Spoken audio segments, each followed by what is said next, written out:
and the Verum Builders Open racing together. That will be up very shortly, and I'll take you through the grid in a second.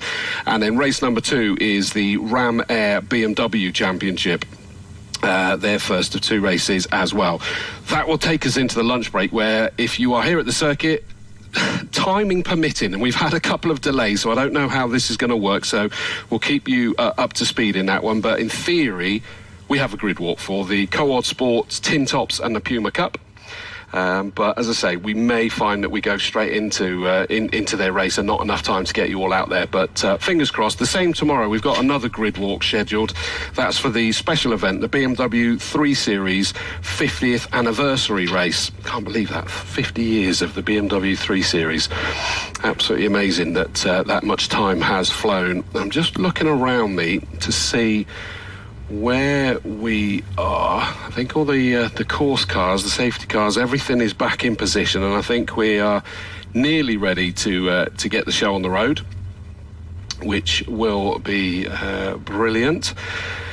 So this one, as I say, it is the Gold Arts Magnificent Sevens. Kind of self-explanatory is that it is Caterhams. In fact, these are all exclusively Caterhams, but sometimes we have different derivatives of that out and about as well. And they're teamed up with the Verum Builders Open, which it includes some absolute monsters at times. We've got a Ginetta G50, Lotus Elise S1, but we've got a Ford Fiesta ST150, Golf GTI, but a Mark II variant, and quite an interesting one, a Volvo C30. Marcus, how many of them have you seen racing? The Volvo C30? Precisely one. I thought it might be. And it's a Ford underneath. Is it? It's got a Ford Duratec engine. It's effectively, I think, underpinned by a Focus. Okay. But Adrian Matthews has been driving it for a few years now. It's one of those ones I've always thought it's an interesting shape as well, to be honest with you. So it'll be good to see that one. Chris? I was having a chat with Adrian Matthews just before the clean-up operation, whilst the clean-up operation was going on. It's a Mazda running gear as well that is in that car. So it's a mixture of Ford, Mazda and Volvo. Oh, right, fair dues. Right, the cars have been released onto the circuit and they're going straight round on to their green flag lap, because this race was due to start at 12. We're only about 9 minutes behind. So the grid is as follows. Front row, 68, Andrew Grant, and 16, Martin Ledbetter. Row 2, 42, Richard Carter, and 34, Pascal Green. Third row, 69, Stephen Collins, and 79, it will be Lou Bell at the wheel of that Lotus Elise. Row 4 is 55, Simon Lanyon behind the wheel of that car, and 5, Stephen Grove. Row 5, number 2, it will be the son, Max Petch, that will be piloting the Ginetta G50 in this race, and 28, Jack Andrews behind the wheel for this first race of their 2. 6th row, 132, Adrian Matthews, and 4, Chris Orcock. 7th row is 33, Surid Chatterjee, and 70, Trevor Harbour. 991, Darren Granger, 39, Rob Hardy in the Golf GTI on row 8. And on the 9th and final row is 37, Stephen Routledge in his Fiesta, and the 66 car of Alexander Dobrinin. Yes, he missed qualifying, Russian by origin, based in London, and he went out and qualified another couple of sessions. The session was actually stopped at one point because there was a lot of oil down, and it was the number 70, I believe, which was the Harbour car, which came back on a flatbed, having had a pool of oil underneath it at Bobby's. But it's out there, I see. I'm glad to see that. It is. I'm assuming, Marcus, that's going to come hurtling through the field somewhat as well. Should shoot through, make up a few places, and at the back we've got Alexander Dobrinin with the metallic green guy. Turned up all on his own, and sort of drove into the paddock and unloaded his stuff, and sort of took his sandwiches out, his side screens off, and set out for quali. Fair shout. So they're just making their way round the circuit on this green flag lap. This is going to be a rolling start, so the red lights are on, ready to greet them as they come round. And it will be a 20-minute race, so none of the pit stops or anything like that in these first 2 races. It is 20-minute sprint races for the Gold Arts Magnificent Sevens and the Verum Builders Open, which new for this year is a bit of a mix that they give them.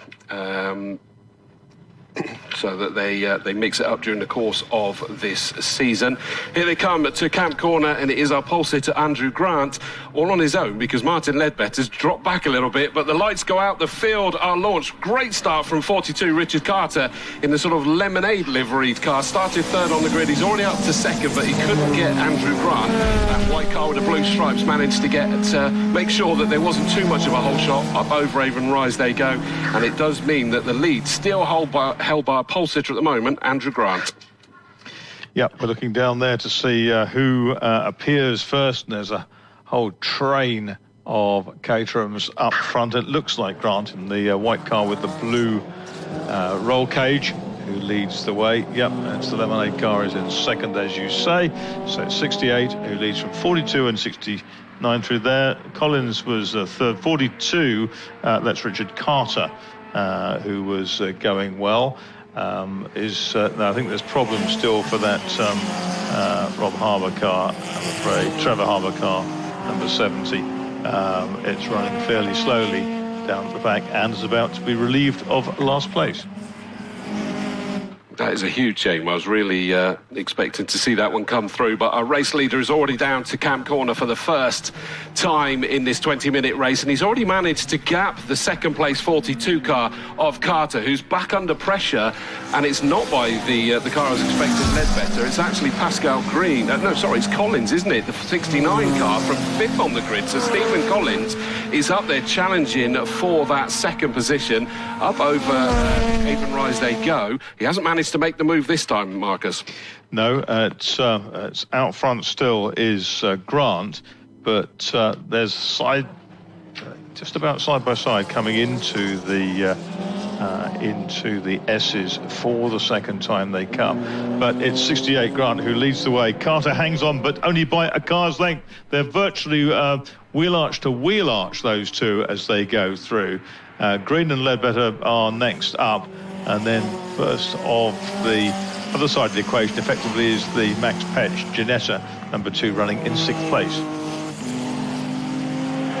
So just waiting for them to come back into my views from Bobby's. Here they come, and it is still, that gap is growing. It was just over 1 second, so just outside of the DRS zone for our race leader at the moment. Grant, he's not going to be caught, but in second place it is Collins, the number 69 car from that 5th on the grid. So he's already going better than he was in qualifying, is that car. He's up into second, and he's pulled away from the Carter. Ledbetter, who was second on the grid, the 16 car, drops down to 5th at the moment, with Green ahead of him, the number 34 car of Pascal Green.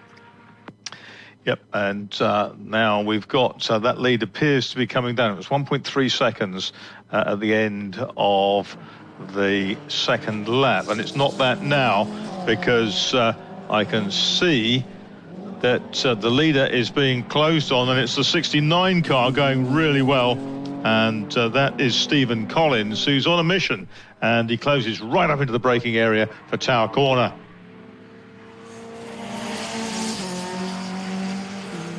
We've got one car crawling back, and it is the number 17 Trevor Harbour. Yep. He's only just managing to make it towards the pit lane. I'm keeping an eye on that. This is the one that blew up in quali and lost all its oil. Got you. Okay. The leaders, and in fact that lead margin has come down dramatically. 1.388 it was. Collins has had his Weetabix, other breakfast cereals are available, during the gap between qualifying and race number 1 as they go round Folly, the first corner, head up Avon Rise.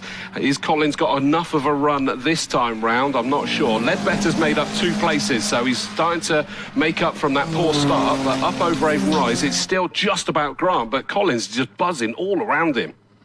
Yeah, it's interesting also, at Silverstone earlier in the year, the Lanyon car was very, very fast, but it had electrical issues, and it came charging through the field with both Lanyons aboard, the brothers.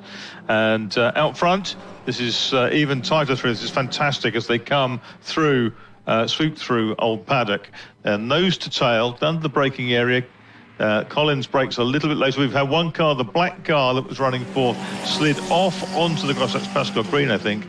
Came onto the grass with 2 wheels, but he gently eased his way back on.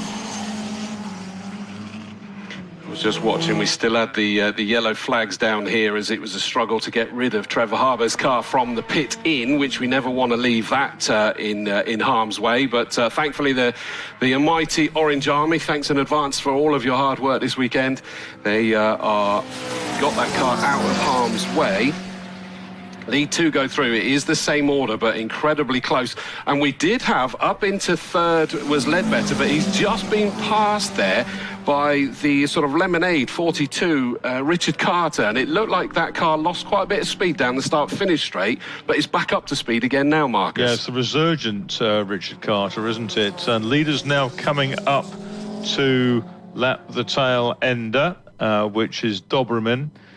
In the 66 car, they go through very nicely on the inside to Doberman's right. He stayed out of the way, which wasn't strictly necessary, but he was obviously cognizant of what was happening. Carter is next up, then it's Ledbetter in the sort of claret-coloured car, and going hard after them now is Pascal Green. Petch has got trouble on his hands because Simon Lanyon's caught him in 55, the pale blue Caterham. Yeah, it's chopping and changing around with this field, and we got a challenge up the inside in towards Camp Corner, and he's done it. So Collins, number 69, takes the lead on lap 5 of this 20-minute race. We've still got a lot of fight, only just under 14 minutes left to go, so most of it's still to run, but a great run through there from Collins. He started, remember, on 5th on this grid, and he's up there into the lead now. Carter 42 up into 3rd, as I said, ahead of Ledbetter. Then it is Green, and then it's the first of the open cars, which is the number 2 car of Max Petch in the Ginetta G50. In a great fight, by the way, with the Lanyon car, number 55, another one of the Magnificent Sevens. Yeah, Collins now has that lead from Grant. Grant looked fractionally quicker coming out of the S's and is closing down the leader. They've got the Fiesta, which is down the field. That is Stephen Routledge. They passed that. They're a long way clear of the yellow car of Carter. Then we've got behind Carter, Ledbetter, and then Pascal Green. And now we've got Doberman, who gets overtaken on both sides simultaneously. Lanyon down the outside, Petch up the inside, and Lanyon had a couple of wheels on the grass just to make sure there was enough room to pass the metallic green car of Doberman. I thought you were going to finish the song with Stuck in the Middle with You then. That was... yeah, I'll leave the singing to you. I wouldn't if I was you. Lead 2 are already through, and that is 6 laps in the book, and here comes this battle. Just getting past the 37 Fiesta of Stephen Routledge. Through goes Carter and Ledbetter, so both of them kind of held up the same amount there, so no real issue. But Pascal Green, 34, probably got back through past them a little bit quicker there. But yeah, the Doberman car not coming through the field like I was hoping it was going to. No, I mean, he's new to racing, and it's all about being sensible and surviving the day. That's the important thing, so enjoying it and moving forward. Out front, the leaders, Collins pulls a little bit further ahead. He had 0.9 over the timing line at 6 laps. Similar distance, in fact, between Carter and Ledbetter, 42 and 16, 3rd and 4th. 5th is Green, and then it is Lanyon now ahead of Petch, Max Petch in the Ginetta with the 3.5 litre Ford V6 engine. Lead 2 go through. Interestingly, yeah, I was going to say, it looked to me as though the second place car, 68 Grant, remember Andrew Grant started on pole position, was coming back at Collins again, and sure enough, he's just gone back down into the 111s, so he's brought that gap down to around about half a second. Will we get in a fight there as well between Carter and Ledbetter? So it kind of ebbs and flows by the looks of it, Marcus. Yeah, it does, and I look down to see them at the S's. There's about 3 lengths between them as they turn through the leaders. They've done 7 laps. There was 0.6 between them over the timing line. It's probably all of that now. They've got another Caterham up ahead. That'll be the next car to be lapped, and that will be, I would think, gobbled up on the exit of town, maybe the entrance to Bobby's. They disappear out of my sight before that happens, but it will be between them as they go through the chicane. So we wait to see them come into our view. We've now got quite a lot of lappery going on. They're coming down towards Camp Corner now.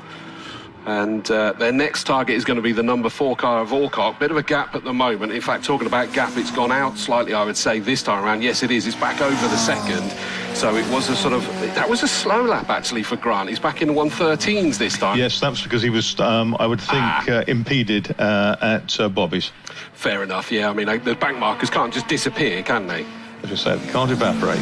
Exactly right, yes.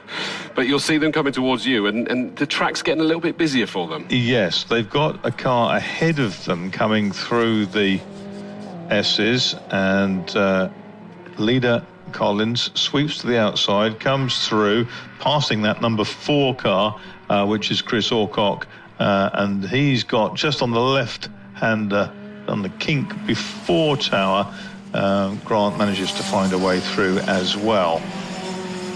Carter is beginning to come under increasing pressure from Ledbetter, and Martin Ledbetter in the Boss Racing car number 16, closing him down. Trying to chase after them is Green. Green is being caught slowly by Simon Lanyon. And I just watched the 28 car get absolutely pounced on by our race leader Collins. He's just romping away this time round. So it was still a steady lap by Grant. He's passed that 28 car of Andrews. But yeah, that margin is virtually 2.5 seconds at the moment. So Collins from Grant.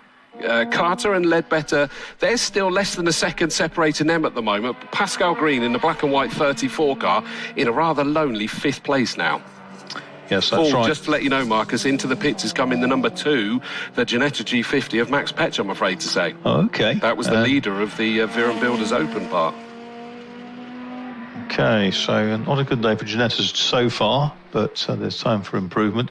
Leaders through, the 3rd place tussle. I think Richard Carter has made a better fist of this lap because he's further ahead of Ledbetter than he was. Then we've got Pascal Green in the black car with the white and green stripes over it. He is being caught by Simon Lanyon, and Simon Lanyon now will be encouraged because ahead of Green there's a slower car to negotiate at Bobby's. I never get bored of watching Caterhams and anywhere, but especially around Castle Combe Circuit. Just suddenly watching Collins come tearing into Camp Corner there is always just a great sight to see. They're up over Avon Rise already. Grant in the white with the pale blue stripe, number 68 in 2nd position at the moment, and they're already making their way towards you. It's a big old gap between those lead 2 now, isn't it? Yeah, and the fastest lap of the race is down in the 11s. Like the first 2 have lapped in the 11s. No one else is inside 13s, but in fact the next group, actually the next 4 are all in the 13s. That lead is going out all the time now for Collins. The new leader of the Viren Open Builders race comes across the line. That is the number 5 Elise of Grove, up into 8th place overall. As we wait for the leader. And Simon Lanyon is now with Pascal Green as they lapped Alexander Doberman. Yeah. Okay, I'll keep an eye on that one because it was rather lonely for Pascal Green for a good while. Leaders have gone through 11 laps in the book with 6.5 minutes still to go on the clock. It does still look pretty close as well for 3rd and 4th place as well, Carter and Ledbetter. Chris? Had a quick chat with number 70 Trevor Harbour to see what the gremlin or the finishing gremlin was for his car. As you said, Mark, as he dropped his oil during qualifying and thought he'd gotten away with it, but when the temperature gauge spiked, he decided discretion was the better part of valour. Thank you very much for that one. The good news is, by the way, Marcus, you'll see it in a moment, that the Petch's Ginetta has gone back out onto the circuit. So the one-stop strategy in a 20-minute race doesn't really work, does it? Not really, no. That said, they're still running 3rd in their part. Oh, no, 4th, sorry. And it sounds crisp enough. Yeah. Carter to Ledbetter is probably 10 lengths, something like that. Not a lot of difference, and Lanyon ahead of Green as he was over the timing line by 3/10. There's a good change there, so that was at 11 laps. I'd say and it'll be due to back markers that this lead margin has just popped down a little bit. It's still over 2 seconds, but Grant can see that lead car a little bit bigger as we watch them on the stream going up Avon Rise into the mighty Quarry Corner. And again, you can see that there's plenty of spectators, as is always the case, up at Quarry Corner. They're onto the farm straight, heading towards you. What have we got going on in front of me? 34 has been passed, hasn't he, by Lanyon? I missed that one, sorry, that they got that pass. So, yeah, a couple of laps ago, yeah. My bad, sorry. You said that they've got closer, but I've missed the fact that they've made that move, and they were just getting tangled up with the back marker for a second then. Yeah, leaders now lapping on working lap 13. It's down to a couple of seconds, the gap at 12 laps. Where is Carter? Carter comes through now, lights ablaze. Behind him is the 16 car of Ledbetter. If anything, maybe a length or so closer this time, but the gap between them was just over a second at the timing line. Pascal Green coming back at Simon Lanyon, and a lot of these Caterhams in different specs. Its power to weight ratio kind of gives you the idea on a 420R or a 270R or a 310R. Lots of different varieties, but they're pretty well matched on track.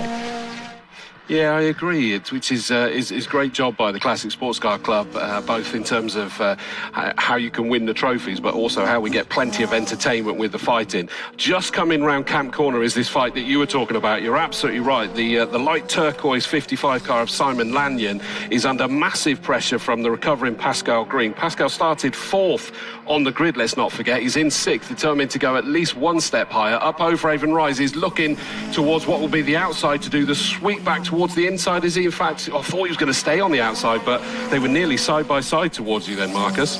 Yeah, it certainly was close. It's eased out a little bit now, and it is Lanyon who seems to be prevailing at the moment. It's good to see Rob Hardy, who's Mr. Viren Builders, out there in his VW Golf GTI. He's running 3rd in the open section.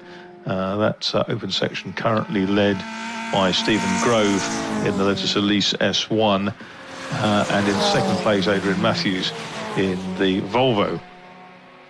I just had a quick chat with Chris Petch down here in the pit lane to figure what is ailing the Ginetta. Answer: he doesn't know. Apparently Max thought he saw smoke. He came in, Petch Senior had a look over the car, couldn't see any cause, and on his way he went again. It doesn't look like it's at full chat. It's just about to go around Quarry Corner. It doesn't look like it's up to full speed, Marcus. You'll probably get a better idea as it starts coming towards you now. Yeah, I'll have a look. Leaders are past me for the 15th time, and they have lappery to do. Now we wait. There's Matthews in the Volvo, and the Petchmobile, the Ginetta, is between the Caterhams. No, it doesn't look to be. Body language is not that of being flat chat. It's going okay. It looks, funnily enough, to not handle the right-hander at Old Paddock quite so well. It seems to be just sort of bobbling about a little bit, not sort of sitting there and gripping. So maybe the smoke was caused by some rubber. Rubber, yeah, maybe tire and wheel arch, something like that. Yeah, that would be quite possible. Hence, they wouldn't see it when it came in because it was not. It was no longer smoking. Bad for your health, don't forget. Rear damping looked a little bit odd to me. Okay, it's just gone past us there. Last lap board has gone out, by the way, Marcus, so this is the last time they will be winding their way towards you. So the gap between them was, 2.5 seconds, wasn't it, at the end of that 15th lap?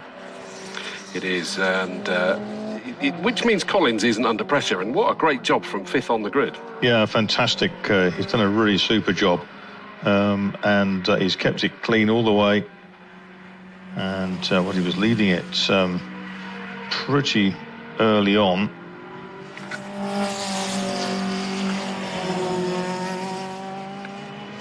We're looks like he's winding his way back towards us. It does look like he's backed off quite a bit now, because that margin, unless it's an optical illusion on the stream there, has come down. No, it definitely has come down, because he's just coasting this one home as he comes down towards Camp Corner for the final time in this 20-minute race. And it's going to be a great job by Stephen Collins across the line to the checkered flag, hand up in the air, delighted with that victory. Qualifying clearly didn't go quite to plan, but he quickly made amends with that one and takes that victory for Collins. Second place, our pole sitter, number 68, Andrew Grant.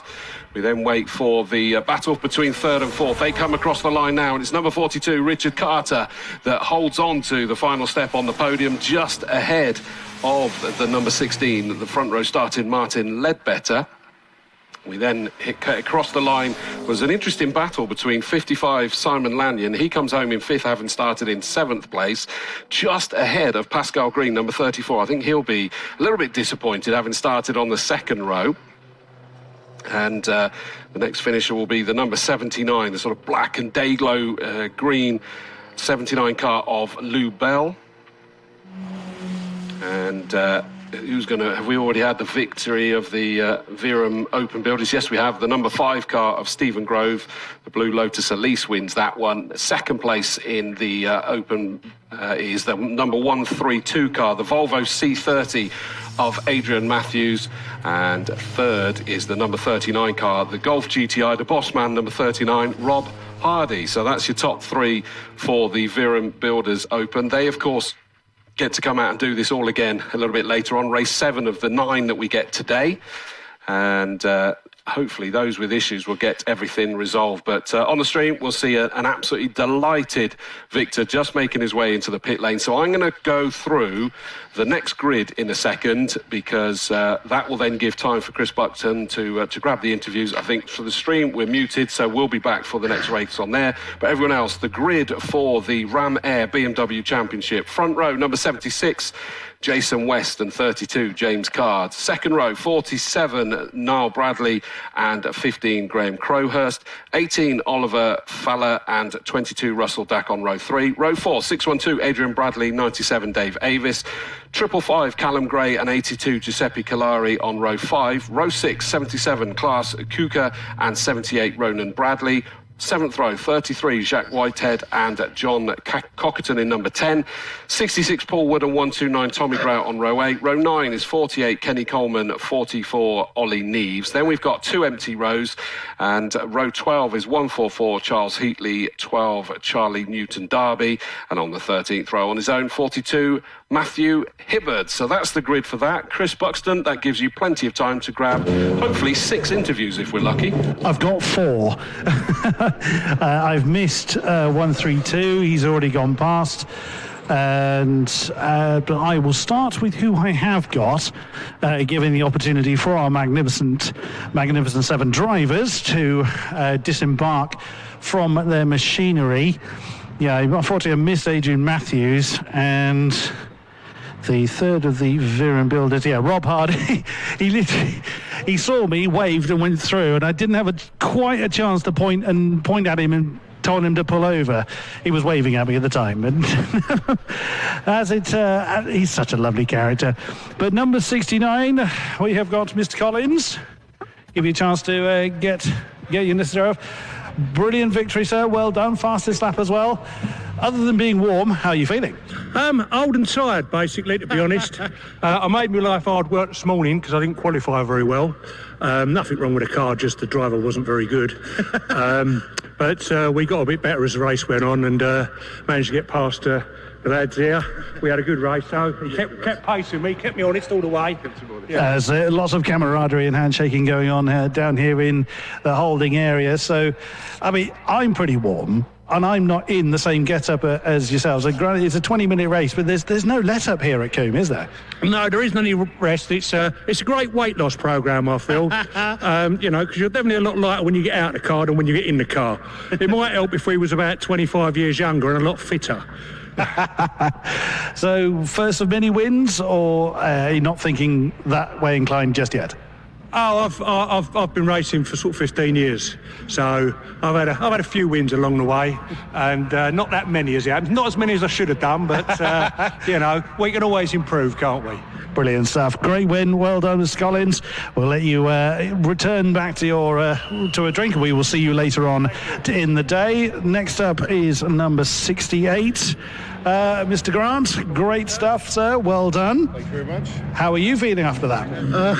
Hot and sweaty, but yeah, it's first time here at Combe, so it's a super fast circuit and quite technical, isn't it? It is. It's quite deceptive in the sense of how much right foot you need compared to, and then suddenly braking zone then arrives upon you. Yeah, some heavy braking zones there. We had some new pads fitted for the for quali, and I had a bit of jud on them, so I was a little bit careful in the big braking zones. But yeah, no, all good. Just behind me. Excellent stuff. Well, again, I won't delay you too long because I imagine you're eager to have a drink and a rest, and we will see you later on this afternoon. Great stuff and great second place there. We've got Richard Carter also with us. He's been handed a drink. Good, another fine victory for you, sir.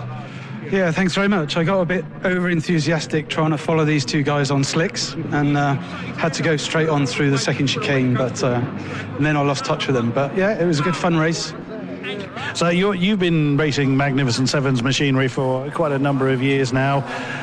In that particular car as well, you've had for several years. No sign of changing it?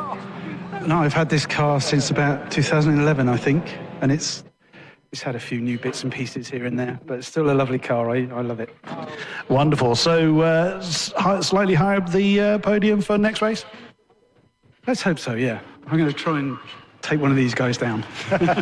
Wonderful to see you, Richard. And again, another fine podium for you, good sir. Let's have a word then with Stephen Grove in the Lotus Elise. Great, you're the Open Series victor. Brilliant. How are you feeling after that? You're somewhat red. A little bit hot. I think I'm getting too old for this and knackered. But, no, it's a good class win. A little bit of a non-eventful race for myself. The Catermans were gone, and I think there's a good gap behind me for second place. But we was a bit worried about the car, me and my son, this morning, so we couldn't get any temperature in the tyres. But I think it's a case of, obviously, he was out in qualifying at 8:30. Track temperature's gone up, and I felt a bit more at home with the car. So just wish I could catch these guys. Yeah, absolutely. I need to so. jump in now, Chris. Yeah, you crack on. Thank you. So here we go, rolling start, and off they go, and it is a good even start by the front two, Jason West and James Card, two foes that regularly do battle. Goodness me, they suddenly went 3 wide as we went round Folly there at full chat between these BMWs. Always cars that race incredibly hard, powerful beasts, some of these, it really has to be said. And it looks to me, Marcus, that James Card has got the nod. Sorry, Jason West has got the nod, I meant. Let's have a look as they come towards us. It looks to me got like a problem. We've got... No, he hasn't. My bad. Sorry, I was looking on the stream and I thought he was backing out. Okay, so we've got the leaders coming through, and it is that 76 car which is ahead. That's Jason West. Carter's in second place. I can see Graham Crowhurst right up there, who's doing so well in his championship class with the multi-striped car. He is in fourth at the moment. I think it was possibly one of the Bradleys in third. Yeah, Niall Bradley in the 47, I think. Yeah, the black and day-glow green number 47, Niall Bradley is indeed. Yeah, he's in third, but he's under huge pressure from Graham Crowhurst still. So at the moment, Jason West is pulling away slightly, and I'm sure Card's not happy. There was only about 0.4 of a second between them in qualifying, but already he's managed to get the whole shot away from him, but it's 3 for second place at the moment. Card, Bradley and Crowhurst up in fifth place position now, 612. Adrian Bradley, he's moved up a couple of places on that opening lap. Yep, and it's that black and orange car of Jason West that leads the way through. Hops the curbs on the inside of the S's. Through he comes in the underscore car. He leads the way. Card is second. Niall Bradley touches the curbs on the outside. That allows Crowhurst to get closer.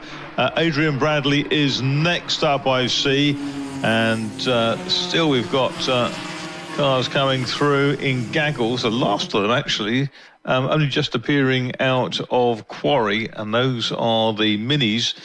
And the Minis are pretty closely matched, it has to be said, with number 144 ahead. That's Heatley.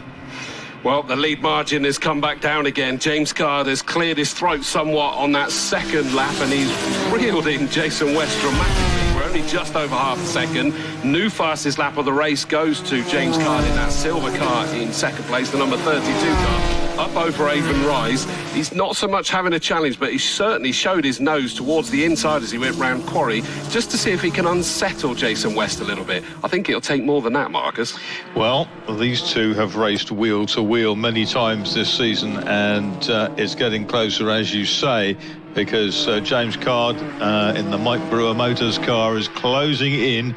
Bradley is third. The Bradley's third and fifth, in fact, with Crowhurst in the middle, who continues to lead his class, which is Class B. That's them chasing through. 33's a very vivid car. I don't remember seeing that one before. That is Jacques Whitehead in the Team Gamma BMR car. And the Minis are closing up. They're getting all bit rather tighter as the three of them scuttle through the S's and out towards Old Paddock. It's 144 from 12 from 42. Heatley, Newton Derby and Hibbard. Leaders are already up over Avon Rise. It's kind of two battles at the front. You got the lead two together, West and Card. Then it is Niall Bradley, Crowhurst and Adrian Bradley in third, fourth and fifth is the second battle. Although it did look to me as though Niall Bradley was starting to pull away, Marcus, when he went past me. Yes, that was reflected in the last lap through here. And in fact, if anything, he got a little bit closer to James Card in second place. There's a gap back then, quite a long gap back to number 18, which is Oliver Fowler. And behind him are 22 and 77, which are the cars of Russell Dack. And it's Gray, isn't it, in the 555, Callum Gray.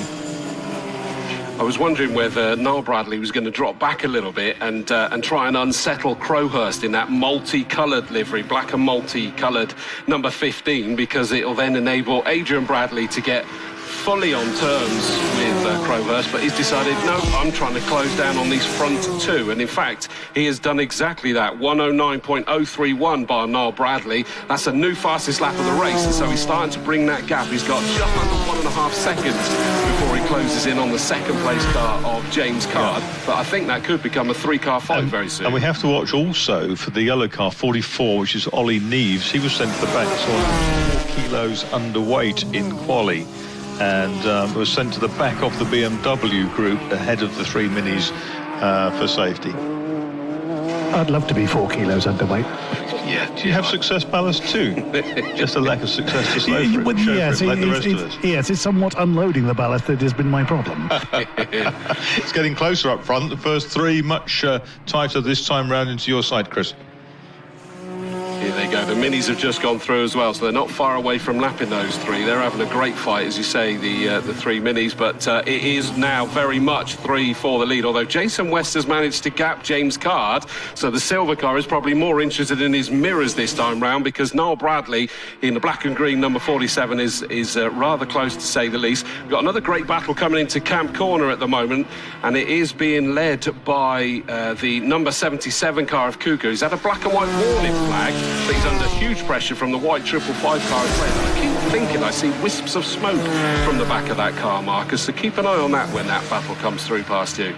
Okay, and the leader has made a little bit of an escape, but only a couple of lengths, and Card now under immense pressure from Niall Bradley, who looks down the outside going into Tower. He's not going to make it down there, but he's certainly close enough to, if he hangs back a little bit, gets a run out of Bobby's, that might be a different story. 77 I see is Klaus Kuiker, the Dutchman, having a tussle with 555, which is Callum Gray, sometime Jaguar E-Type racer, and 97, which is the very pretty car of Dave Avis. When in fact the challenge is being done through the S's, and it suddenly forced Kuka to go across the grass. There was no space left, as that was a pinch point through that chicane, and it means that the 555 car of Gray did make it through. And all that came, I did see it on the stream, that just getting slightly out of shape was Kuka, coming out of Quarry Corner, and it left him vulnerable all the way from there. Some big, powerful drags, and it then meant that the 555 car Gray, and he had to go for it because Avis in 97 was ready to pounce on him as well. This is looking interesting because we've got the three minis together. I see the third of them is the bad boy tuning car, but the nose to tail now, the three leaders in the BMs, the big M3s, charging down towards Tower Corner. They've got the minis ahead of them. They won't catch them in the chicane, but they will on the way down to you, Chris. And fourth and fifth, which are Bradley and Crowhurst and Bradley, are closing in too. Yeah, we're not watching that battle on the stream at the moment, but I can tell you it is incredibly fraught trying to get past these minis. They come down towards Camp Corner now. James Card has got the lead. Jason West is down to fourth place, so he's lost out dramatically. So Jason West is down to, in fact, is that fifth has he gone to? He has, he's down to fifth place because it is now Card in the lead. Noel Bradley, 47, up into second. Crowhurst, number 15, in third. 612, Adrian Bradley in fourth. And Jason West clearly got massively compromised in that lappery that went on. Wow, that was hot in the mouth stuff, Marcus. And that would have been Bobby's then, I guess. Maybe he tried a lunge past the minis and found that 4 into 1 didn't really go. In fact, Jason West is going steady towards you now, I think, Marcus. Okay, we've got Card, our leader. Where is West? Yes, West dropped a long way back. Has he picked up a puncture or something? That does, no, that's running well off the cam now. Just, I think that may well be destined to the pits, unfortunately, and an interview with Chris Buxton. Yeah, that is a shame. I don't know whether that's contact that's caused the issue. He certainly fell to the back, but he looked like he was still on the pace, but definitely isn't anymore. So James Card, number 32, comes towards Camp Corner in the lead, but he can't rest because Noel Bradley, number 47, is still with him. Tiny gap, then it's 15, Crowhurst, and Adrian Bradley, 612, sat there. Place. What are we at? We're only just about to get to half race distance.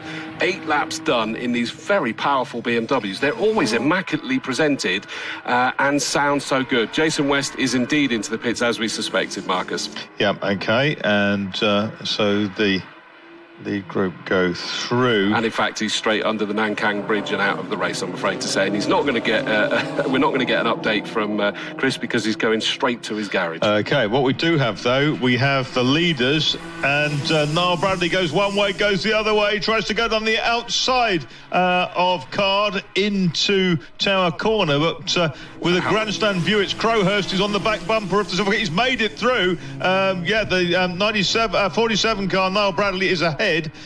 Card is second, Crowhurst is right with them, and Adrian Bradley homing in as well. The bad news for Adrian Bradley, he's got a 5-second penalty for track limits, so he's sat fourth in this battle, looking for a second. I thought he was going to shoot up the inside at Camp Corner, but thought better of it. We just had a Toadie's Wild Ride from number 48, Kenny Coleman, coming out of Camp Corner a second ago. He kept it away from the barriers and just calmly brought it back onto the tarmac. No issue in the end, other than probably going to stop for a change of underwear at some point, I'd imagine, with that one. But this 4-car fight, and I don't care that there's a 5 seconds for Adrian Bradley, he's still going to get his elbows out, isn't he? Oh, absolutely. We may not know. He probably doesn't. He should do. There's a big digital display for him. But we know racing drivers don't look, do they? Been there. So the leader's through, and it's Noel Bradley making his escape, but Graham Crowhurst fancies his opportunity of getting second now from the silver car of Card. Graham Crowhurst chasing James Card, and the black and red car of Adrian Bradley comes close behind them. It does look like he's dropped away a little bit from them this time as he comes down towards us, and in fact it is Noel Bradley, as we saw in the lead last time round, and he's pulled away from James Card because that Card is actually left into the clutches of Crowhurst this time round. which is interesting. I mean, they're very powerful, these cars, but I think that they can be temperamental. 10-second penalty for number 77, track limits. So Kuka got the warning, got the 5, now he's got the 10. And into the pits has come the 87 car, by the way, as well. Well, if we're going to do something, do it properly, I suppose. Just spoken to number 76. He's lost a cylinder, so if any of the marshals find a cylinder out there that belongs to a BMW, please return it to the pit lane. And I've just realised the 87 isn't into the pits, into retirement. That's not even in this race. That's doing 2 qualifying laps before we have the grid walk, by the way. After this race, so that confused I'll stop chasing it then. Yes, I'll just say, it being a BMW as well, yes. I fell for exactly the same thought train as you did. No need on that one. Card and Crowhurst managed to put a lap on, was it Coleman, going into Bobby's that time, which dropped the second of the Bradleys, 612 Adrian Bradley off the back. But I can see the Kuika group, Kuika Gray and Avis. And I think Richard Bradley's then behind them. Lots of Bradleys, all quite confusing. Absolutely, and they just feel like they've been racing BMWs forever as well, don't they? Niall and Adrian with their proud Irish tricolours on the windows. So we're down to 6 3/4 minutes, 11 laps in the book. Noel Bradley looks like at the moment he's got this one under control. Yes, it looks that way. He's just coming past me now. The car sounds beautifully crisp. And there we've got 32 and 15. That's Card and Crowhurst being hounded by Adrian Bradley. And next up behind them, in fact, it's a long way back. We have to go back to number 18, which is Oliver Fowler, who comes through all on his own.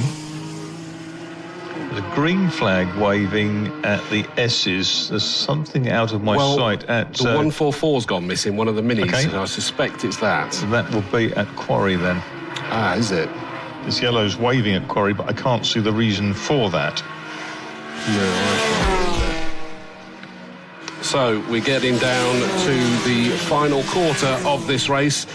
We're down at 5 3/4 minutes. The leaders have gone through. It is still Noel Bradley by over 3.5 seconds. But Card he cannot relax, can he? Because Crowhurst is ready to get involved in that.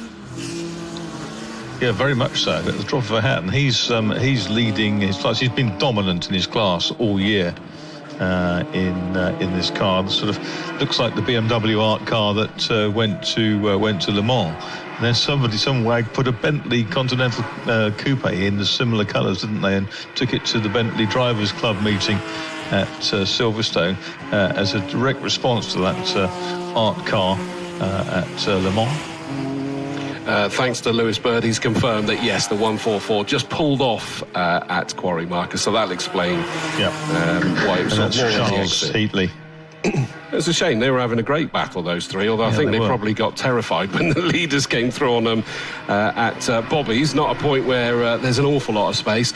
Leader has gone through. That margin is very, very comfortable. James Card seems to be just stamping his authority a little bit now on that second place. He's gapped Crowhurst, the number 15 car, dropping away. He's not under pressure from Adrian Bradley. I almost get the feeling that Adrian's kind of frustrated that he's got that 5-second penalty and he's not putting undue pressure on the car now. Yes, that's right. I think that's right. And I think also Crowhurst is more interested in getting his points for his class now than trying to unseat James Card from second place overall. You mean the drivers do occasionally think about the fact that they're in different classes then? Yes, they do. And we've got the second of the Bradleys has come straight through the S's and is rejoining now safely. He's not going to lose a position, I don't think, to Oliver Fowler, because Fowler is still, Fowler's still to get. No, there's problems for Adrian Bradley, I'm afraid. He's creeping back. A lot of smoke now coming out of the back of that car. It's getting worse. White flags waving, good marshalling just to suggest to warn that there is a slow car on track. And will it get back to the pits? Well, anyone's guess with 3.5 minutes remaining. And Kuka, Gray and Avis bearing down on him. We've also got a message: overtaking under yellow flag between 57 and 129 under investigation. That's Grout in 129. 47 is our race leader, Marcus. Oh, That could be interesting. So there was clearly lappery done under a yellow flag, and you're not supposed to even do that, are you? Absolutely not. That could be some serious upset. And that was difficult for Graham Crowhurst. He was on the outside of a slower car. Didn't see the number of the slower car, and he had to back right off out of it on the exit of Old Paddock to avoid going on the grass, which would have been probably fairly hairy. Wow. The good news is that Adrian Bradley has made it into the pit lane. I say that's good news. I hope that means it hasn't deposited fluids everywhere for everybody. And into the pits that he's come. It's 48, not 47, so ignore me. It's not our race leader. It is actually 48 Coleman that's under investigation. Okay. So as you were. Okay. I wonder whether that's a separate investigation, because I read the board as 47 and 129, and there's another one, Chris, that's come up 48 and 162. So 2 separate investigations, perhaps? Oh, goodness knows. We'll wait and see about that, although I can't even see a 162. There isn't one. No. So somebody overtook under yellow, Marcus. Yeah, okay. So maybe it was 612 as a dyslexic 162. Yes, it could be. Could be. So we're down to 1 minute and 3/4 to go now. It was a 10 car that was involved in that thing with Graham Crowhurst. 10 was on his line, and Crowhurst came out the outside and found that the gap he was hoping to go through wasn't there any longer. Our race leader's coming down towards Camp Corner, just putting a lap on one of the back markers. No problems there. Through he goes. Can also confirm that Russell Dack in the 22 followed Adrian Bradley out into the pit lane and out into the paddock. I thought I saw that it was Dack that's gone in. He was looking a little bit quicker down that pit lane, but yeah, he went straight under the bridge as well. Ollie Neves has made it up into 8th place, and he's very close to catching Dave Avis in 97. Kuika, I think you said, had does he have a penalty? 10 seconds, yeah. 10-second penalty, which is going to drop him well down. Yes, hanging over him like a sword of Damocles. The leader goes through, got a good lead, and a couple of cars as cushion to Card. That's on lap 17. Crowhurst is still in 3rd place. And then it's a long gap back to 18, which is Oliver Fowler. Our race leader's coming down towards Camp Corner. He's going to get the last lap board this time round. So here he comes. The 47 car, Niall Bradley, started 3rd on the grid, fought his way through, pushed people into mistakes and all those kind of things. James Card is stuck in the middle of a couple of back markers, but he's under no pressure from progress anymore. And I agree. I think that there is common sense has prevailed in keep the points ticking over. Unlike the other things with Classic Sports Car Club, traditionally is series. This is one of the championships, isn't it? Yeah, it's Matthew Hibbard in the Bad Boy Tuning Mini that leads that triumvirate, isn't it? Now he is in 16th overall, kind of a 42. There we go, 47th then through for the last time, 18th lap. And it's been a great performance from Niall Bradley in terms of pace. We have 2nd place, Card in 32, 3rd Crowhurst, the class leader, championship leader in that 15 car, the stripy BM. And we're waiting for Oliver Fowler. I've got to say, Marcus, Ollie Neves has just made up 2 places on that last lap. One of them was brilliantly done on the last corner, Camp Corner. Here comes the checkered flag for our race leader. Niall Bradley takes the win, number 47. Ollie Neves, as I say, into Camp Corner, threw it up the inside, up into 5th place he goes now. James Card finishes in 2nd ahead of the number 15 car of Graham Crowhurst.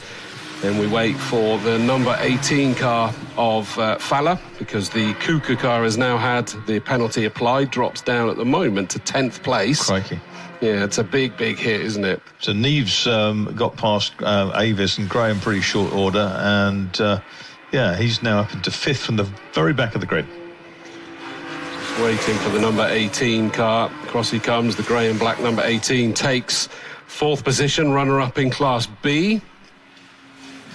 then it's going to be Ollie Neves. Here he comes. Great job from the back of the BMW's grid, and he comes home in 5th place, which gives him 3rd place in Class B. So a great job on points as well. 5th, 555 Gray in 6th position, runner-up in Class A. 7th is 97 Avis.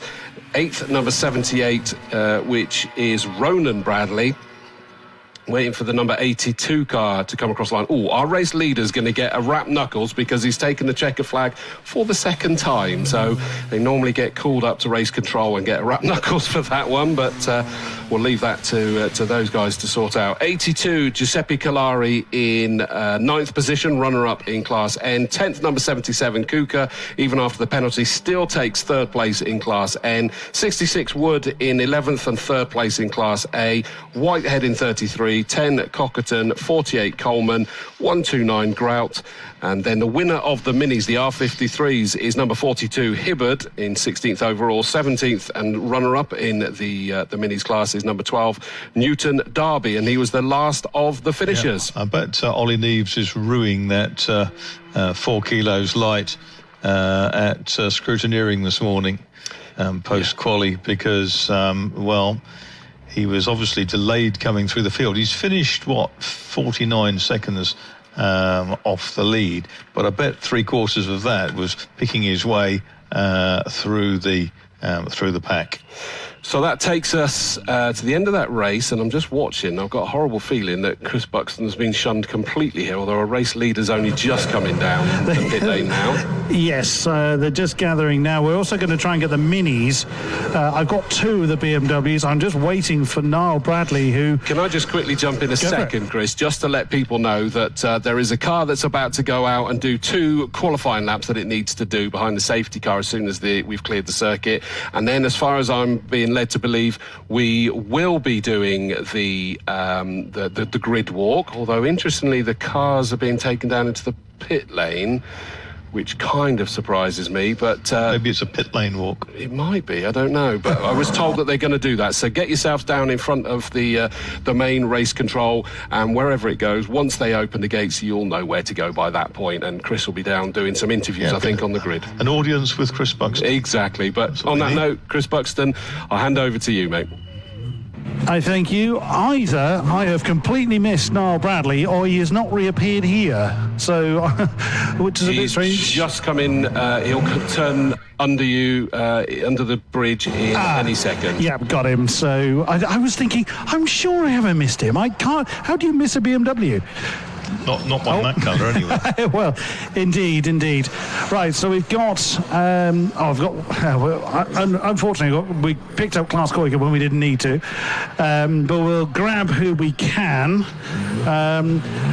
So with Niall Bradley now just getting into position, we did manage to get 7 cars, one of which we didn't actually need. But never mind, we will have a chat with our respective drivers who have come together. James Card, great stuff, well done. you look quite relieved that race is done, but yeah, I also feel like on the podium yet again. Yeah, it was a good race. It was a good shame. I don't know what happened to Jason. He must have had the car issue because he all of a sudden pulled up, and then Niall got me, and I couldn't quite hang on, and then traffic kind of. But it was a good race, and Graham all at the back of us. It was fun. Hot. yeah, absolutely. That's the common theme that I'm getting from drivers. It lost a cylinder was what happened to Jason. But again, your championship is just going, strength to strength. We're constantly seeing you on the podium. So are you thinking about that, or is it just a case of right foot down as hard as it goes? That one, definitely. Brilliant stuff. Great to see you. Another well-earned podium. We'll try and get through people as quick as we can. Graham Crowhurst. Time has gone all the way through. Yeah, good, nicely done, Graham. So, how are you feeling after that? So, the familiar tail fins that you're all chasing against, but again, the battling was superb. Oh, it's brilliant. I really enjoyed that race. Sometimes I've had some lonely races this year, but you cannot call that a lonely race in the slightest. James was just telling me his car was a bit down on power because I was thinking I probably shouldn't be keeping up with you the way I am on the straights. But look, good points for the championship. top points for my class, which keeps me at the overall. So, and I got a good battle at the same time, so it's a win-win. Briefly explain the livery, because there's been a lot of prophesizing of what inspired the livery. So let's hear it. Where did that come from? So I've always liked the BMW art car, which is a livery from, I believe, 2010 Le Mans when Andy Prio drove it. I've always liked the design, but I don't have an E92 M3, so I went with what I've got. It's a DIY effort by me and my wife, so shout out to her. It was a long week, and we're lucky we didn't get divorced at the end of it. Fantastic, brilliant stuff. Well, another fine podium there. Niall Bradley. I was worried I'd missed you. It took you a while to come back to us. You just out there celebrating? No, I come around and I seen the last lap board, and then the next time I come around, they didn't actually get out in front of me with the checker flag. So I thought I better keep going till I see the checker flag. So yeah, no, good race. Yeah, really good. Car was moving around a wee bit towards the end, but I think everybody was the same. So yeah, no, good. It looked like Adrian had a few kind of off-so moments, but it's got to be nice being top Bradley, surely. It is, yeah. Well, Adrian's getting there now, to be fair, and but my car is slightly better spec than Adrian's, to be fair. But no, it's good slagging rights. Always a joy to see you. It's that wonderful Irish smile is very, very addictive. Right, great stuff. Well done. We'll let you get back to the paddock. We'll see. I've only got one Mini left. I've lost a Mini. I know they're small, but that's that's not the only excuse. I've got Charlie Newton Derby in the number 12. Not particularly many, not many minis, but a great battle nonetheless. Great stuff. Well done. Thanks. It was a great battle right up until Charlie Heatley had some sort of issue. I'm hoping that we're going to be finishing the same as what we were. It was brilliant, and then obviously he came off, and I thought, well, I'm just battling with Matt now. Bit of a shame. Don't know what happened though. I see he stopped round by the chicane. But yeah, that was a fabulous battle. Nose to tail minis is it's not something we get to see. But do you kind of sometimes feel a little bit when the BMWs are coming past? Do you kind of feel like you need to shrink? I know, ironic in a mini, but or is it a case of you've all been racing together, you know kind of how to behave? Yeah, I mean, there was one moment at just at the last turn here where I was trying to go as wide as I could to let them through on the inside, and obviously I ended up going on the grass, which is then obviously Matt got alongside me, and we had a good battle all the way to the first corner, and it was touch and go, but I've just managed to outbrake him just going into the first turn. But then obviously I had that gap between me and Charlie Heatley, which I had to rebuild again. But it was brilliant. Yeah, it's obviously a bit sketchy going down that fast straight with obviously the speed difference between the M3s and these cars. It's they do tend to drift out wide as well, and you're trying to turn in and they're drifting out, and it's sort of like, oh my god. Great stuff, Abby. It's wonderful for us to see you all fighting for a bit of real estate. Charlie Newton Derby, brilliant stuff. Well done. We'll let you get back to the paddock. Thank you very much. Right, our tin tops are gathering on the start-finish line. We will get to do the pit walk, do the grid walk. Even I'm calling him wrong now. We'll be getting that underway very, very shortly.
So down here on the grid that is formed ready for our first race after lunch is our Motorsport Tintops Motorsport Tintops and the Puma Cup. Cars, one of the biggest grids that we see here in the Classic Sports Car Club, and I must admit I am somewhat partial to this particular category, but you might hear me say that about various categories in the club. I absolutely love all of them. So on the front row are two familiar faces, or two familiar cars if you like. The number 86 Honda Integra of Danny Cassar, that is being shared by car owner Nigel Ainge, and the Ford Fiesta of Adam Brown. Now, I see Danny Cassar. Let us go and pester him. I don't often get this opportunity to actually do the grid walk and pester drivers when they can't run off. Usually I get the treatment of people see the media tabloid and absolutely leg it. But let's have a bit of a chat with, I know Danny, I know. Danny Cassar, regular peddler of this car and the 2.4 litre one that we've seen already today. Car behaving yourself, you put it on board again. Yeah, we've still got a few issues with the cars involved in an accident last time we raced, so the track is still a little bit out, and we've done it by eye. But yeah, the car's always quick, it's just the final details at this point. So you were explaining earlier the differences between this one and the 2.4 litre New Millennium spec version. So for those listening, it's kind of detail the difference between the 2 litre Tintops version and the 2.4 litre New Millennium spec one. Yeah, I suppose the easiest way to describe it is one's digital, one's analog. This car is the analog car. You have to use the gearbox properly, you have to change gear, it's a proper 2 litre. The other car is bigger tyres, paddle shift gearbox, more power, more everything. Absolutely fantastic. So you're a regular up towards the top, so you've got a 30-second penalty to serve in the pit stop as a result of that. What runs through your mind when you're in that pit stop? Or is it the same thoughts and processes you go through whether you have a penalty or not?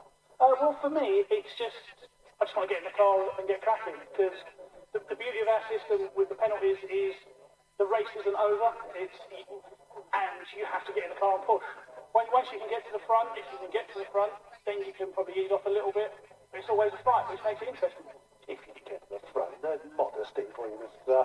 Lovely to see you as always, Danny, and we look forward to seeing you in Winners Row. So, wow, there's a lot of people, so there's great opportunity here, ladies and gentlemen, to come and stand on the grid, get up and close and personal. We're seeing lots of people having their photos taken with these cars, with the drivers.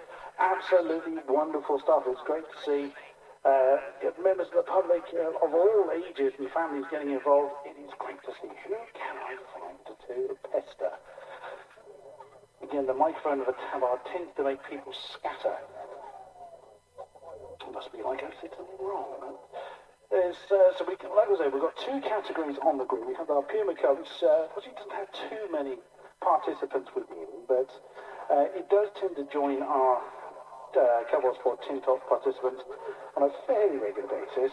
Again, the Puma Cup is sort of more designed as a cost-effective method of racing, so they can be really, good fun, a good introduction to motorsport in a number of ways. One drive that I will try and kind of barge my way into to see if I can get a few words is the Colin and Steve Simpson driven number 62, the Peugeot 206. So we do see regular families racing in the sports car. Father and sons, occasionally father and daughter. Colin's had a look over at me. He's seen the microphone and he wants to carry on his conversation. Terribly sorry, Toby and Lisa. Might I butt you for a moment?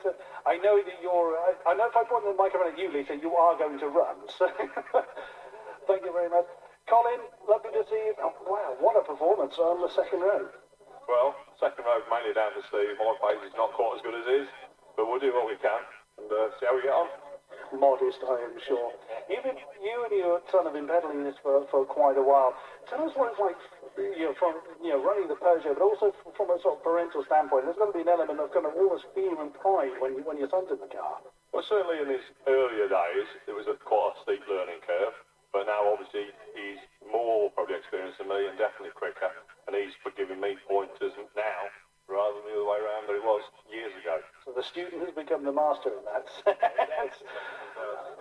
Yeah, there was a real subtle thing. That steep learning curve in parental code 4, there was a fair amount of clenching going on. It was quite challenging at sometimes. We started off track day when you got 2 seats in a car, you get off a break now. So yeah, learning curve for everybody. Wonderful. Well, best of luck, Colin. It's, since Junior seems to have disappeared, so... I have that effect on people, it's amazing. Wonderful, thank you, Colin. Let's see who else was a pet. I won't try and speak to everybody, because again, not everybody is here currently. So let's see who else we can find. There are several drivers I particularly want to speak to. One of which is John Baker, who is a little bit further down the grid in his number 810 car. And the reason why I want to speak to John is he is also one of our driver representatives. So those that are interested in becoming involved in the club from a driver standpoint, every category has a driver representative. So a nominated person to speak to, gain information, gain guidance, etc. So you're not just thrown to the wolves. To kind of figure it out for yourself. Every category has a driver representative, and John Baker is one of our driver reps. So he's currently actually having to explain part of his car to bystanders that are getting involved is wonderful to see. Wonderful to see again. And causing people to scatter. Don't worry, I'm not pointing the microphone at you. Let's try and be the moment where John is coming to the end. Actually, what I'll do, I'll come back to John because, again, we're in amongst our Pumas now. I'm trying to find some of our Puma drivers, which is also a bit of a challenge because not everybody is by their cars at this point. It's wonderful to see so many people. I'm loving this. There's so many people taking in interest in these cars and these drivers. Always good to see. One of the crew, I spotted this earlier, one of the crew from John Glover has got the most amazing oversized cap. Isn't it? Amazing to look at. I absolutely love that. Who else can we find? Let's see if John has finished his conversation. He hasn't, as it turns out. I know what we'll do. We will speak to a car who I think is a little bit out of position. That will be Stephen Routledge. This is Odell of the Fiesta. Let's see if Steve wants to have a... Mr. Routledge, you have a quick chat? We usually think you're a little bit further up the field in this. Do you have a bit of a trouble in calling? No, well, I've not been to this track for 10 years, actually, so I'm trying to learn it again. It's still in the same position as yesterday. That is true. Maybe I'm not after 10 years. Now, your car's been looked after by the Odell Motorsport team for quite a number of years. So, again, sort of explaining to the listeners about different ways of going motorsport. Now, not everybody kind of maintains their own vehicles, although yours is dealt with by Odell. What is that like from a consumer perspective? Well, it's really good. In fact, when I wanted to get a Fiesta, I went to one of your events and saw that Odell had quite a few Fiestas out, so I thought, well, why not have a chat with him? And be fabulous, really. And he knows the car, so it's really good, very supportive. And I can just arrive and drive, which is obviously a lazy man's way to do it, but it's really nice. It's very good. Wonderful. So yes, as you say, you turn up, you break it, you give it back, and it's unbroken again. Exactly. Yeah, so it's good. It's the way to do it. If you can do it that way, yeah. Of course. Now again, you've been driving this particular Fiesta for some years now. Yeah. Probably for about 4 or 5 years. But they're absolutely fabulous cars. It's really good, lovely chassis, and you can see there's 2 right in front. So if you do more work on the engine and be a better driver than me, you can really be front running. So. Far too modest, sir. Far too modest. Well, best of luck, Stephen. It's wonderful to speak to you. Thank you for taking the time to have a chat to us. Oh, would you believe John Baker has been found by Toby Harris and Lisa Selby, who we actually see out in our Turbo Tin Tops category, but are also very, very heavily involved behind the scenes. So, I don't interrupt Toby and Lisa for a second time. They might bar me from the grid if I do that. We'll come back again to John. Unless John is actually lapping under people to speak to avoid speaking to me. That's not impossible. Not impossible at all. I know who I can speak to that I've spotted. Let's see if I can find Andrew Rollison. There he is. Ruston has a wonderful story with this Ford KA at the back of the field here, and hopefully he'll be able to relay it to us. God, it looks immaculate. It looks absolutely brand new. Let's see if Andrew wants to have a chat to us. Mr. Rullison, wonderful to see you again, sir. You happen to have a quick chat with me? Yes, certainly. There's an element of recalcitrance in that answer, sir. So I remember having a chat to you before about your wonderful K1. It looks absolutely immaculate. It looks showroom new. It really does. But there is a wonderful story you told me. If you're happy to relay it again, I would love for our audience to hear it. Well, the car was actually bought for a lady that had problems. There was a nurse who saved my life in 2004. And she was in trouble in her own way without having any wheels. And I was shopping for a Mark II, and this one was in the showroom. And we bought it and gave it to her so that she was then mobile. So I love that story. That is absolutely amazing. And I can absolutely guarantee you will not find another story like it in the grid. Lady, named after Wendy. And on my 70th birthday, she gave it back to me because she was now back on her feet, because it was delivering more power than the Enduro engine did, because it's an 8-valve overhead crank. Amazing stuff. Now, you also drive a Ford Lotus Cortina, and you'll be racing, you've also raced a Ford Puma in the past. So, what is something like this, was obviously a little bit newer than the Lotus Cortina was. What is this in comparison to the Lotus Cortina? I can't imagine there's any comparison other than they both have 4 wheels. Well, the KA is special. It's been totally developed independently because you can't go and buy bits for it. The Lotus Cortina is a different story, really. I competed in one in 1966. Quite successfully sprinting and hill climbing it. So I then went off racing minis and Group 2 escorts, but never forgot the Mark 1 Cortina. I had the opportunity. I've got a road Cortina at home that was an original, and we were offered the Red Lotus Cortina that I'm now racing. Ex-Gold Cup winner in 2018, and hence the reason it's now on the circuit. It's a wonderful car to look at, both the Cortina, but particularly 4K.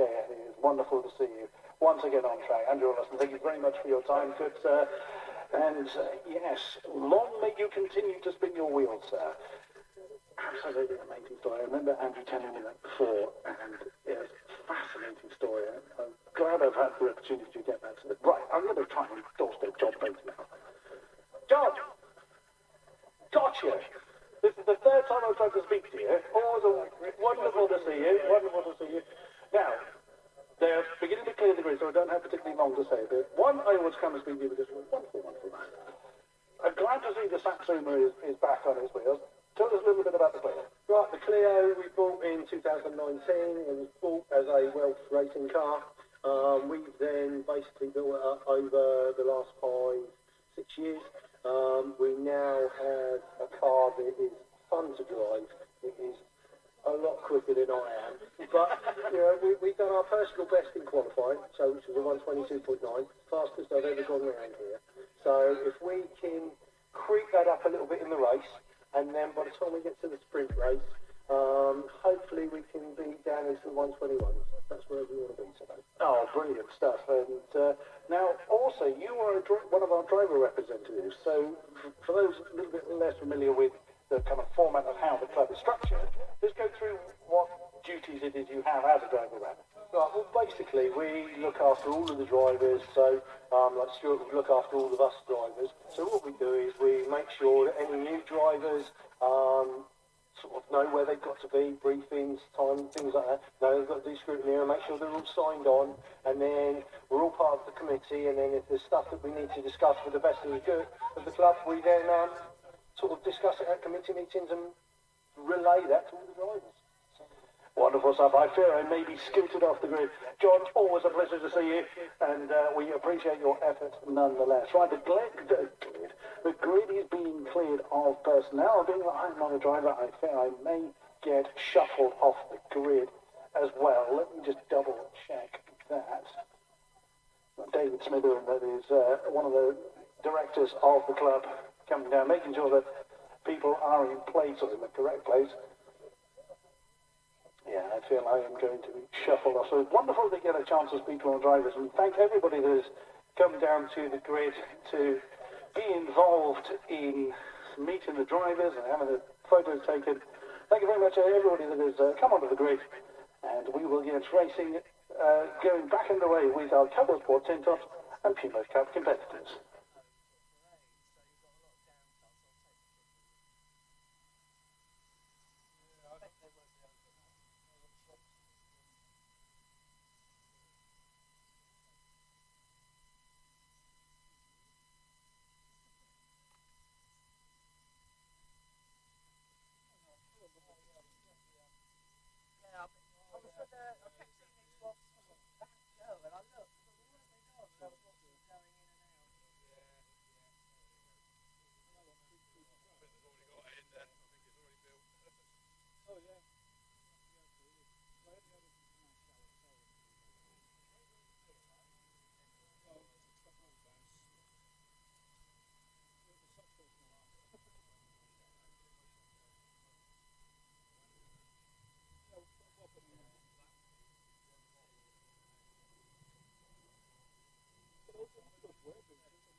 Well, thank you very much to Chris Buxton for doing the grid walk during the lunch break there, and I hope you managed to grab enough time to get some food and drink in you. Remember, the sun being out, we make sure you keep the The sun cream on, the fluids up, all of that sort of stuff. And I don't just mean the gin and tonic, as everyone knows I'm partial to. I do mean the water.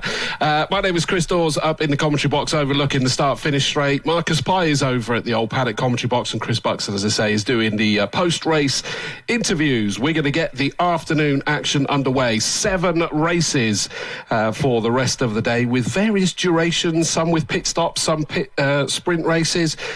One thing for sure, bucket loads of entertainment. Beautiful sight on the stream for those that are joining us there. Hello to everyone that's here at the circuit as we look back along the start-finish straight and looking there, actually back towards a very busy paddock. You can see the safety car's got the lights on, ready to take this field away for the green flag lap.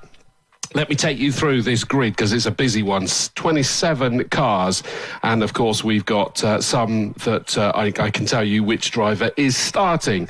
So on the front row we've got car number 86, that will be Nigel Ainge that will be starting that, and number 1 Adam Brown. Second row 62 started by Colin Simpson, and 20 Julian Fisher, someone who knows this circuit rather well and has had an outright victory here this year. Third row should have been 42 John and Tom D, but sadly that car has withdrawn, so there's a gap on the grid there. So all alone on row 3 is number 36 Alfie Jones. Row 4, 318 Richard Bethel, and 132 Adrian Matthews. This will now be the second time that we've seen a Volvo C30 race, having seen it out earlier. Fifth row is 14 Steve Papworth, 46 started by John Ridgeon. Row 6, 98 David Bellamy, 771 Steve McDermott. Row 7 should have been 44 Harry Taylor, but is not there. So 49 David Hutchins has that row all to himself. 8th row is 515 Jake Humphrey, a local driver, young lad, 16 years old. His dad is out racing this weekend as well, Russ Humphrey. So the whole family will be here as always. And sadly also withdrawn 69 Charlie Ford. So Jake has row 8 to himself. Row 9, 76, started by Brian Clayton, 45 Alan Wilshire. 10th row, 810, 810 John Baker, and 110 Gareth Cockgrove. 37 Stephen Routledge, and 64 Jonathan Weiss. Row 12 is 196 John Glover, and 152 started by Neil Jackson. 13th row is 99 Josh Scott starting that car, and 142 Sammy Jackson, and all alone on the 14th row, number 59 is Andrew Rollison. So that is the grid for this, which is 2 grids in reality. We've got the Co-Ord Sport Tin Tops and the Puma Cup. We've got 4 Pumas that are out in this race. Gareth Cockgrove, the quickest of them, the blue 110 car that starts on 20th position. The other 3 are sort of line astern to a large extent behind them. So that is the grid for this one. Also, just to point out, by the way, is that the 142 car started by Sammy Jackson and Frank Jackson is out there as well. Cousins to Mark Jackson, who sadly passed away after a couple of weeks after racing at Cadwell Park with the Classic Sports Car Club. They are out in the car. And obviously Neil Jackson is out as well in the 152 car. They've got a green 142, I believe, on that car just to commemorate, celebrate Mark Jackson, and the family told us absolutely happy to share that information. Not happy, but it's good message to share, because this is where they know he was very, very happy. So sympathies to the entire family, and a lovely touch that the family are out there still waving that flag. So off they go on their green flag lap. Marcus, a nice busy grid. Good afternoon to you, sir. Yeah, good afternoon, and it's always great to see the Tin Tops. They are just fabulous. They're great racing, and of course lots of them resonate with spectators on the banks, because it's cars that they've either owned, maybe still own, or even aspire to own. And I certainly aspire to own a Honda Integra, but Mrs. P's not so enthusiastic, I have to say. I did not know you had a penchant for one of those. Or have the hots for a good Integra. and that sort of Leighton Housey one at the front would do it for me. I'd take it back and put it in my garage if I had one. We've got pit stops to throw into this one now, Marcus. We have, absolutely. And there's some penalties, are there not, for for previous success. It's a success ballast in the form of you stay longer in the pit, so you work really hard to get a win, and then you pick up an extra imposition for the following, or for the rest of the season. And there are a few, I think, to serve. I've got our front row. Somewhere. Yeah, our front row have got both. Both of them have 86 and 1. They've both got 30 seconds worth. It is. It's like the tax man, isn't it? Congratulations for doing so well with your business. Here's a corporation tax bill. Exactly. Yeah, been there. And but what I think is interesting is that we've seen Danica Kassar make up a 2-minute penalty in the past. We don't have one of the regular front runners here, do we? Andrew Winbill, maybe who you're thinking of. Yes, yeah. Not present for some reason. No. I saw him earlier in the season, going very, very well. Absolutely immaculate Honda Civic EP3. And it's really cool. But the battles between Danica Kassar in Nigel Ainge's car and Adam Brown have been legendary over the years. Adam Brown and Danica Kassar share the other one later in the year. Later in the day, they're 2.4. They're already off, and Adam Brown's got the whole shot. He's into the lead, and he's taken the yellow 62 car of Colin Simpson with him. So at the moment, our pole sitter has dropped down, in fact, to 4th. I think that I couldn't quite catch which one's got up to 3rd. That's Nigel Ainge, isn't it? Who's starting that Civic? It is. He's actually the Integra. He's actually about 6. He's 80 years old. He's 81 this month. And started racing back in about 1967 with a 1293 Cooper S, then stopped and has raced every year since he was 50. He was telling me this morning. So it's Adam Brown who steams through out front. In second place is Simpson, 3rd is Fisher, 4th is Alfie Jones, Matthews is 5th, and Nigel Ainge is down in 7th place at the moment, with a whole train of cars, 1, 2, 3, 4, 5, 6, 7 of them on his tail.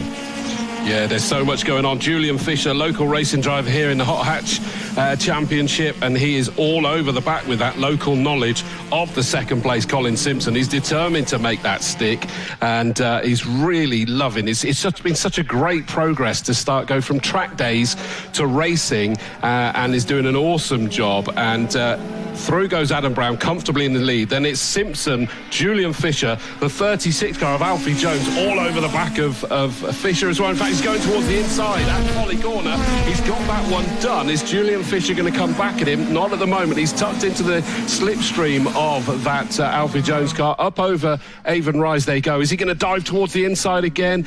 We certainly had a look about it, and in fact it looks like Alfie Jones has gone up into 2nd ahead of Simpson as well. Yeah, Alfie Jones had a good podium at Silverstone. He is 2nd, and the finish on this car is absolutely exemplary. It's beautifully painted, not wrapped, and it looks absolutely stunning close up.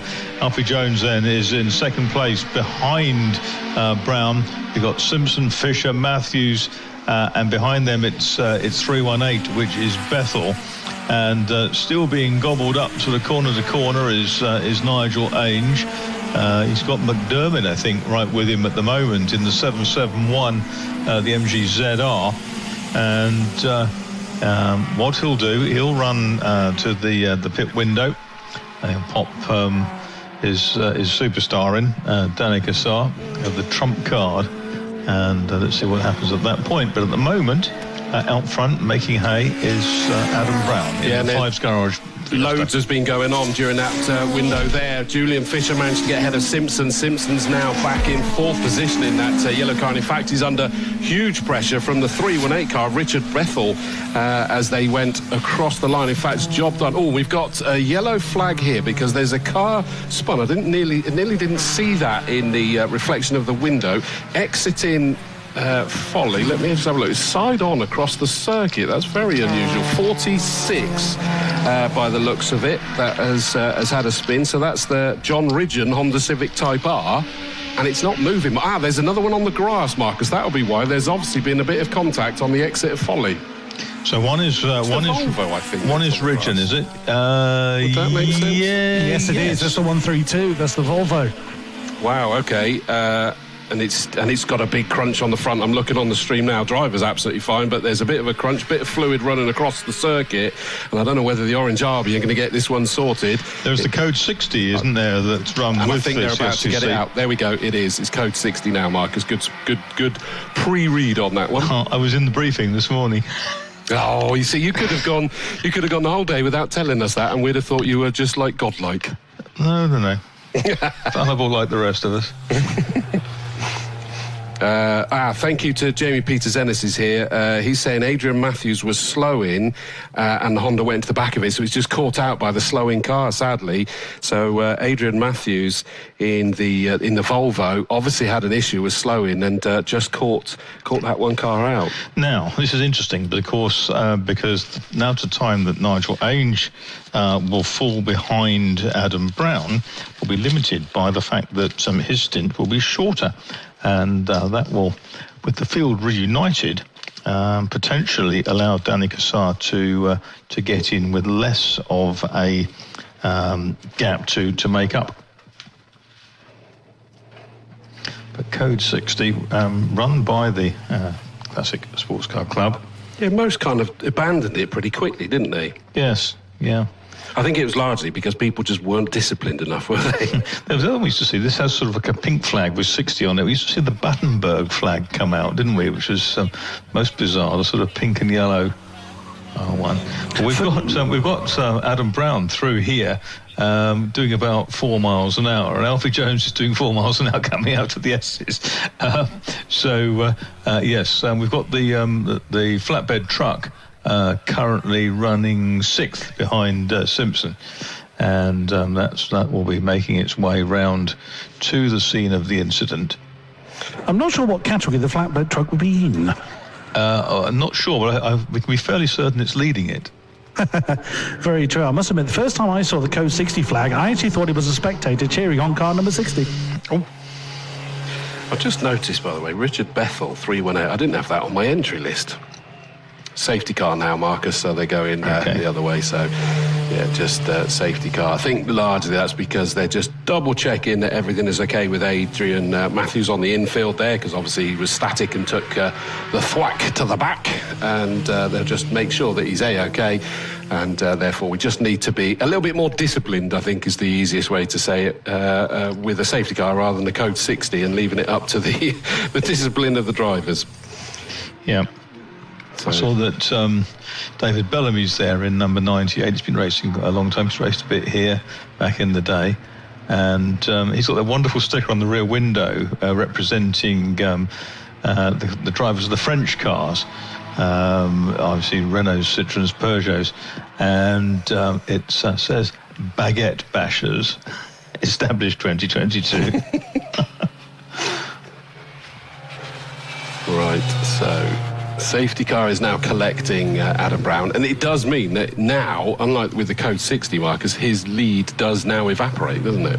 It does, and while he wouldn't have been overly excited by the lead that he had, which I suppose was about 3 seconds, something like that, at one point, it's now a situation whereby they're all closed up, and the race will move inexorably towards the pit window, which Danny Cassar will be excited about, because it means he'll be jumping in to the Hillwood Autos car and bringing it back up the field. It currently sits, 9th, car number 86, with Nigel Ainge,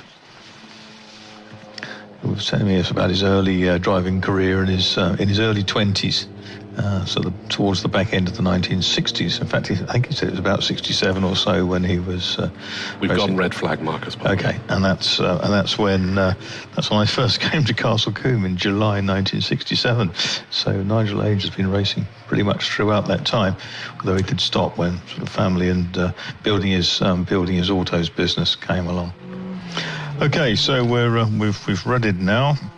And I think, actually, just to make sure that there's no unnecessary ways, I actually think Murphy's Law, I might be misreading this, but I got the impression that there was a mechanical issue with one of the medical vehicles, but that ambulance has got going again. It was stopped on the exit of camp, and it was kind of that universal symbol of hand across the throat at me as it stopped there out of harm's way. It was going really steady, but it does look like it's managed to get going now. But it was just all too risky, Marcus, wasn't it, to keep it going when there's too many unknowns just happening out there. And race control did the sensible thing of just, right, neutralise it, let's get this sorted, and then we'll get the race back underway. And the other thing, I think we're also short of flatbed trucks this weekend, because I think one of the other drivers is indisposed. Yeah, it's one of those ones that I got the impression that marshals as well, that, you know, thank you to those that are here, but they're sort of a little bit short-handed, which is not something that is very often the case here at Castle Combe. But I suppose, Marcus, it's kind of in the height of that holiday season, isn't it? So it can get a little bit tricky. I can't remember the last holiday I had, but yes, I know exactly what you mean. It's in the school. It's all in the school holidays. Mine are through that now as a university holiday for a couple of them. That's even longer. Yeah, absolutely. And they still have to eat. Well, yeah, and I used to spend that whole time going and doing various bits and pieces of work to earn my beer money. I mean, my book money. Your G&T money, surely. Yeah, stop it. Actually, no, not when I was at uni. I think, you know, that was too expensive for a student. It was, you know, shots of all sorts for £1 and things like that in the student union. I'm glad my dad's not here. He paid for most of that, to be honest. So. So the cars have just stopped at the sort of just before the pit in, so that they're able to make decisions of what's likely to happen, and whether they have to sort of bring them in, whether they're going to then determine what the starting grid is. And I'd say, Marcus, enough's been going that it will start in the order they are now. Yes, I would have thought so. Unless they go back to their original grid, but there's not a lot of point in doing that because they're already there in the order that they're there. And it's sort of, you know, it feels like enough has gone, right? Adam Brown has pootled on to join the back of the safety car. Of course, it's not a standing start, so he'll probably just, when we're given the all clear, they will trundle up behind with the safety car and get things going.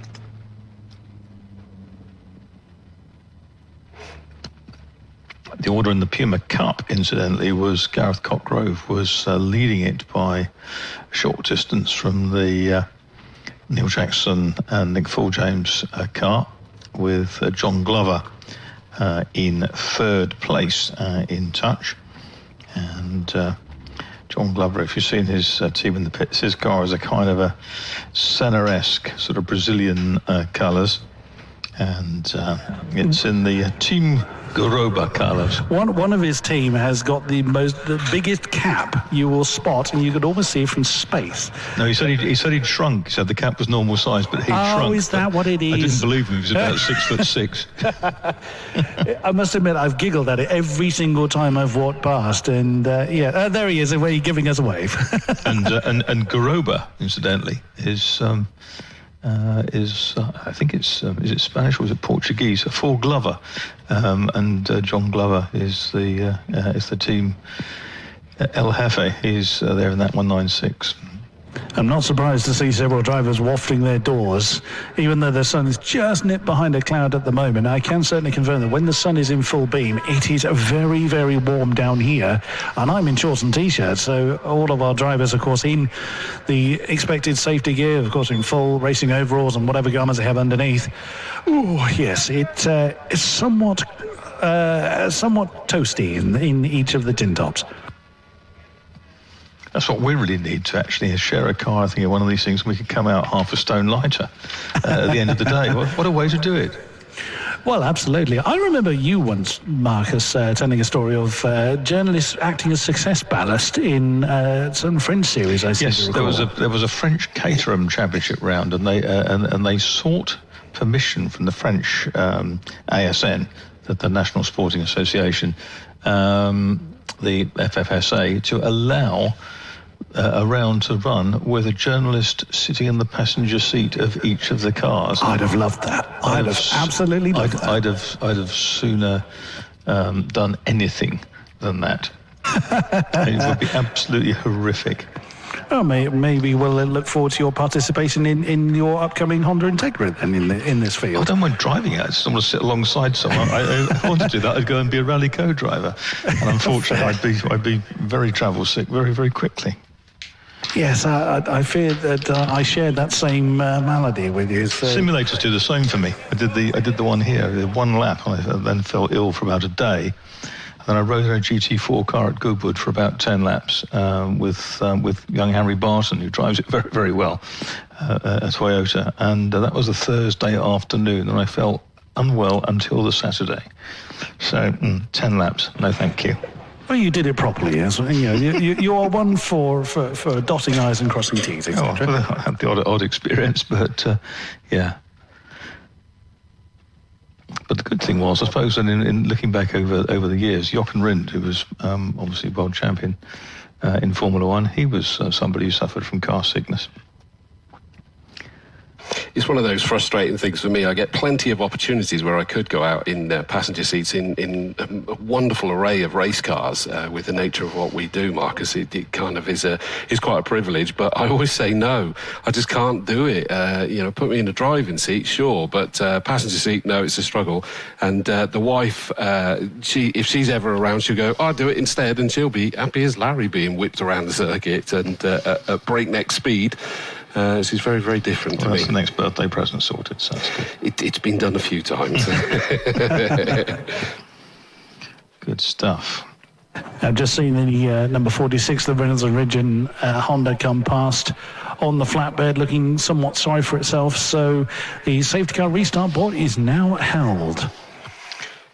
Yeah, they're still dressing the circuit, and they are still cars, one car on the flatbed on the infield and the 4x4. So we've got a few minutes just yet, but yes, they are confirming that it will be a safety car restart, as I suspected, with the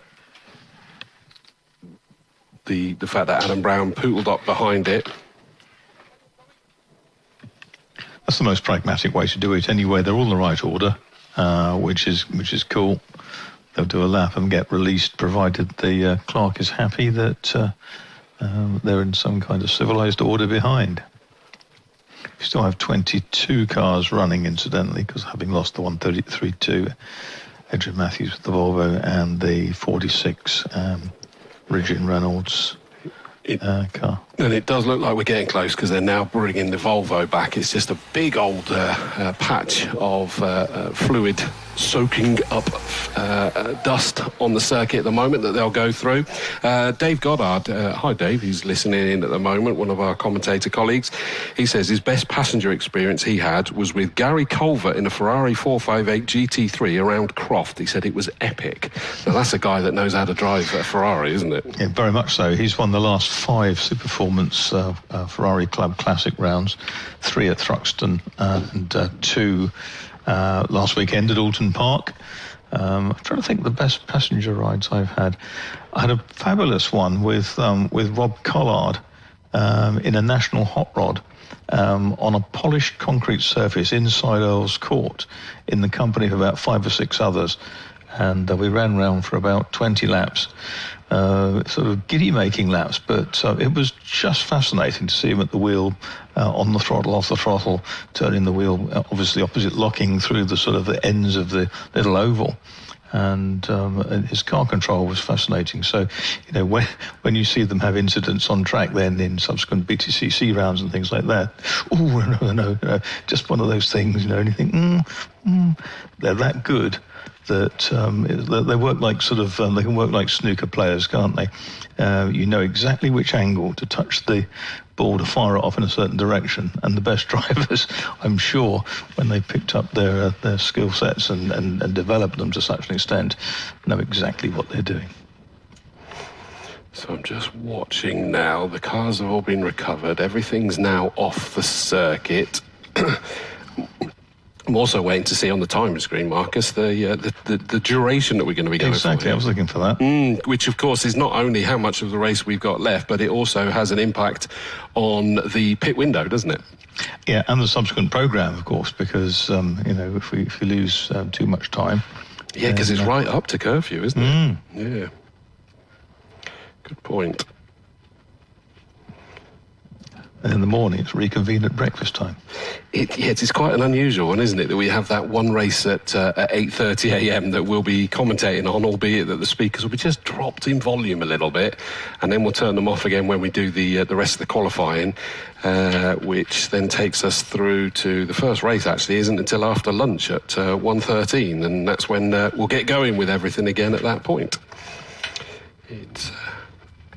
I have a question for you, Mr. Dawes. Fear not, I haven't just suddenly learned a secret of you that we're now. There's too many of them. Of the field that is now lined up behind the safety car, if you wanted the keys to one of them, which stallion would you choose? If I was to do what, sorry? If you were to drive any one of these cars ahead of you, which one would you pick to drive? Well, I mean, I've always seen Adam Brown go incredibly well in that Fiesta, and whilst it's not necessarily a car that sort of lights the spirit fully, I've just always seen it go phenomenally well, and so I'd love to have a crack in that one, to be honest. So that's sorted. So I'm in the Integra, you're in the Fiesta, and I'll have the Renault then. Perfect. Works for me every time. Absolutely. 32 minutes, incidentally, is the race duration. Oh, that's good. So we've still got a big old chunk of that. And I guess the clock will start ticking when the safety car sets off, which it might well do. Yes, that would make sense, wouldn't it? So I think they were just the mighty Orange Army were just wandering up and down and just making sure they were letting the drivers know what was going to happen, because of course they would be in there going, don't know, not a clue. The digital gantry hanging over the start-finish straight, as well as saying in big bold letters, safety car restart. It also now has the clock in the bottom right-hand corner that tells them 32 minutes. I'm assuming they can see that, Marcus, as they go whipping past. Depends where the sun is glinting off the stand, isn't it? Yeah, that's a good point. I think that they'll be largely okay coming down the start-finish straight. First of all, that was, of course, the one thing that does have to happen is that the flatbed is making its way to its stationary point, which I'm guessing, is it up by you, Marcus, in the gap by the bridge? I think it came from. I'll tell you in a second. It's just sort of hove into view. At Quarry, so it's coming along at the moment towards the SS and peeling off right. Yeah. So it's hiding on the inside of the circuit.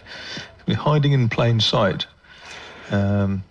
Which means that we've now got on that gantry the big SC safety car flashing, the yellow flag with the word safety car above it, the safety car board held by the marshals at the top of the famous Castle Combe Tower. And off goes the safety car with the field. So they'll be round, presumably just the one tour. The safety car will exit stage left into the pit lane. And the clock is ticking. As we suspected, yeah. I mean, it had to, didn't it, Marcus, really? I reckon so. We're blessed that they've given us still plenty of the fight to enjoy. I love seeing these Pumas out there, Marcus. It's a shame that it's not sort of had the traction that it deserves, really. The race at Silverstone earlier in the year was absolutely fantastic. There were 5 of them, and I think they were nose to tail for a fair old proportion of the race. And I think the one at, I'm told the one at Cowboy Park, which I wasn't at, was even better populated. It's one of those things that, it has some appeal, and when they come out, they are very closely matched. Yeah, it's a wonderful car. I tell you what, Marcus, I went past a quote-unquote Ford Capri yesterday, the new one. It's not a Capri. No. It's just not. It's not even anything within my conscience. No, I just went past and felt absolutely offended. But there we go. That's just a Ford story that I experienced yesterday. Bring back the 3-litre S, or the 2.8i. Well, I've seen some lovely photos, presumably AI, where they've put together sort of almost a concept version of what a new Capri would look like, and oh my word, it looks so good. But this boxy electric car called a Capri is like, no, that's the wrong name in every way. You put one word in the sentence, it's just left me south of cold, and that's the electric bit. Well, there is that, yeah. But the 2.8i's are fantastic sort of run-out models at the end, If they'd have been equipped with effective brakes to cope with their acceleration and power, they'd have been rather good. But splendid things. Good old limited slip diff. I've been chatting to Mr. Hatt from Team Garoba, and he's enlightened me that the translated phrase is from Japanese. Japanese, okay. Aha, there we go. Right, safety car is in. List.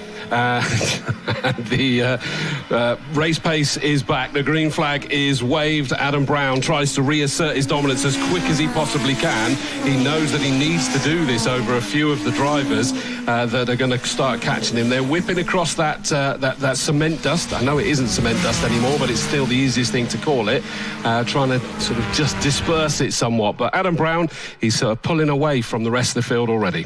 Yes, he is. Adam Brown leads. Alfie Jones is in second place in the orange Honda. Third is Julian Fisher. Fourth is the car of Bethel. And then there's a little gap back. Then we pick up the next of them coming through. That's a later model Honda Civic. That's the number 14 car, which is Steve Papworth. Behind him, it is Simpson. They're all quite spread out, in fairness. And I'm looking to see where Nigel Ainge is up into 8th place, the expense, and young Humphrey is up into 9th. Watch out, there's a Humphrey about. And then 771, McDermott up into 10th place. Into the pits has actually come the 49 car of David Hutchings, and I can't believe that that's a legitimate pit stop at the moment. It looks to be, because there's no hurried action around the number 49, and I've seen one of his crew check the tyre pressures, and he's standing by the driver, the engine is still running, so that looks like it's scheduled. Okay, and in fact, we've got plenty more coming in now, and they are coming in thick and fast. The first of those is the yellow Peugeot number 62 of Colin Simpson. We'll hand that over to Steve Simpson. Also in has come the number 86 car. That is Ainge that is going to hand that over to Danny Cassar. That's going to be the key story here, Marcus, isn't it? Yes, very much so. Watch for that white and turquoise Honda coming out. So Brown, Jones, Fisher, Bethel, Papworth, that's the top 5. And who is next? It's Bellamy is behind them, and behind Bellamy is McDermott in 771, and it's Humphrey in 515, and then it's 64, which is Wies, and behind the 64 car, 810 Baker, 37 Routledge, 110 Cotgrove in the leading Puma, ahead of Jackson, full change, and the Garoba car of Glover. Understandably, the lead cars that are all single driver, they're carrying on at the moment. They don't need to come in. These ones that are coming in are predominantly ones that are going to be changing over. The exception to that is the 45 car of Alan Wilshire, the red Fiesta has coming in. They've just decided now's the time, but the ones that are in, there's a logic to it. Also coming in is Stephen Routledge, I think, the 37 Fiesta, but at the moment Adam Brown is just holding his all. Of course, the bad news for the 86 car, Marcus, is that it's there for a lot longer than the rest of the cars that came in, yes, with its success penalty. Exactly, plus 30. Adam Brown, our race leader, of course, has the same.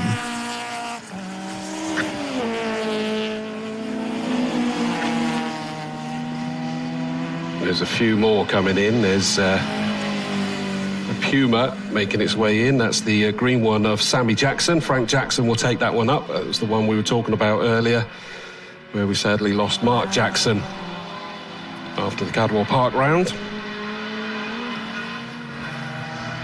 So Adam Brown goes through with Alfie Jones, number 36, sat there in second. Great first part of the race here for Alfie Jones. Started in 6th place, running in second in that black and the luminous orange Honda Civic up over Avon Rise. And it now means, in fact, coming round by you, Danny Cassar and Adam Brown are together, but on different laps. Yes, I shall watch for that. Yes, it's... Cassar looking for a way around. He looks up the inside of the edge, looks to the outside, goes in a bit too deep, comes out compromised, but he's of course got cold tyres, which don't help. And he comes out over the curbs on the exit of Old Paddock, and probably very happy just to sit there and just sort of cause a bit of angst for the race leader, who's yet to stop. Sowing that seed of doubt in Adam Brown's mind. Which to me sort of almost says Adam's best thing to do now is just dive for the pits. Yes. He doesn't need to be sat there. We can see on the stream he's just being hounded like mad by Danny Cassar. Other than the fact that race is gun race, let's have a look. He's carrying on at the moment. So he's kind of knowing Adam, he's probably there with a huge smile, almost chuckling in that car. But Danny Cassar's now diving towards the inside at Folly. They're getting past a back marker on the start-finish straight. Through goes Danny Cassar, and then he just sort of like tips himself in front of the Fiesta and just sort of makes sure that it was unsettled. Those two have raced together so many times that it'll be great fun. In has come the 36 car of Alfie Jones, so that's the second place car into the pits as well. That's at 5 laps, yeah. Correct, yes, absolutely. Yep. And I missed that Julian Fisher, number 20, and Patworth in number 14, they pitted from high up in this battle. They're now back out onto the circuit as well. So they went last time round, yeah. Yeah. So there's Adam Brown. He's still battling, isn't he? Chasing down Cassar, thinking, well, okay. If nothing else, then we'll sit there and get some good lap times in. In fact, that time round was a 1:15.940, about half a second away from his own fastest lap. Oh, that was Chris coming in, but he's been zapped by the speaker. I'm in the wrong place. If I try and put my back to the speaker, we'll hopefully get around the particular problem. I've got Sammy Jackson, who's just got out of the 142. How's it running, Sammy? It's going good. Obviously, with the safety car and that, it was a nice restart. Had a little bit of a battle, which I haven't had before. So obviously my second race on track, so it was fun to throw some moves, and I loved it out there. It's been somewhat of an emotional time for family Jackson, as we said. So again, our condolences for the loss of Mark. So as you've had your kind of first race, and it was explained to me by your family that was very emotional. Yeah. So again, you're doing well in the car in Mark's memory. Of course, it was only fitting that we just keep it running. It was I said it before, but it was his pride and joy. So there's no harm in keeping it running. See what we can do, get better and better, and run it for him. And he's giving you the weather for it. Great stuff. Thanks for speaking to us, Sammy. Back up to you, Chris and Marcus. Yeah, and in fact, just in front of you, Chris Buxton, you will see that our race leader is in, and so Adam Brown is in. They've got the bonnet up, but I'm hopeful that is just as they're in, just checking levels, making sure that everything is okay. They're being very thorough with this one. They too have this 30-second success penalty to serve, so it's going to feel like an absolute eternity for them as well. Through goes Danny Cassar. What does that put him running at the moment? We still got a lot to wash through yet, haven't we, Marcus? Yeah, Cotgrove, who was leading the Pumas, he's dropped back. Now, has he made a stop? Let's have a look. Yes, he has. He's in now. Yeah. So, yeah, that 110 car of Gareth Cotgrove, the blue Puma's just trundled into the pit lane now. Also in has come the 318 car. That was the car that picked up the lead of Bethel, Richard Bethel, in the black Clio. So they're all serving their stops, and as we get the last ones done and they do a lap, we'll then be able to work out who's where. Fastest lap, have a guess. D. Cassar, yeah. 1:14.284. That car running now in 20th place. Very impressive. Up into second place goes the 16-year-old in the 515 car, Jake Humphrey. And pulling off is 37. Out here, that's Routledge. Unfortunately, out of the race. That is a shame. Where did that car start? That's the Fiesta, isn't it? Yes. Yeah, he started on the 11th row. Yeah, that's a shame. It's his second race of the day already. They do get their money's worth out of their cars, don't they? It's worn it out, unfortunately. Yeah. Humphrey is now second. It has yet to stop, of course. Adam Brown's just gone past in front of you, I see, through the yellow flag zones of that. We're actually going to have a Puma actually running second. We've got yellows here covering the situation with the Routledge car.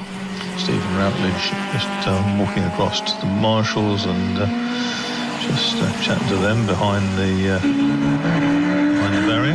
I had a chat with Team Brown on why they were going under the bonnet. Water temperature gauge was showing very high, but it seems to be the centre that Dickie is. The water temperature and water levels are all fine, so all is well in the number 1 Fiesta.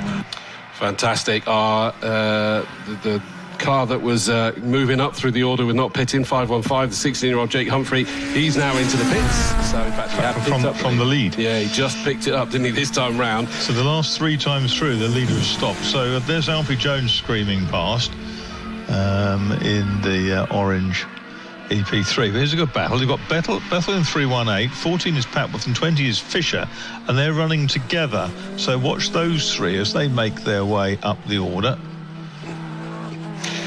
And interestingly, just sort of seeing what the gap is between Adam Brown, who's just coming past you now, your commentary box there on the stream. I just waved it then, Marcus.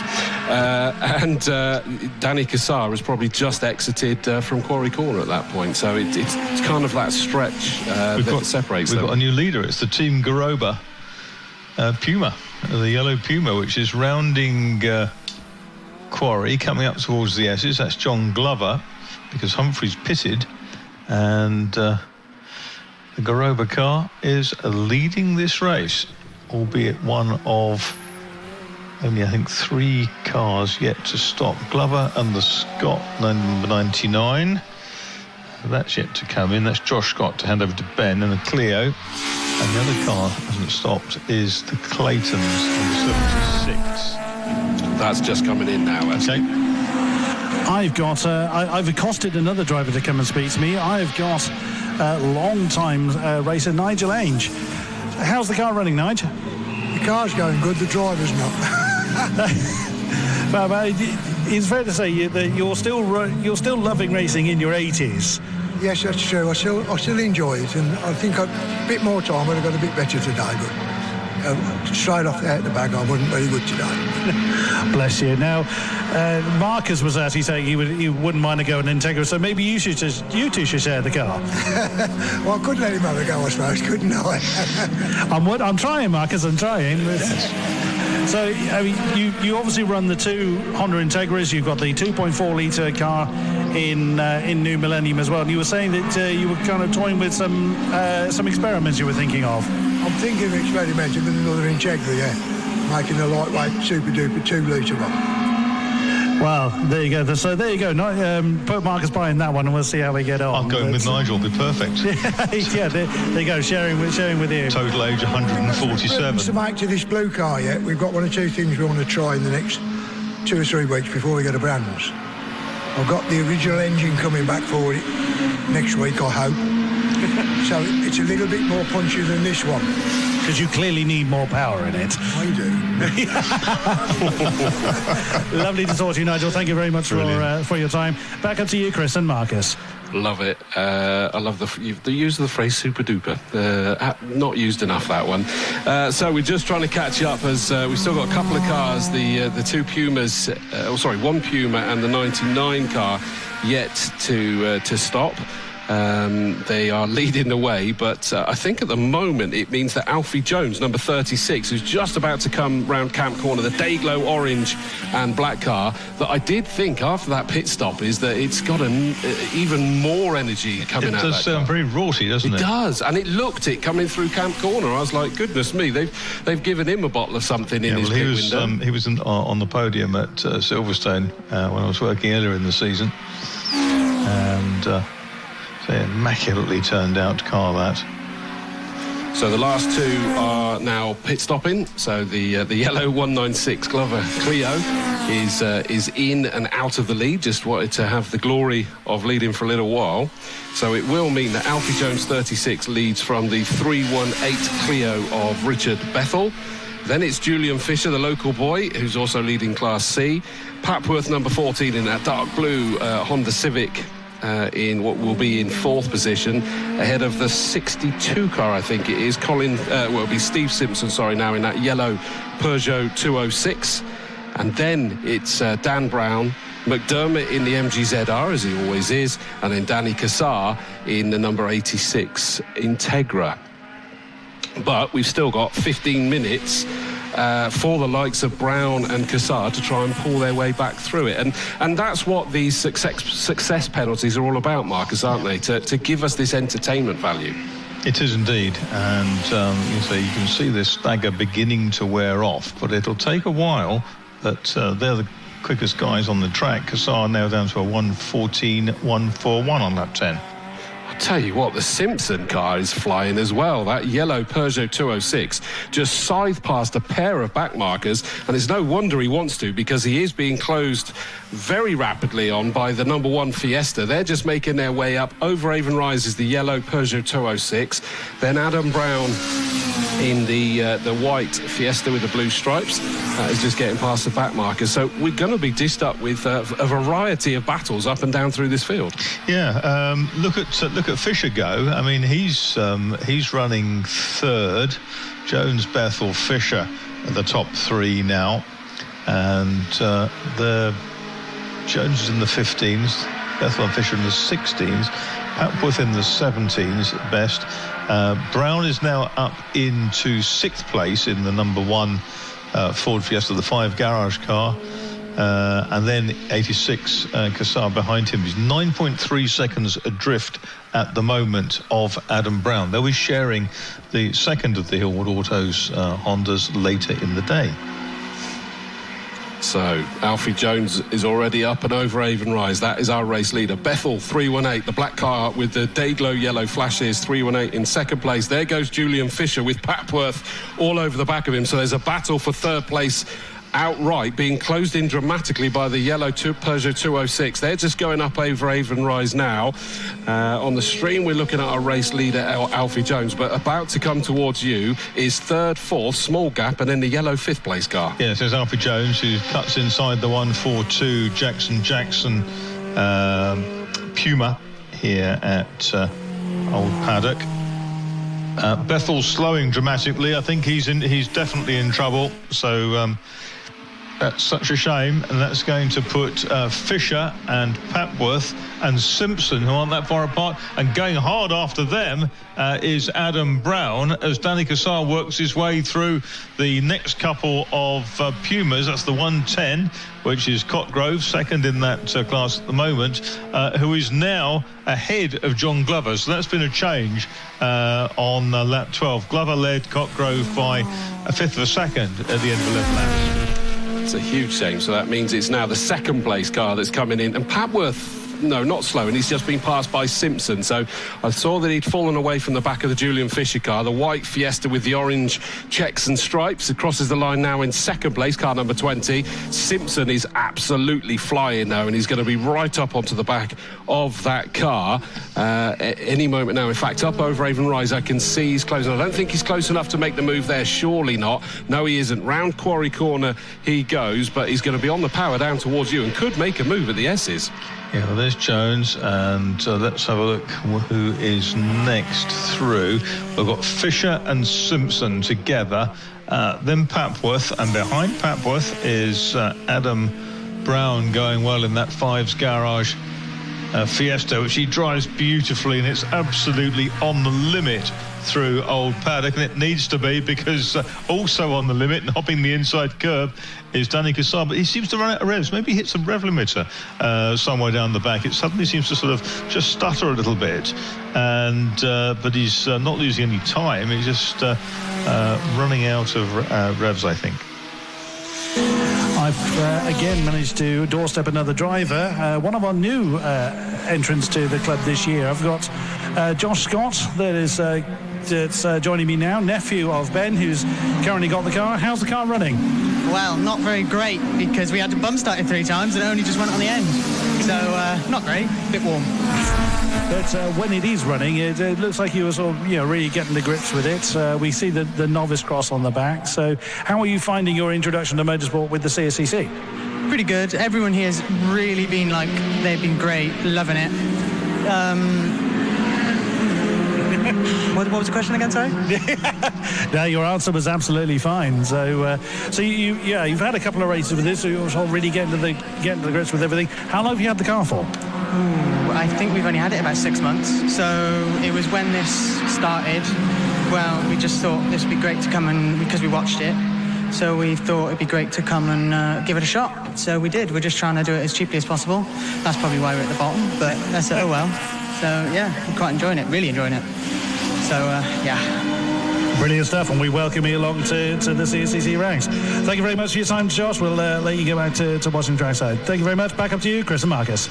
Yeah, I think, Marcus, we're getting a few that have got penalties pending, which we often see, don't we, sadly, where they'll have gone a bit short on the pit stop, and that does include the number 14 car, Papworth, that sat running in 5th place. Oh, and he's just run very wide here at Camp Corner, which means he's going to be pounced on by Danny Cassar. Through goes Danny Cassar. That's going to put him up into 5th position. His next target is Adam Brown, but yeah, that Civic has got a penalty pending of about 30 seconds. Okay, here's Alfie Jones then, screaming through in the orange Honda, number 36. He is in the Civic EP3, and he's down through Tower Corner on his way to Simpson's Bobby's. Past Fisher, I just noticed. Yeah, Simpson in that left hooker Peugeot. Now past Fisher, and Fisher coming under pressure from Adam Brown, but all the while that Integra is getting bigger in Adam Brown's wing mirrors and rear view mirror. We still have 8 3/4 minutes to go. I think Danny Cassar, with some use of some lappery, will reel Adam Brown in. It's great to see how this works. On the stream, we're looking in one eye shot. We've got 2nd, 3rd, 4th and 5th, all in a line there. They're coming across the line to me now. And in fact 6th as well, because down to 6th has gone Papworth, and he was still in the background there, although he's fallen away from them. But the lead is just under 17 seconds, and they're just not lapping quick enough to be able to make that up before the end, Marcus. At the moment, I would say that Alfie Jones is looking very strong for this one. He's just gone hurtling through. We got the challenge coming towards you now. Simpson's at the S's. He's in 2nd. Fisher's just got there, and Cassar's come up the inside of Adam Brown, snatched the place away.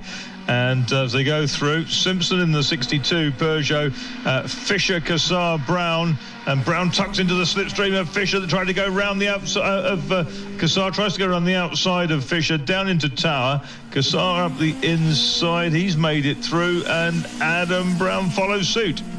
Yeah, nicely done by both of those, and nicely done by Julian Fisher. I think it was, he knew full well that there was a bit of a David and Goliath there, and it wasn't worth getting himself in any kind of trouble. He's still leading the B1 class. Sadly, into the pits has come the 99 car with a bit of an issue by the looks of it.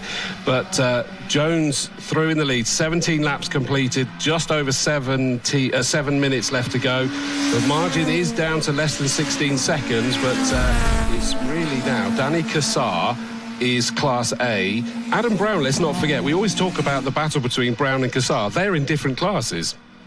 So yep. Adam Brown's in Class, what's he in, Class C, and he's leading the way there by getting past Fisher. Yeah, that's right. There's our leader through, and the car looks very, very planted. 18 on his 18th lap now. Simpson still holds on. He goes round Jake Humphrey, but he's going to be gobbled up by Cassar any moment, probably on the exit of Bobby's, I would think. Well, let's have a look as they come back into my view. Not yet, so Simpson's still got it, but I feel that is there a challenge coming in camp? He may just be a bit too far back, Danny Cassar, and he doesn't need to do it just yet. No, he's closed right in, so he's going to get on the power. He's been able to take the full speed through the apex. Oh, last lap board's gone out, Marcus, so it might say 6 minutes, but the last lap board has now gone out. That changes the complexion of the race, doesn't it? Number 99 has been in again, so the crew scrambled around it. It sounded fine as it was coming to rest. They were a tad light on fuel, but that was, of course, before the last lap board was shown. So Jones now working lap 19. He's well clear. Cassar is now 2nd. He has gone through on the inside of Simpson at the S's.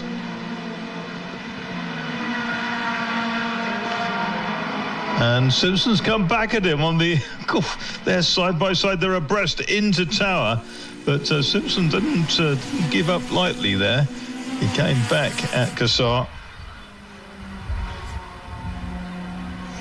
Well, here comes our race leader. He's going to come through. He's going to take the checkered flag. So there we go. Fist out of the window. He definitely saw that checkered flag as he went across the line. Great win there from Alfie Jones, number 36. Here comes Danny Cassar. Brilliant job from the 86 car. And he comes through, takes second place overall and in Class A, because same class as Alfie Jones. Third and winning Class B1 is the 62 car of the Simpsons. Fourth, car number 1 and winner of Class C is Adam Brown, just ahead of Julian Fisher, car number 20, which gives him runner-up in Class C as well. Papworth, with the penalty presumably applied now, still comes home in 6th place. And it'll then be the Class E winner, 98. Bellamy's over this side of the circuit. Got you. OK. That will be the win in Class E when he brings that one round then. So, yeah, it should put pay to that penalty anyway. McDermott's dropped down with his penalty, hasn't he? Yes, and he's just come across the line. In. Yeah, he's taken a checkered flag, and it will drop down once Bellamy and Hutchins presumably take the checkered flag. But a great victory from Alfie Jones, and especially after the pit stop, it just looked and sounded incredibly quick. He knew what was on the cards. So through there goes Bellamy, the 98 car. That jumps him up into 7th place and winning at Class E. 8th is number 49, Hutchins. 771 McDermott comes home 9th after the penalty, which still gives him the Class D victory. Jake Humphrey, the 16-year-old, 10th on the road in 515, a victory in Class B2. 11th is number 45, Wilshire. 810, Baker. 64 Vice, then the winner of the Puma Cup race comes up in 14th. That's the 110 car of Gareth Cotgrove. That's the blue car, just one place ahead of the second place in the Puma Cup, which is Glover in the 196 car, which is the bright yellow vehicle. Just to round out the third in the Puma Cup was car number 152, Jackson and Full James as well. Winner of Class F is the number 59 car of Rollison. So that is their race done and dusted there for us at this stage. I will take you through the grid for the next race before giving Chris time to grab any interviews he's able to get. It will be the Fox Transport Turbo Tin Tops, and the grid will be as follows. Front row 59 Andrew Marson, 166 Richard Clark. Second row 155 Nathan Nichols and number 1 Carl Chambers. 43 Adam Morgan and 7 started by Lisa Selby. Fourth row 68 Tom Oatley, 181 Chris Earl. 28 Will Oatley and 111 started by John Hammersley. Row 6, 9 Matthew Jackson and 199 Bob Hoosier, and then all alone on the 7th row, number 124 James Manning. So that is the grid, although we do seem to have a few gaps, I'm afraid to say, which looks like Matthew Jackson and Bob Hoosier, both on row 6, are not in the assembly area. But Chris Buxton, that gives you plenty of time to grab a word with a few of them. Indeed, I've got 2 of our Tin Tops successors. I'm missing our race victor again. I wonder if he's gone on for another lap. I'm also waiting for our Puma Cup victor, Gareth Cotgrove. Neither seem to have come past me. I've inadvertently flagged down Adam Brown because I'm actually used to Adam being on the podium, but he's been beaten down to 4th due to his penalty. Our race winner's just coming into the pit lane now, mate. Righto, excellent, thank you very much. As I just want to flag people down before I start speaking to people. I realise that the next race is in the holding area, ready to go. Here comes Gareth Cotgrove now. Yep, I've got him. So now I'm just waiting for Alfie Jones, and there he is. Got him. Right. We'll wait for Alfie to get out of, and for Gareth to get out of his car first. Let's have a chat with. Danny Cassar up here again. I don't actually know the result. Oh, right. You don't know the result? Well, I flagged you down for a reason. You came home in 2nd on this occasion. So how are you happy with that?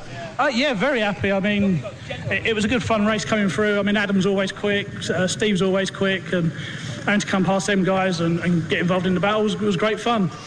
Yeah, it's like any race, you always wanted a bit more time to get to the front. But who won, Alfie?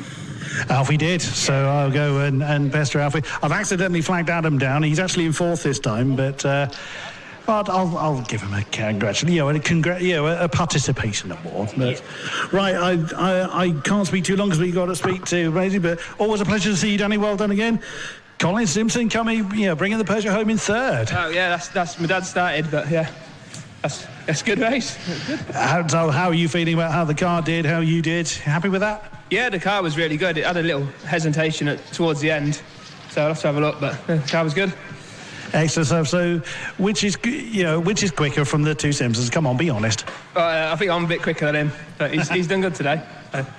Brilliant stuff. I'd love to chat to you more, but a few cars to go through before that lot get released. Adam, you were beaten off the podium, mate. What's going on? Well, you flagged me down. I know, I shouldn't have done. Success penalty hurt us hard today with the reduced race distance.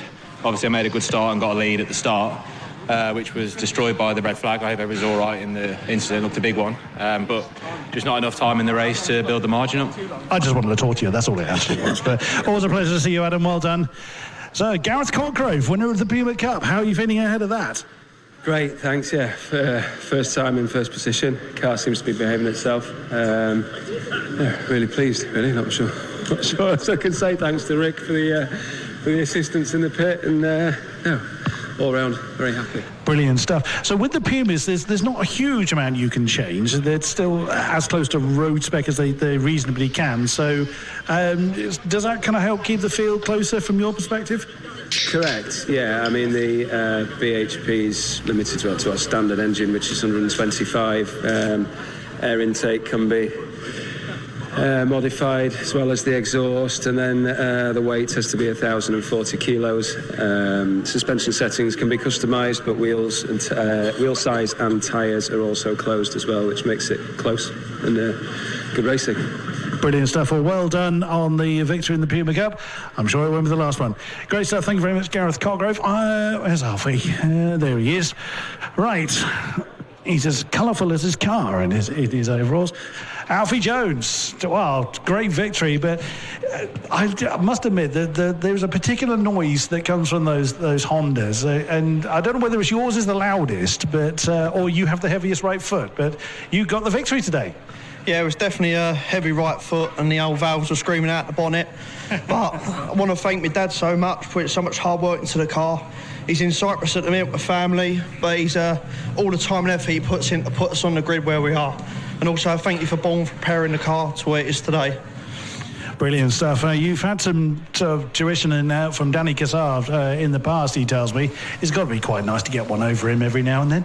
Yeah, no, Danny will always have the upper hand, mostly through experience of old age, but on the sim racing, he is a great help to me, getting me to put the lap times in, practicing in the car. He's a great help. Couldn't ask for anyone better. Brilliant stuff. Well done on the win, Alfie Jones. It is not going to be the last time we speak to you on the Podium 3. I have absolutely no doubt. I missed the other Pumas, unfortunately. Would you... I need to be fired for this job. I pulled over a driver that didn't need to be, in the form of Adam Brown, and missed 2 of the Pumas. Either way, I'll hand that back up to you, Mr. Dawes. Thank you, sir. I did warn you, it's a challenging one down there. They just suddenly appear under the Nankang Bridge. They run off, don't they? They're like ants. They scatter. They do. Some of them, of course, understandably, because they may be needing to prepare that car for other events. We talked about the fact that some of them, not only their second race of the same series, but they do manage to enter in more than one in some cases as well. So you get a little bit of that. They just don't want to speak to me. I've done this often enough. They take one look at me and think, nope, I'm off. Yeah, absolutely. Right, I think we're getting close to releasing these cars. Now, I have to say, on the second row, the 155 car of Nathan Nichols, another one of our local drivers, but the big reason that I want to bring his name up is it's a rather special day for him.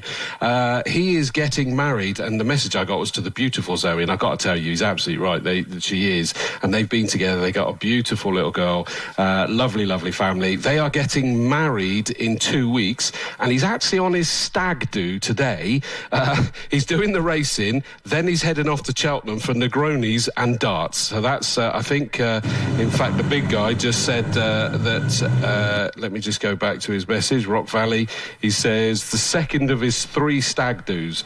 That's the reality. So congratulations to Nathan Nichols from myself personally, of course, and there is from everyone here, because he's a regular at Castle Combe Circuit. So, Chris Buxton. Hopefully not 3 hangovers for the man, but have you, I hope so, otherwise he's not doing it properly. Well, yeah, there is that argument to be made. But what a way to spend your stag do by blasting around Castle Combe. Absolutely, it is incredible. I think it means that we don't see him out. When would they be? They should be racing at the end of today. He's not going to be out in that one because he'll be off having a few sherbets, and well deserved. And congratulations, Nathan and Zoe, for in 2 weeks' time. So fantastic work. Marcus, we do indeed have both 9 and 199. Matthew Jackson and Bob Hosier are withdrawn officially, so that leaves that 6th row empty. But it's still a wonderfully eclectic mix of cars, isn't it? It is, and the little Abarth goes so well out front. I don't know that I've seen the VW Golf Mark IV before, but that's a really cool thing. That's Adam Morgan, isn't it? That looks really good, but it is super We've mix. seen that here, haven't we? I'm sure he's raced at Combe before. It rings a bell, that one, with its sort of dark turquoise, isn't it? It is. Yeah. It is dark turquoise, and it looks really fine. I had a couple of those, and they're great handling cars. These days, a Golf Mark IV doubled in value in the last, a really good one, doubled in value in the last 2 or 3 years. Adam Morgan, the first race for that Golf for Adam Morgan was last year at Alton Pass. This is only his 2nd race in the club. Okay, that's exactly what I wanted to hear. Right, safety car has got them dramatically slowed down. This is another 40-minute race for the turbo tin tops, and we got quite a few with penalties. Andrew Mason, 59's got 30 seconds. Number 1, Carl Chambers with 30 seconds. The 111 car of John Hammersley, Nigel Tongue, and the 166 car of Richard Clark. So plenty of them will be stopping. Well, we've not got the tidiest of starts, because at the moment Andrew Marson in the 59 car is miles ahead of everyone else. That is the worst rolling start I've ever seen, and I don't know whether that was Marson's fault being so far ahead or Richard Clark kind of slowing them back down. But the rest of the cars, they don't care. Nathan Nichols, the soon-to-be married guy, he got a cracking start there, but that little Fiat of Andrew Marson did manage to accelerate away, albeit secondary phase, really. That was a very messy start, that one. Okay, well, it is Marson who leads the way. Nichols is in 2nd place in the Mini, and that's Morgan in 3rd place in the Golf. We've got a real scramble next up between the 2 late model Clios. They're coming through ahead of the Chambers Pug Sport Peugeot. It's 68 ahead of 166 in the Clios, and that's Tom Oatley ahead of Richard Clark. And they go ahead, and they can see John Hammersley, and accustomed to being so far down the order in the Sirocco, and is resolutely penultimate place at the moment. I like that, resolutely penultimate. I thought you might have been last, but then we saw the other. This grid is bookended by the 2 Abarths with... They're just wonderful-looking cars, that. I mean, that Abarth Assetto Corsa of Andrew Marson is now starting to pull away, and I mean, they look like they probably handle incredibly well, Marcus, because they just literally are this one unit that I feel I could put on as a roller boot or something. Yeah, I drove a road-going one when they first came out. They're absolutely fabulous. You've got to keep them singing on the turbo. The big problem is they've got a fuel tank about the size of a shoebox, and so you need a 3-stop strategy to go anywhere.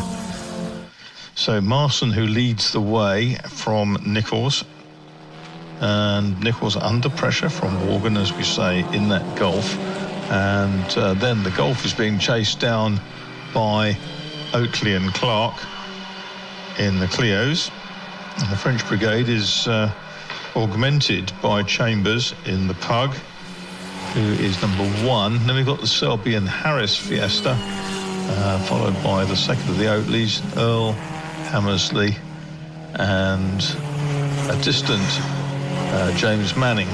Just watch a big lock-up going into Bobby's there, and a very near miss by a couple of the Clios there. I didn't quite catch which one it was. Lewis Bird has said that Adam Morgan used to race in the Combe Saloons about 4 or 5 years ago, and apparently, Marcus, this is an interesting one, the Golf used to be a diesel. But it's not anymore. It's an ex-diesel. Yeah, it's an ex-diesel. That sounds like some kind of sitcom sketch, doesn't it? So Nathan Nichols is under huge pressure from that diesel as they went past me that time round. But it is Marson, new fastest lap of the race, just pulling away in these early phases and just leaving those two to have their fight. And we also wonder whether Richard Clark's going to come back to them, because he started on the front row. He's down in 5th position. Didn't get a great start. I don't know whether there's a small issue with that car, maybe. Yeah, Marson charging on. It sounds really, has a sort of a low kind of sound to it, doesn't it? It's a low sort of resonance, a bit like listening to a Ducati motorcycle on the run, with sort of twin cylinders, but this sounds really deep-throated, and it's running very well. He's 3.5 seconds up the road from Nathan Nichols at the moment in the Mini.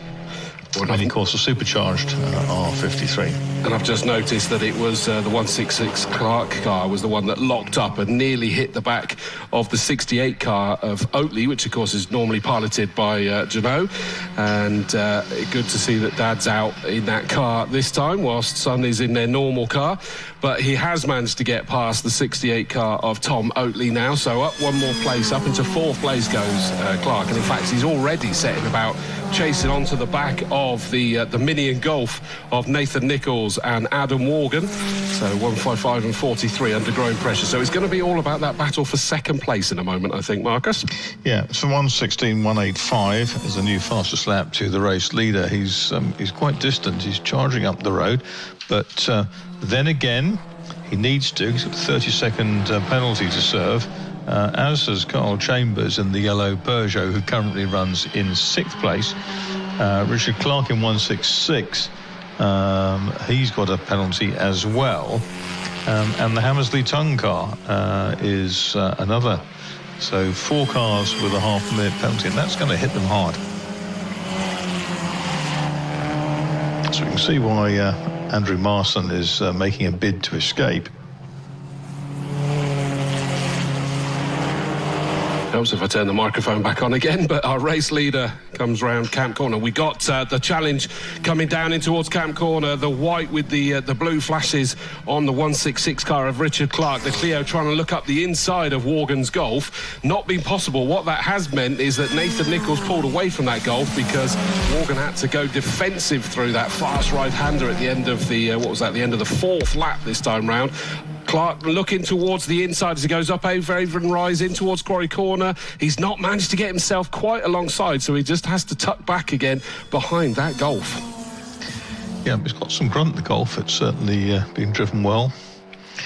And holding the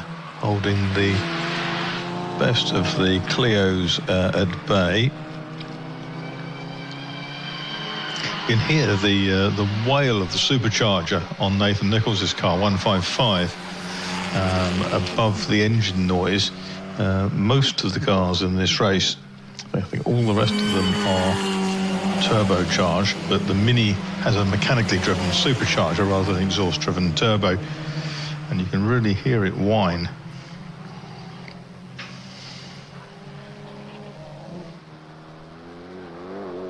Race leader through now to put 5 laps into the book. So there we go. Marson, number 59.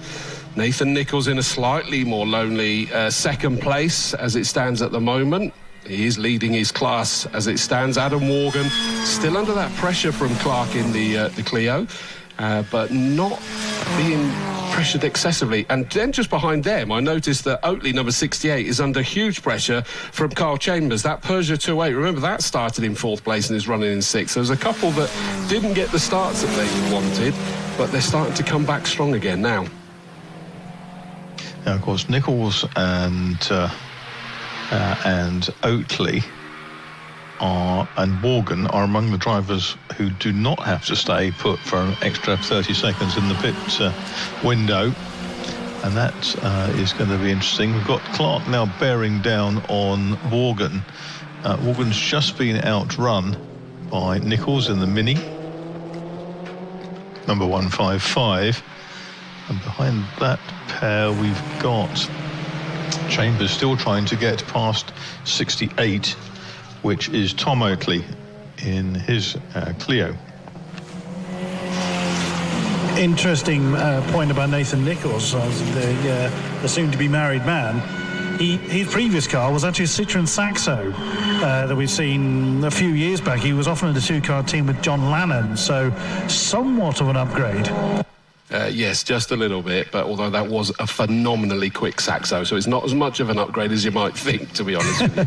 It's a slightly bigger roller skate. Yeah, it was such a lightning quick car, there's no question about it. The changes happened, by the way. Clark is up into third place. Okay, and be quick with the cameras, ladies and gentlemen, because the two Abarths are together, because Andrew Marston's just lapped tail-ender James Manning. So Marston through on his 7th lap. Nichols second, Clark is third, Morgan is fourth, 5th and 6th Chambers and Tom Oakley.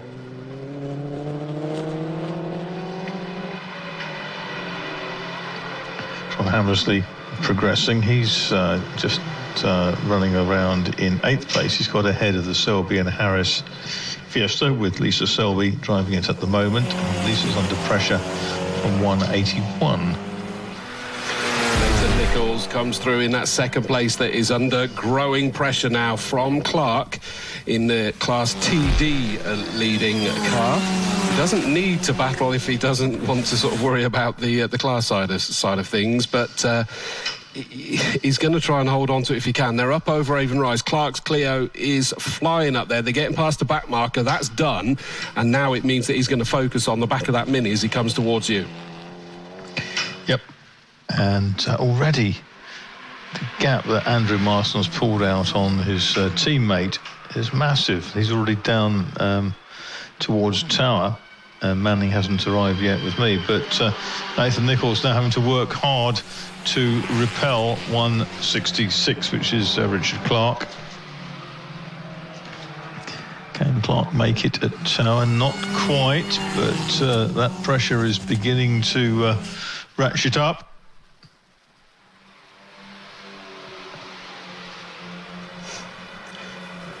Race leader comes towards us. Pit window is open, so they can make their way in. There's only a couple that are going to be doing driver changes. Lisa Selby handing over to her hubby, Sophie Harris, and John Hammersley, the chairman of Classic Sports Car Club, is going to be handing over to Nigel Tongue. Into the pits comes the number 1 car. So the first one to blink is Carl Chambers. He had just got past Oakley last time round, but he's relinquished that now. He got it done, and into the pits comes that fabulous looking Peugeot 208. There's always been that same livery, hasn't it, that he's had, and I think it works. Colours, yeah, it just looks brilliant. So in comes that car to serve his pit stop. No driver change there, of course, so it'll just be all about the time, and that does, don't forget, include a 30-second penalty for that car. Yeah, so 8 laps down for Marston in 59, 155 is Nichols, and then Clark, and Clark this time looks to the right-hand side, goes round Nathan Nichols at Hammerdown, and has grabbed the lead, under braking into Tower Corner.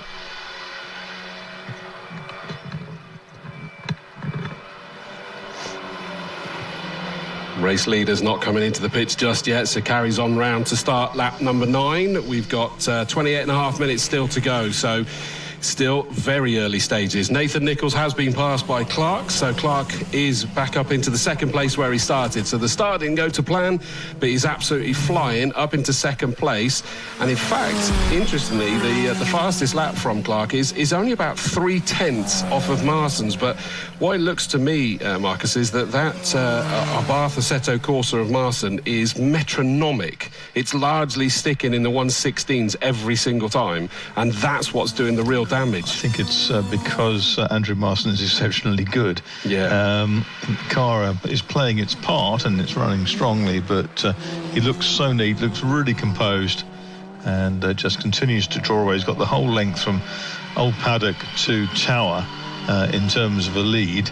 Clark is pulling further away from Nichols. Nichols under no pressure from Morgan in the kind of mid-blue Golf. They work about 10.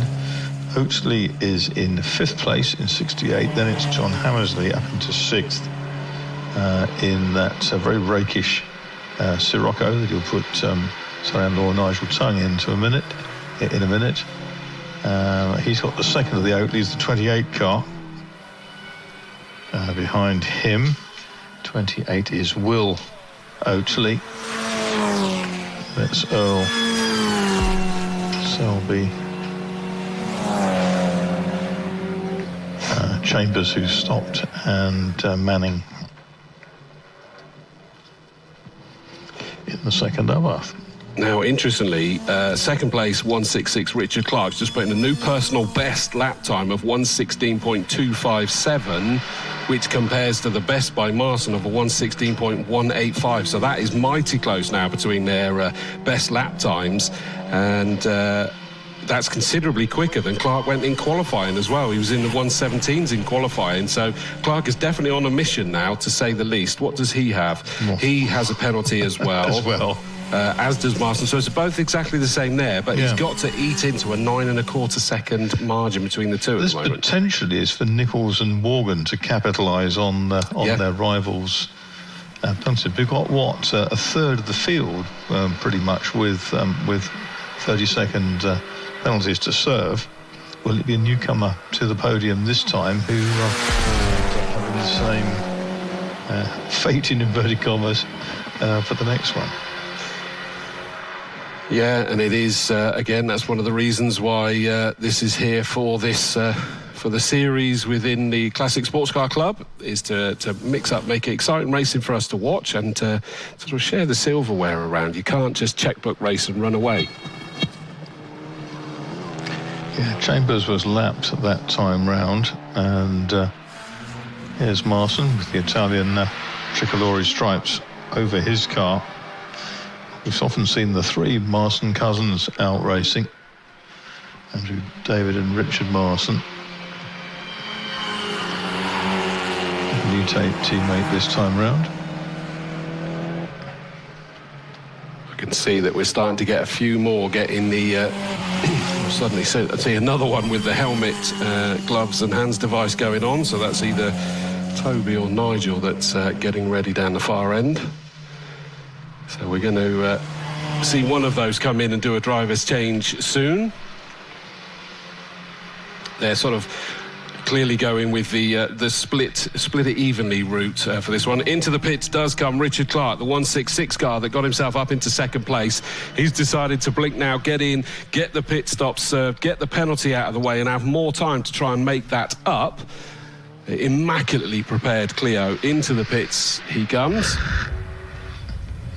Clio's rather like the Minis, have got larger and larger with every phase. Yes, yeah. Oh, into the pits comes John Hammersley, so he'll be handing that over to Nigel Tongue. I'm trying to remember, is Nigel the quicker driver of the two? Generally, yeah. Yeah. He's the younger driver of the two. Absolutely, yeah. John, who also has raced a fair few times with Adam Brown, who we saw out in the last race as well. Yes, he's mentored Adam as, in the nursery slopes over the years. One of the first cars I ever saw in the CSCC was actually John Hammersley's Astra GTE, that beautiful white, red and yellow number. Yeah, the famous livery, and I'm assuming they have sold it now because it was for sale for some time. I go back to his Capri in the 1970s. There was an Escort as well. The Debenhams Escort as well. So John Hammersley has jumped out. Nigel Tongue is getting ready to go back in. Do you remember the Escort, or do you remember Debenhams? Yeah, goodness me. Oh, a new fastest lap for Marston. And he needed to do it, didn't he? I mean, obviously we can't read the margin now because Clark has come into the pits, but we know that their lap times were considerably closer. I don't think it was a big improvement that he did, but it was a little smidge. No, a couple of tenths. Nichols second, Morgan third. In the Golf number 43. And then it's Oatley, Tom Oatley in the number 68. And then Will Oatley, 16 seconds down, I think that is.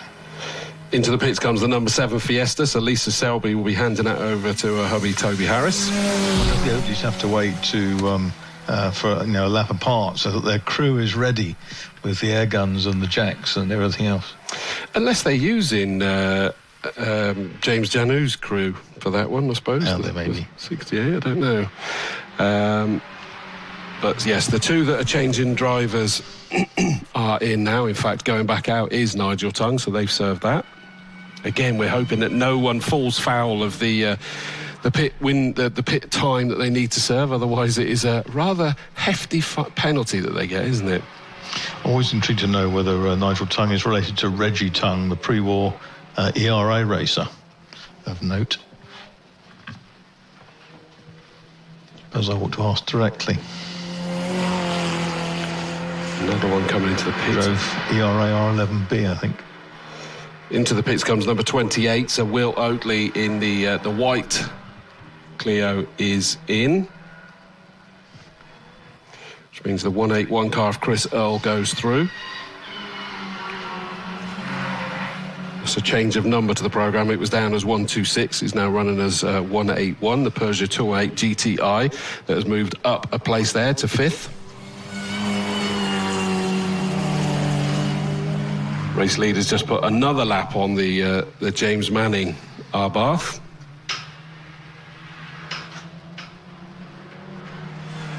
That didn't sound a very smooth gear change on that car then as it went across the line, but I might have been hearing things. Into the pits comes Nathan Nichols, so that means that Adam Morgan, the 43 car, jumps up into 2nd place now. Into the pits comes Stagdo Boy, as we'll call him now. He's going to have to get the fluids back in, Marcus, because he's going to be dehydrated out in these temperatures to then go and eat some, drink a few sherbets. He's going to have to get the fluids back in to help himself out. I sound like I know way too much about drinking here, don't I? But Tom Oatley is in the white and red 68 car as well. He's the first of the Oatleys, the pair, on 15 laps. Yes, he's made his stop. That's the second of the Oatleys stopping. Is it? Yeah, because the other one was already in. He's directly behind him. They're both in at the same time. 181 Earl is in as well. Yeah. And another one of the Pug Sport liveries. So the two Oatleys in. Well, we've got another 4 minutes or so of the pit window, something like that.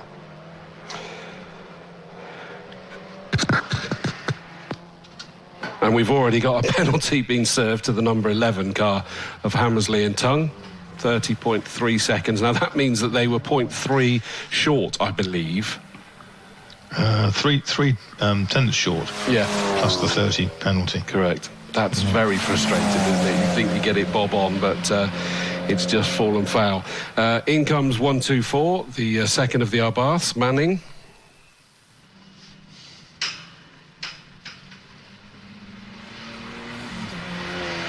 Nathan Nichols has made his way out of the pits and onto the circuit. Just saw for a second, heading towards you, there was a yellow flag just being withdrawn, so I assume someone just lost it into the S's somewhere there. Adam Morgan goes through on the stream effortlessly.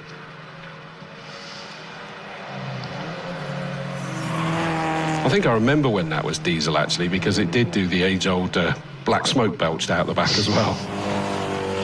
Not that it ever seems to slow them down, though.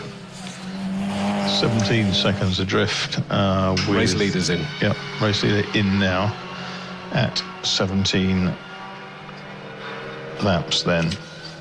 I just had a chat with Team Oatley because I noticed both Clios were serviced by the same pair of individuals, James Dooney was going to be racing that car, and the Oatleys were going to be sharing the white one, but James unfortunately hurt his wrist, and so actually gave the drive to Tom. I'm loving this giving drives to people. You sounded like you could be on for one of those from that conversation earlier, Marcus. I'm on the wrong side of the circuit. Chris has got pole for that. He's lurking in the pit lane.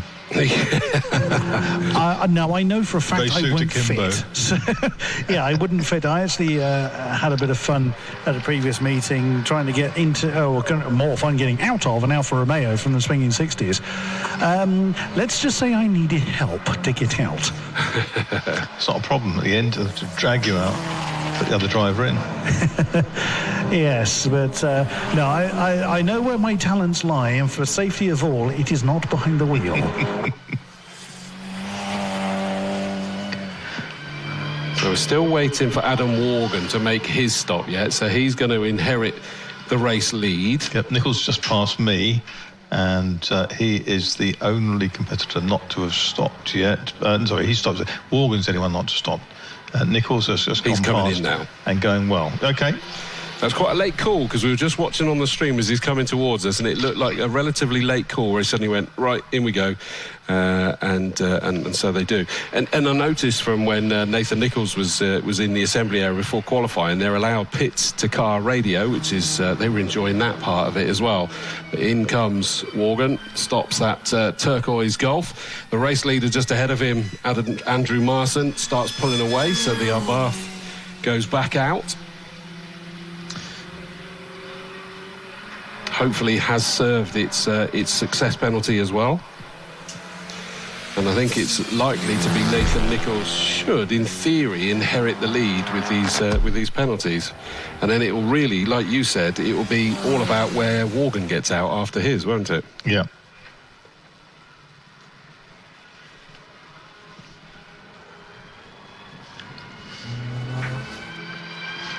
I don't even have to look to see the Mini coming. I just hear that supercharger and I think, yep. So Morgan's on 18. Is Morgan on his way yet? Because no, Marson he's still here. Marson's just coming through the apex now of Old Paddock in the 59 car, the erstwhile leader. 15 and a quarter minutes to go.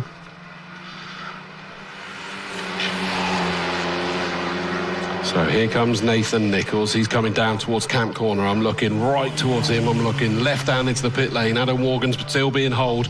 Onto the start-finish straight goes Nathan Nichols, crosses the line, and Morgan's now released, but he's still got the pit lane to do with the pit speed limit as well to stick to. I hope he did. That was relatively quickly, but I hope that he stuck to it out onto the circuit. And it's basically the gap from Folly up to the crest of Avon Rise is the gap between those two that pick up the lead in this race. Nichols' best lap so far is a 1:17.265. Morgan's a 1:17.136. So precious little between them. I can see Nichols coming towards me on lap 19.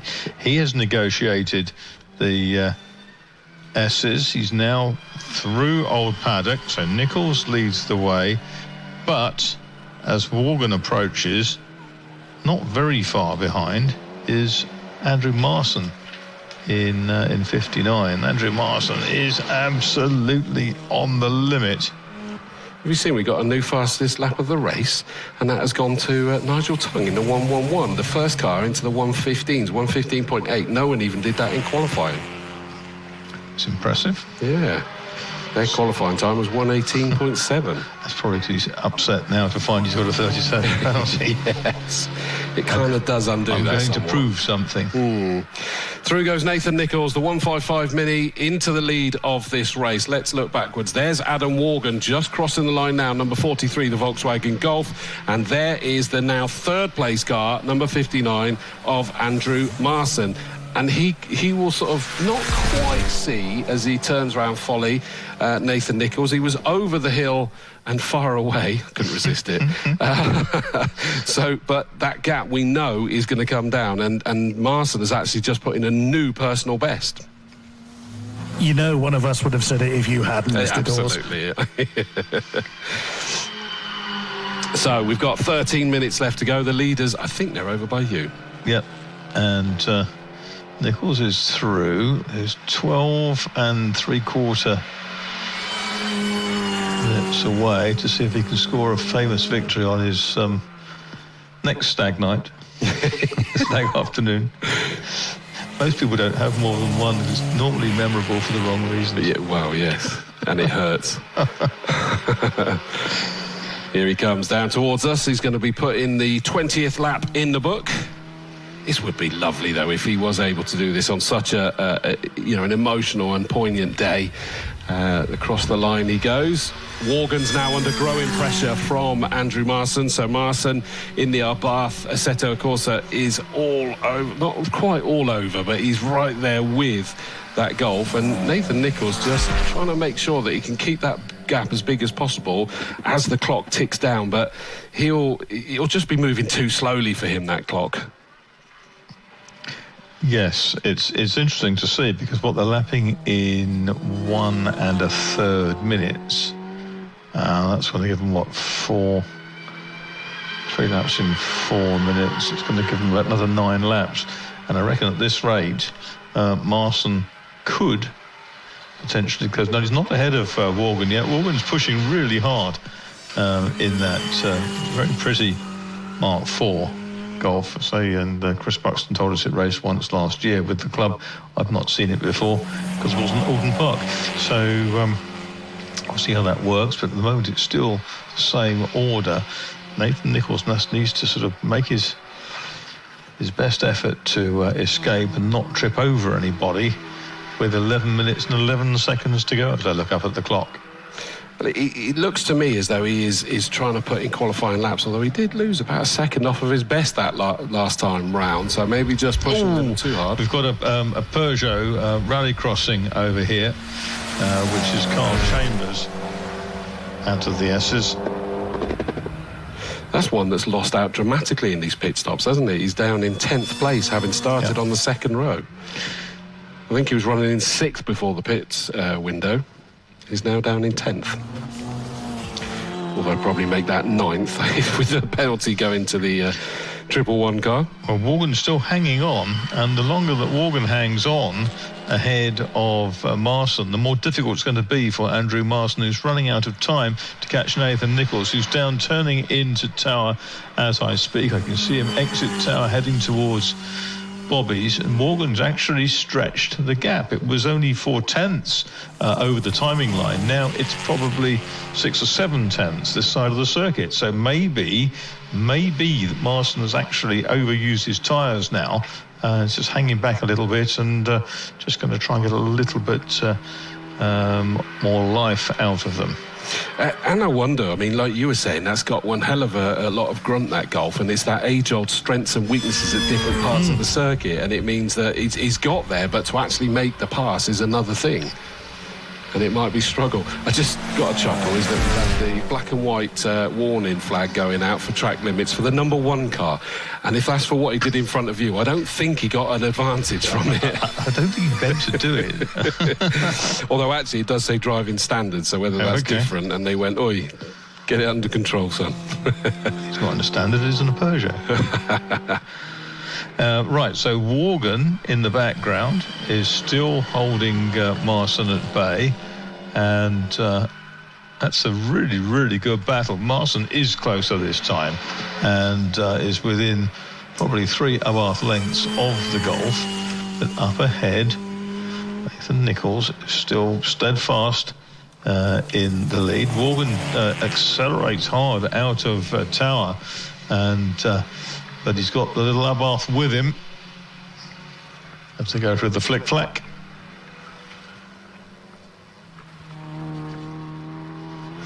Nathan Nichols comes through to put 23 laps in the book, 8.5 minutes still on the clock. It's just going to feel like an eternity for him as it stands. But across comes Morgan, still holding on to second place, and the margin is 6 seconds. Morgan's been pushed into a new personal best for himself as well, which is quicker by 3/4 of a second. And he's taken a second out of it. It was 8 seconds, it's now 7.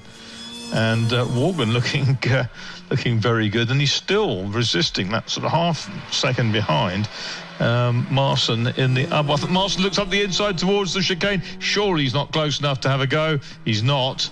And all it really does is puts him on the wrong line to go through the exits, and it slows his exit.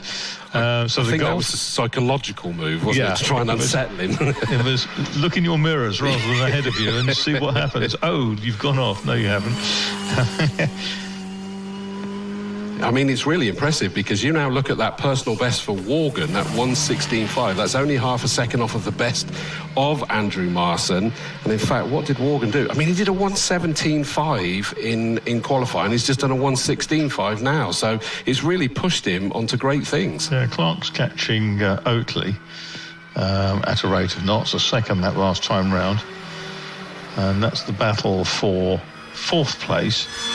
68 is Tom Oatley. Oh, and we potentially got the look towards Follin. Marson, no, it wasn't quite, just ever so tiny little bit wide coming out of Camp Corner from Worgan, but it's unsettled him enough that Marson's now gone up Avonrise into the lead, and it was the drag race up the hill in towards Quarry, so he's done it, and it was just that fractionally wide. It didn't even touch the grass, but he made the noise of the rumble strips coming out of Camp Corner, and Marson was like, got it. Yes. He's now got 6.5 minutes to catch Nathan Nichols, and he's stretching away from Marson, from Worgan. There's Worgan. Gap probably about 6 or 7 lengths as they go out of my sight. Now, can Worgan come back at Marson in the Abarth? They're working about 25. Nichols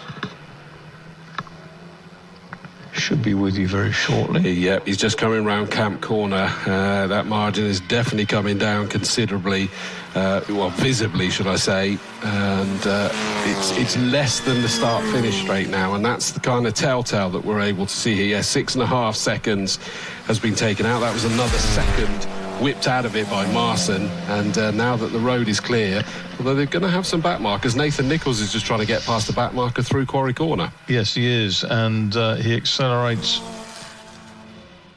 up towards Clark's the made S's. the move past, by the way, as well, so he's past Oatley. Okay. That was at Camp? Just before it, I think, actually. So I think it was under acceleration out of Bobby's, I would suspect. Okay. Leader through, and he's put the second Abarth between himself and the 59 car of Marson. Now, Nichols last time round, 1:17, 5.76, 3/10 off his best. Marson 1:16.59, so about a second, and the gap was 6.5 seconds at 25 laps. So he needs about 6 laps at this rate, but he hasn't got 6 laps worth of time. I think he's probably got about 4 laps worth of time. Yeah, 5 at a pinch. Yeah, it's going to be close. It'll be tight. That was an important move for Richard Clark, getting past the 68 car of Tom Oatley, by the way, because they are in the same class, Class D, if you will. So that means that up into the lead of class again goes Richard Clark. But across the line, big, bold display of respect track limits, which basically means they've had enough of doing individual warnings and they're just telling all of them now. Worgan's fallen off the pace. Yeah, Worgan's down in the 120s in that Golf, so it does look like a slight issue for that car, and I hope it still gets it to the end. Okay. At 120, you could have just made a little sort of slide off somewhere. Okay, so here, working lap 27. Is Nathan Nichols in the Helix Mini, who leads. Marson's going after him, looking very determined. The gap was down to 5 seconds at the end of that previous lap. Lap 26. Worgan, what was his lap time? Watch it next time round. Hammersley, another fastest lap, 15.657. It is great on the stream. The guys with the cameras are getting a cracking shot at multiple points where they're able to show Marson sat there in second, and you can just see in the distance that is getting less of a distance. Now coming towards us is Nathan Nichols, and you can see how that margin is coming down. But we are sat at 3.25 minutes left to go in this race, so it just feels maybe not enough time. And I can't say I wouldn't be disappointed because you know, with the celebration for Nathan Nichols. It would be quite an emotional one, I dare say, if he came across the line with that one. Yeah, Chambers is trying to catch Toby Harris. He's 3.2 seconds behind, lapping just fractionally quicker. 27 laps down for Nichols. The gap was down to 3.948 seconds.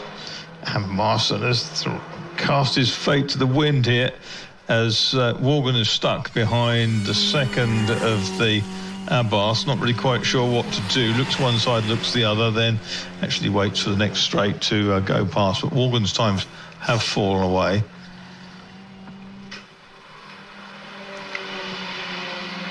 Here comes Nathan Nichols down towards me. He's got 2.25 minutes left to go. So that's 2 more laps, isn't it? I think it is, yeah. He doesn't want to be looking in his mirrors too often. That margin's definitely coming down, but 2.6 on the clock, so it's going to be the penultimate lap, and he'll get the last lap board next time round. I bet he was wishing that it was being shown there. It's down to 3.4, but what a lap by Nathan Nichols. He's taken that down to a 1:16.7, so it was only half a second taken out of it this time, which would not be enough for Marston as it stands. They're both leading their respective classes, of course, but I don't feel that that's coming into it this time because it's not a championship. Exactly. And through comes Nathan Nichols in Helix car. Oh, and I think that hit the rev limiter, or certainly the turbo wastegate sort of cut in there on the Abbas for second place. Great effort. There's Adam Morgan. I think I just saw the sign that you were talking about, maybe sort of punish those tyres. It just looked, coming out of Tower and through Bobby's, it was just struggling a little bit, whereas traditionally that is a car that looks incredibly stable. Round Camp Corner, Nathan Nichols is going to see the last lap board. Through he goes. Can he hold on for this one more lap? It's gone down that margin to 2.5 seconds, so that's another 3/4 of a second taken out, and if he can just even maintain that, it's going to be enough for him. It's a great dice, this, and let's just see as they come back into my sight. And there's not that much between them. It's probably, I don't know, a couple of 100 metres, 300 metres maybe, with a foreshortened angle. Into the S's goes Nichols. Through he goes safely. The Abarth comes hurtling through behind him. This is going to be super close because the gap is down to maybe 150 metres, something like that. And Andrew Marston is closing in on Nathan Nichols. Nathan Nichols has 2 corners and a chicane between himself and a memorable and emotional victory, but he's got to get there first, and Abarth is looming larger and larger in the mirrors. He is there through Bobby's, though, and he's into the drag down to Camp Corner, and I don't think that he's going to be close enough to launch a challenge. It doesn't look like it, so 2 weeks away from his wedding, on his second of his 3 stag do's, here comes Nathan Nichols to take a very emotional victory. His hands out the window. A cracking job, an outright victory for Nathan Nichols, the big Nath, as we call him. Marston, great fight back, really dished up some wonderful entertainment. He comes home in second place. Nathan Nichols has slowed right down, and I would imagine, despite the big guy normally being an absolute man mountain, that there's going to be some emotion in there. Oh, and I've just noticed there's a car stopped on the grass heading up Avon Rise. Who did we Hammersley? lose? Tongue? Hammersley? I think Tongue? it is. Where's that gone? It's dropped right back. Let's have a look. No, it doesn't look like that colour. It looks more like that might be the Selby and Harris car. It's the penalties that drop Hammersley. Yes, it will, because that's coming across the line now. I think it may be the Selby and Harris car that has just pulled off on the grass to the right-hand side as they go up Avon Rise. Adam Morgan came home in first place, gives him a winning Class B, 166. Richard Clark comes home in fourth. That gives him a winning Class D ahead of the 68 car of Tom Oatley. Sixth place, number 181, which is Chris Earl. 28 Oatley comes home in seventh. Eighth is the 111 car of Hammersley and Tongue, even after that penalty. Chambers, number 1, jumped up into eighth after that penalty was applied. And yes, it is the Selby and Harris car that has sadly pulled off, and the 11th and final finisher 1-2-4, which is James Manning in the other Bath. But Nathan Nichols with a fantastic victory. Jamie Peters-Ennis says that his Mini's exhaust has actually fallen off.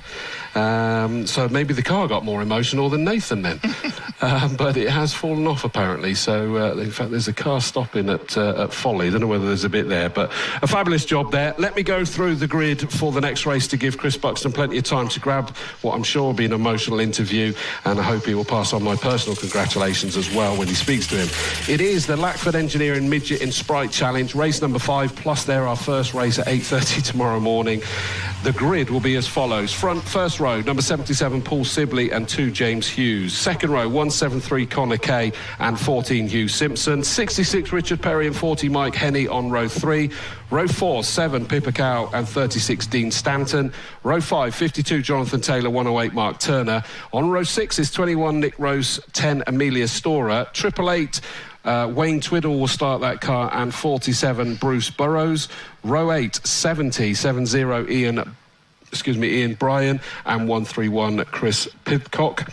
On row 9, 81, James Atkinson, 25, Tom Walker, and on the 10th and final row, number 1 that will be started by Ian Bergin, and 1, 2, 3, Harry Rice. So there you go, that is that grid, just on cue, about to turn through the under the Hancock Bridge is going to be our race winner.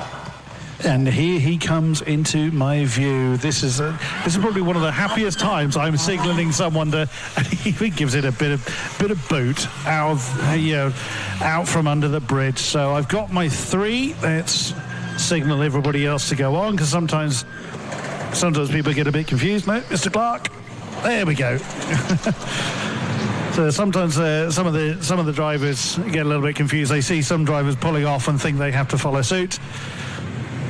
So I'm just making sure that everybody else is filtering on. I think everybody else has got the idea by now. Also gives the drivers an opportunity to get out of the car and get their lids off, etc., etc.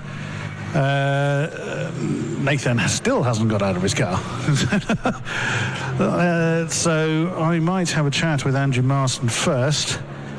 I would imagine that's him getting his emotions together, to be honest. It could well be, and well deserved. He's got a couple of officials next to him, so I'll give that conversation a moment to dissipate. Let's have a chat. Pre-ordering the Aperol spritzes.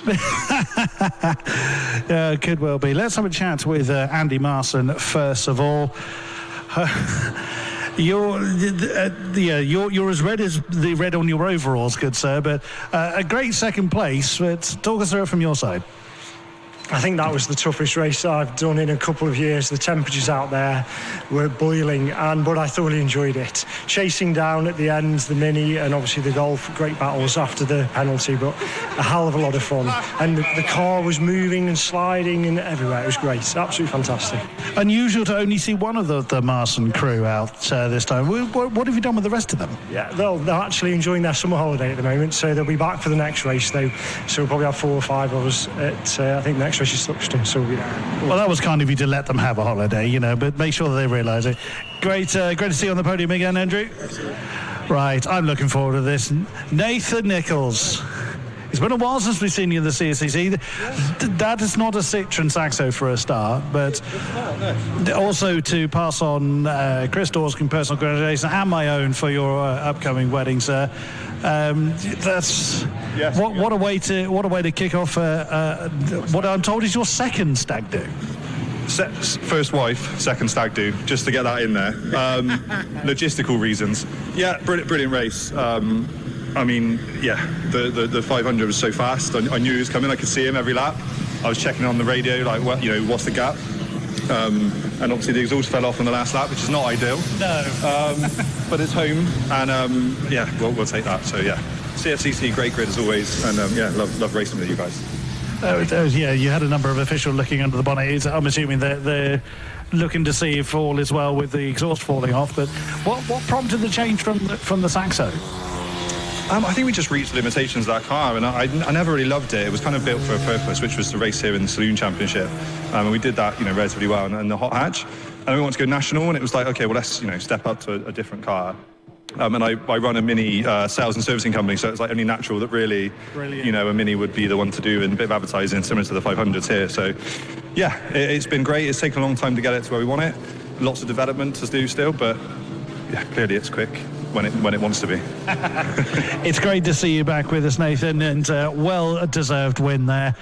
Hard fought, but deserved nonetheless. Let's have a chat very quickly with Adam Morgan, as I think the next grid has been released. So, and it's a standard start for this one, so you got a little bit longer. Okay, well, I'll still get on with it nonetheless.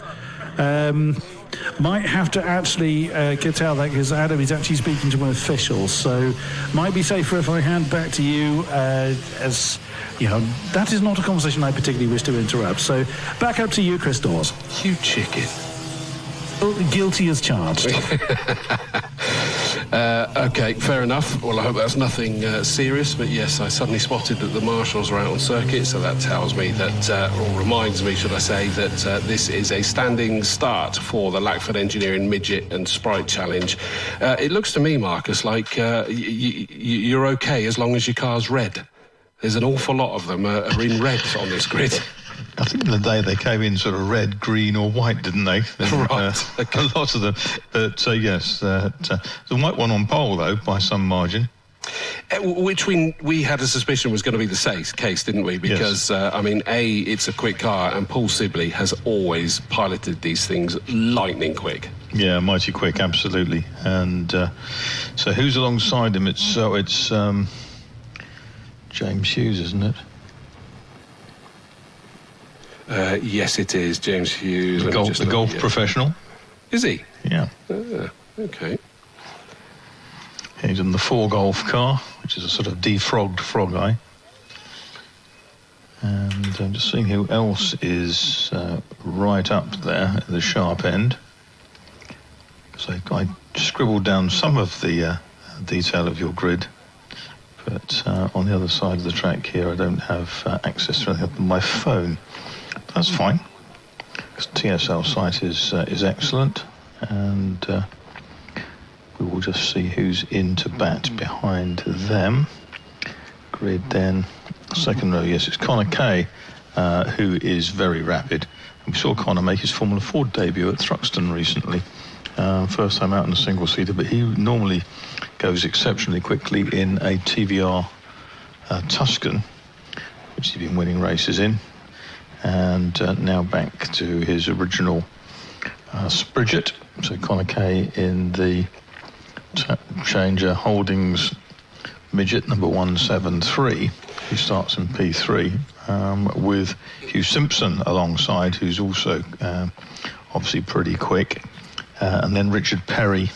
Green flag is on the next row. Green flag is waved at the back. 5-second board goes up. We're going to get this race underway. The lights are coming on. 3, 4, 5 lights are on. Up go the engine notes. Off go the lights and off go the field. And it's actually James Hughes that gets a slightly better initial phase, but he's swallowed up by the number 14 car of Hugh Simpson, that momentarily even managed to challenge Paul Sibley. But Paul Sibley goes, just teased you. I'm out of here. And he just pulls that car comfortably away from the rest of the field, leaving it. I think they were trying to go 3 wide for the second, third and fourth behind him, and they're all red, but one's got the white flashes, which tells me Hugh Simpson was involved in that. But Paul Sibley may have been fearful for a minute, but he's pulled away.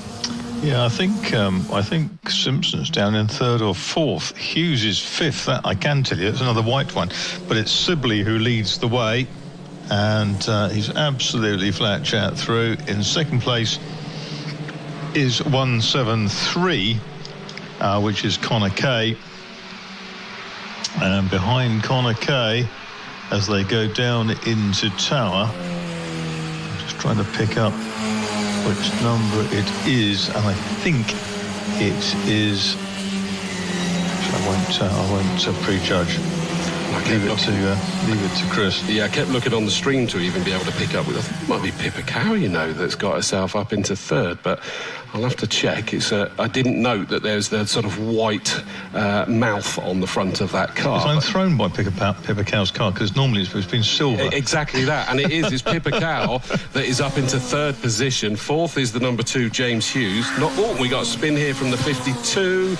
and he's kept it all on the tarmac. It's sort of side on, but thankfully everybody has avoided that car, and he's just going to spin that round and get going. So, as you were. I believe Pepper Cow actually changed car recently, so it was in that sort of silver and blue colour, right. the previous car, so that might be what's confusing you. I'm easily confused, but I'm not confused about the leader, because that's Paul Sibley, who is already the distance from the S's exit to Old Paddock clear of the field. Second place then is 173, it's Connor Kay. Third is Pepper Cow in the 7 car, but she's under attack now from James Hughes, who comes up the right-hand side and tries to go down, just makes it, didn't really even get to the braking area, just shot through on the inside down to Tower. So he's made his way through, and that's going well. I think we spotted on the stream as well that Richard Perry, 66, managed to scythe past Hugh Simpson, the very quick start in Hugh Simpson, number 14, and up. The place was regained. Just having a look to check that is indeed the case. Through goes our comfortable race leader. Then it's the 173 car of Kay. Third now James Hughes, as we know. Pippa Cow, and yes, it is the 66 car of Perry is up ahead of Simpson. So a few kind of do-si-do your partners on that opening lap, as we'd expect. We've got a newcomer in the field, 888. That's Wayne Twiddle, the Cornishman, driving the ex-Ian Hewlett car. It's a beautiful looking car, that. Yeah, Ian Hewlett had it bought it in 1991, sold it many years later, and 2 owners on, it's with Wayne Twiddle. I think Ian Hewlett bought it from Richard Sadd, he was telling me. And a very successful car in his hands. And Connor Kay now has his work cut out, because James Hughes is right with him, and James Hughes is very rapid off Old Paddock that time, and he tries to go down the inside where he deposed Pepper Cow a lap ago, and he makes it. He dives through on the inside into Tower. So what's that? That's Hughes up into second place. Yeah. Okay. So not the start that he wanted, or the second phase. Like I said, he got a great initial pull away. As he went to snatch second gear, it didn't work. Possibly just the speed that thing comes round Camp Corner is incredible. But here are these two, and although Intercamp, as you rightly say, is that the white car of James Hughes, number 2, has got up into second, as they came down, was still under huge pressure from Connor Kay, but the 173 just couldn't launch a challenge into Camp, and now as they start powering back up the hill towards Quarry, is that it looks like that's now comfortably signed, sealed and delivered. Then there's a gap to Pippa Cow, who's not under pressure from the 66 car of Richard Perry yet. No, that's right. I mean, the other A car, which is Tom Walker, that's the same sort of kind of spec as Paul Sibley, effectively, is down in 10th place, and Sibley just charging into the distance. Hughes comfortable second now, Kay third, and fourth is Pippa Cow in the 7, and then it's 66. Which is Richard Perry ahead of Hugh Simpson. That's a pretty little sort of little coupe sprite, which is Mike Henney just ahead of Dean Stanton. And then the next pair come through, and that very, very fat arched sprite, number 25, which is festooned with aero and all kinds of stuff all over it. That is the Tom Walker car. So 4 laps now in the book. This is a 20-minute sprint race for these cars, and we're already down to less than 14 and a half minutes to go in this one. We've had one pull off, by the way. That's the yellow number 31. It's pulled off on the exit of the S's, and it's a long way off course. 81. On the right. Is it 81? Yeah, it is. It's James Atkinson. Oh, James Atkinson, yeah. Yes, nice. I can see it now because I opened the door, which obligingly reveals the number. Nice and safely out of the way, yes. Which is good to see. Some sensible parking there. He's just trotting across the Greensford towards the Portaloo, TARDIS, but he's going to the Marshal's Post.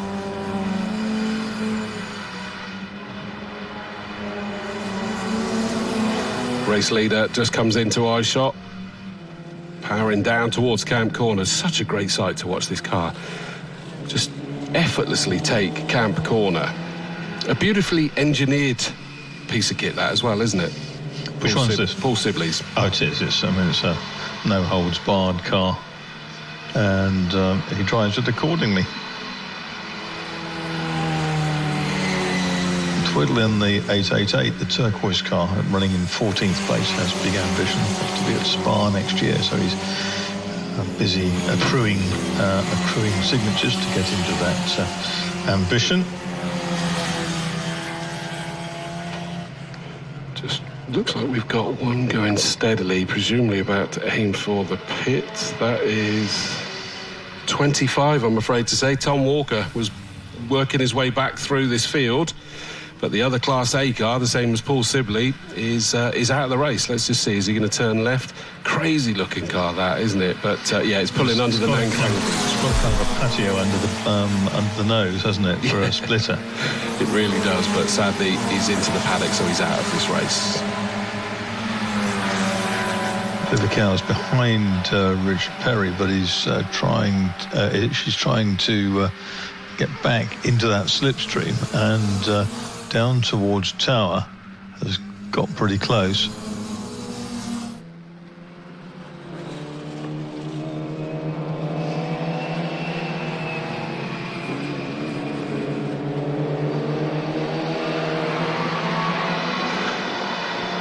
Hughes in the number 2 car is now in a very lonely race because he can't even see Sibley anymore, but has pulled comfortably away from Connor Kay. Connor Kay's not under pressure, and a great fight that's going on behind. I know, as you rightly called it, is the 66 car Richard Perry had got past Pippa Cow, but we've got that up on the stream as well as they go up Avon Rise in towards Quarry Corner. Is Pippa Cow's coming back to the rear of that Perry car, but not quite able to get alongside at this stage, but trying to go for the exit. She runs a little bit wide coming out of Quarry Corner towards you though, Marcus. Yep, and looking at that, Richard Perry now second in Class C, but 8.3 seconds behind Connor Kay.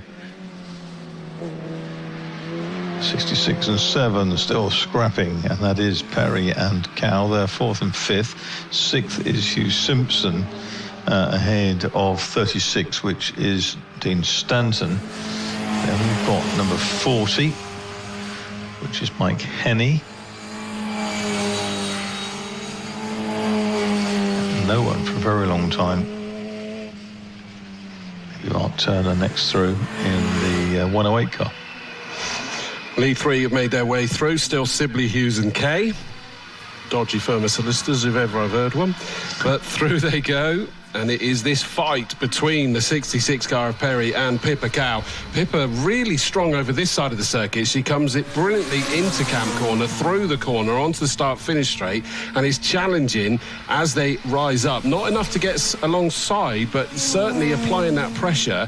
But it then settles on the second half of the circuit. I don't know whether that's a car or driver preference to different parts. Good battle down the order, and that is the one car of Ian Bergin, and Amelia Storer in number 10, daughter of Andy Storer, the ex-Formula V ace.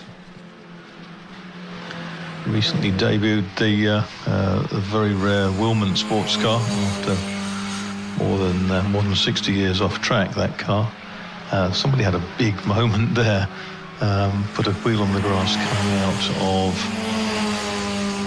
out of Old Paddock. I think that was Pippa Cow had a real moment, but contained it. Yeah, and she sort of less wild, but coming out of Quarry a moment ago, she did the same. So she's definitely pushing hard, trying to get back past the 66 car of Richard Perry. Sibley, Hughes and Kay have gone. There goes a lonely Perry at the moment, so it has increased that margin. New car, as you heard Chris say, for Pippa Cow, so she's maybe just still getting slightly used to that at the moment. But gets herself settled again, and she'll be able to close in towards Perry. Sibley's charging round that 9, and he has a whole group of cars to work his way for. And 52 slowing down here. That is the car of Taylor. Jonathan Taylor, and is going very slowly down towards Tower. White flags waving from the marshal's post.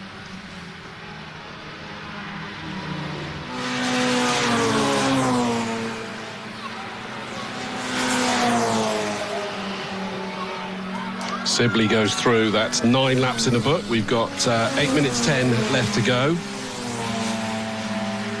I love that number 10 car as well that goes through. Amelia Storer, the sort of green and yellow BP livery. Yep. And it's even got the BP stickers on it as well, hasn't it? Into the pits comes, excuse me, I think that's Ian Bergin. He's bringing that number 1 car in. Yes, that's the car that John Foe is due to drive tomorrow. Yes, that is indeed in. The 52 car is also creeping in, so yeah, as you called it, that was the one that had the spin over here coming onto the start-finish straight, and also got a warning thereafter for track limits because it was obviously pushing itself hard to try and make amends, basically. Well, I've seen Hughes go through in number 2. That's James Hughes. He is Pippa Cow's rival in Class E. Up ahead of Pippa Cow. Kay and Perry are 15 seconds apart in their class tussle. 10 laps down for leader Sibley.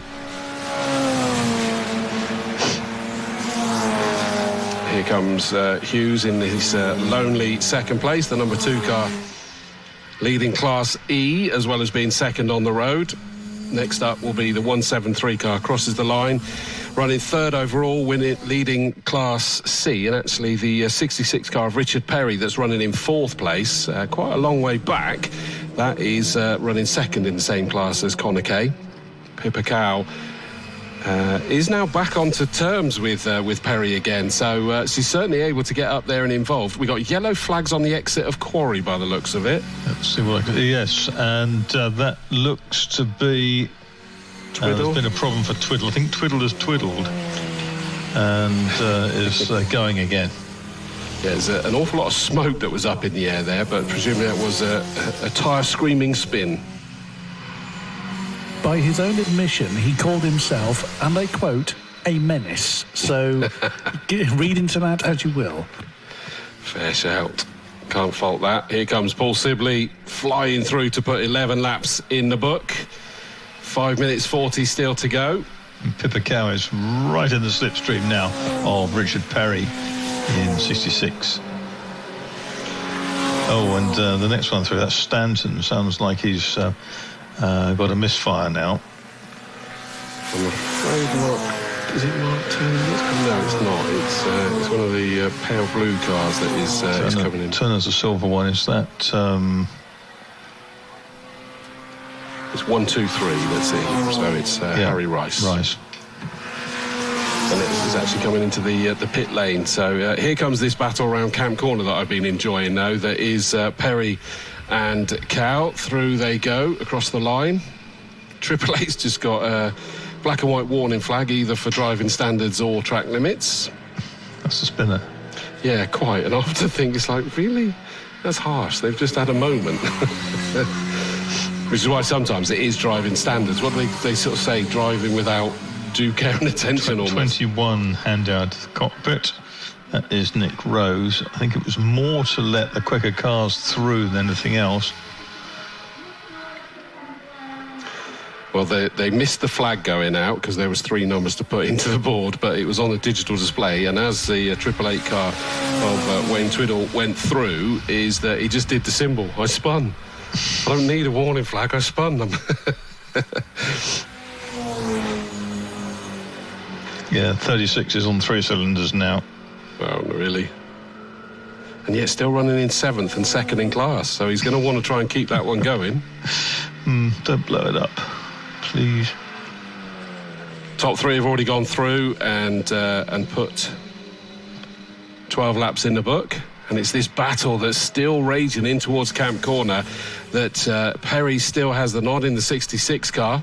They're in different classes. One's in Class C, one's in Class E. But they're having a great tussle. In fact, is Simpson getting closer to them? No, just an optical illusion. Yeah, E is a race-modified class. Class C, if the swinging 60s set, means you can drive the same car in 2 races without worrying about other regs.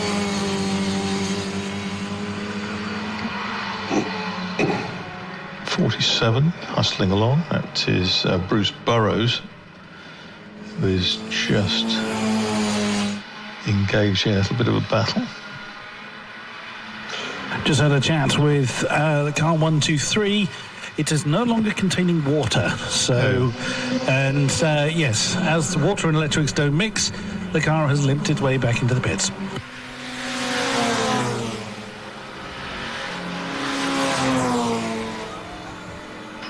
The misfiring three-cylinder car 36 sounds worse, but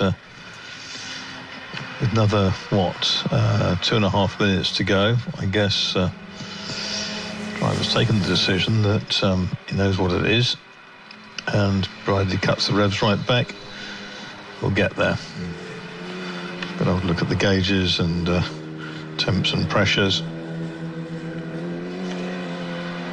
Yeah, I mean, he's still lapping comparable to the cars behind, and certainly would still bring him home second in class at that. He is about 3 seconds off his personal best, so yeah, see, it's just gone past here. It does not sound pretty, does it, at all?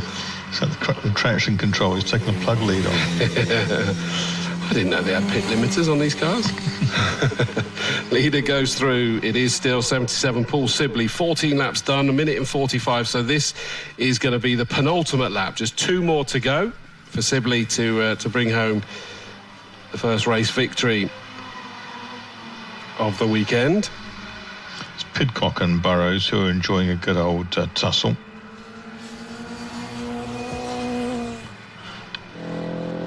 Pidcock in the 131.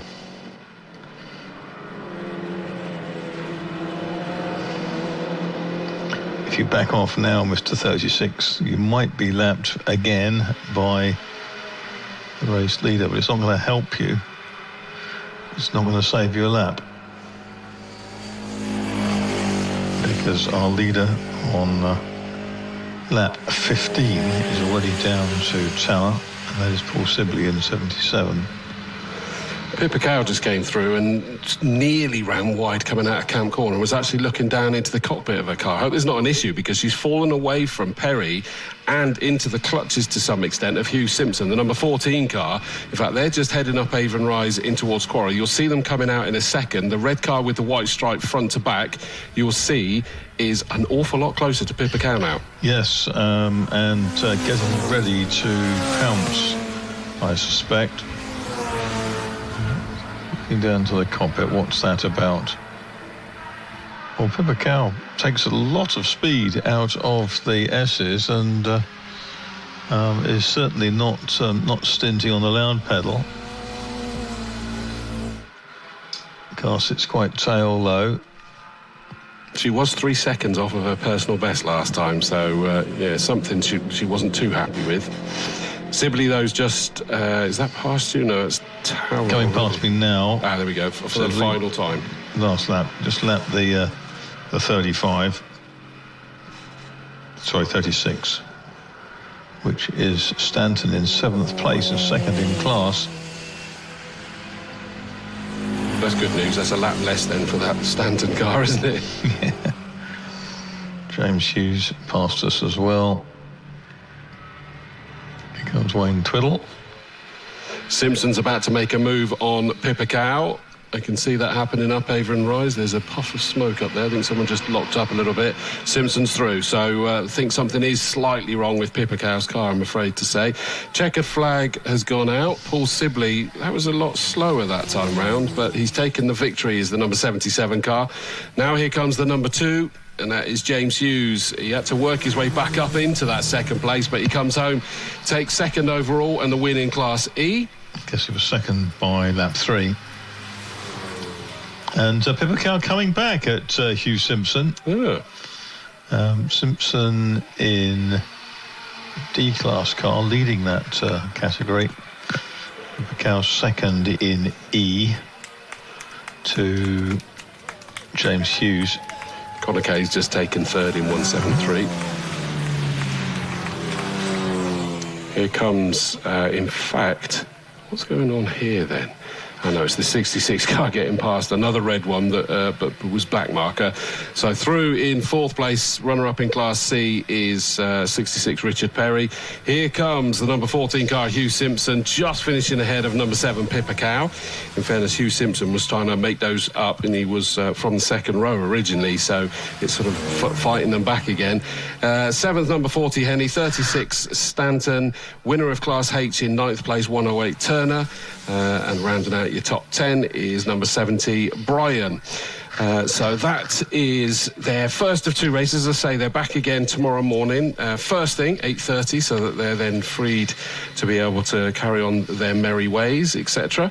And we look forward to the entertainment of that one. So we now move our attention to the Liqui Moly Slicks and the Wasp New Millennium. So 2 series on the combined grid, and it will be as follows. Front row, number 9, Dylan Popovich, familiar name round here in his Ginetta G50. Alongside him, another familiar name, 771 Jordan Billington in his Lamborghini Huracan Super Trofeo. Second row, 22, Archie Butler in his Ginetta G56, and a familiar BMW, familiar pairing, 98. Russ Humphrey will start that, Mark Wyatt will take it over. Third row, number 85, Integra Type R, Danny Cassar, and Adam Brown with him this time, but it's Danny starting that one. Alongside them, the M3 BMW 77 Class Kuka. Fourth row, 5, William Garrett and Tim Crichton. We don't know who's starting that one. That's the beautiful Lotus Emira. And alongside them, number 2, Sam and Max Petch. Max will start that Ginetta G50 again. And I hope it is there. Can you see into the Emira? Not from Probably here, no. can't. No, maybe Chris can. It's a blue crash helmet with a red stripe over it. That'll be Tim Crichton. No. Tall figure. Fifth row, 25, Andrew Maynard starting that wonderful Jaguar XFR, and number 10, John Cockerton, 129, Tommy Grout, and 66, James Kembry, 555, Michael Gray, and 115 started by Mark Bennett. And on the 8th and final row, 87, Andrew Marshall starting that BMW 130i, and at the M3, number 44, Richard Longdon. That's the grid. So, Chris, who have you got for us? I've got them all. Would you believe I've actually got the right 3 this time? I'm learning, look. Right, let's have a chat with our sole Group A finisher, Paul Sibley. Paul, good to see you again. The car looks absolutely clean. It doesn't look like you've turned a lap. Not even many flies on it. You had a bit of a lonely one. That's because my boy Ayrton's been polishing it all afternoon. It even smells nice. It smells of polish. So fair game to him, yeah. But I mean, it looked absolutely flawless and untouchable yet again. We're used to seeing you towards the sharp end of Group A. So again, what's the I guess it's just keeping it going and where it is, or was there plans to push it further? Well, we're short on numbers in Class A. There's not a lot I can do about that. These old boys behind me are pretty quick. But ultimately, it's getting it to the end that's a hard bit, so we do all right at doing that, and hopefully some more A cars will come out and play soon. Absolutely so. Look forward to it. Look forward to seeing how they stack against you. Thank you very much, Paul Sibley. We'll let you crack on. Right, number 2, James Hughes. Oh, again, seeing you towards the front end. I'm sure your dad, John, is cheering on from the sidelines. How would that race go for you? It was a pretty awful start, but managed to pick my way back through, and then Paul there was no chance catching Paul really, so relatively lonely race, but very enjoyable though. So is the old man going to get this toy again, or is you keeping it all to yourself? I'm probably keeping it, but maybe he's over there, so maybe I'll have to say things nice to him. But but all is well. We'll see you for race 2 tomorrow morning. Fingers crossed. Yeah, everything should be fine. Yeah. Excellent. Great stuff. Well done on the podium. Yeah, and we'll see you again, James Hughes. Let's come over and chat to Connor Kay. Somewhat different to the Tuscan we've also seen you out in, but a brilliant podium. Well done. Yeah, it's a lot more agile than the Tuscan, but requires a bit more chucking around. But yeah, it ran really well, so can't fault it. Now, I've got to ask, Connor, how old are you? 22. 20, you look about 12. Now, that's not a hint of jealousy being said whatsoever, I absolutely promise you. But, I mean, from your perspective, what does it feel like when you get into these cars, obviously, based in the era that they are, it's all mechanical, it's all feel. How do you jump from that to a Tuscan?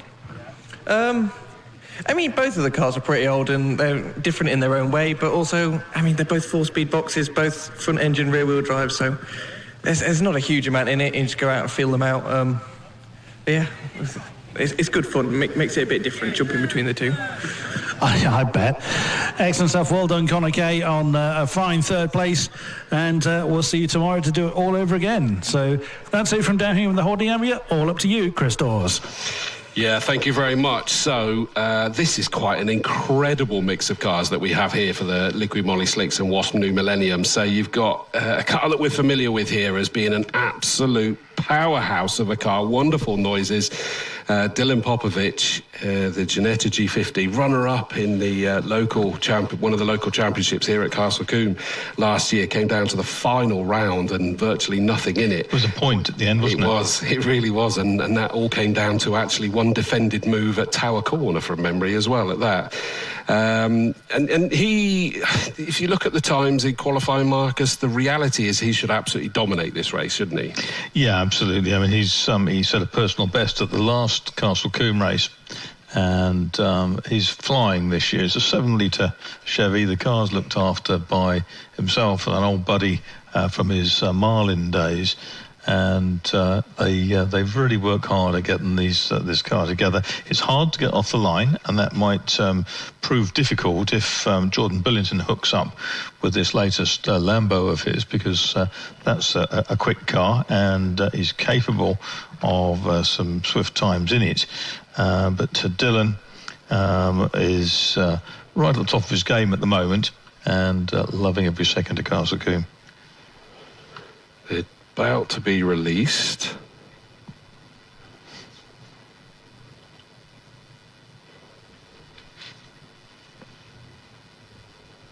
They are on their way from the holding area. One of the marshals actually had to extend the turning area as they kind of do this 180 out of this area under the Nanking Bridge. Some of them don't have the best turning circles. Yeah, that's where I saw them pause, and I was just letting them do that. Now, what's the colour of the helmet on that Almera? The order on the grid suggests that it's Garrett going first, William Garrett. He's effectively the owner of the car, so that sounds like... All I could see was a reflection of the clouds, so I couldn't tell what the direction, what the colour of the helmet was. Yeah, I couldn't see it coming past either, so... I'll have a look from this into the cockpit from here. Okay, it does reflect a lot off the windows. Chris is right, it is a very shiny one. It's a powerful car. It's a 3.5-litre supercharged Lotus V6 engine. Makes about 460 horsepower, but it weighs about 1,360 kilos, so it's pretty heavy. It's in full GT4 spec, and it's something that would be great to see in the local championship here as William Garrett gets more into this car, gets more experience with it.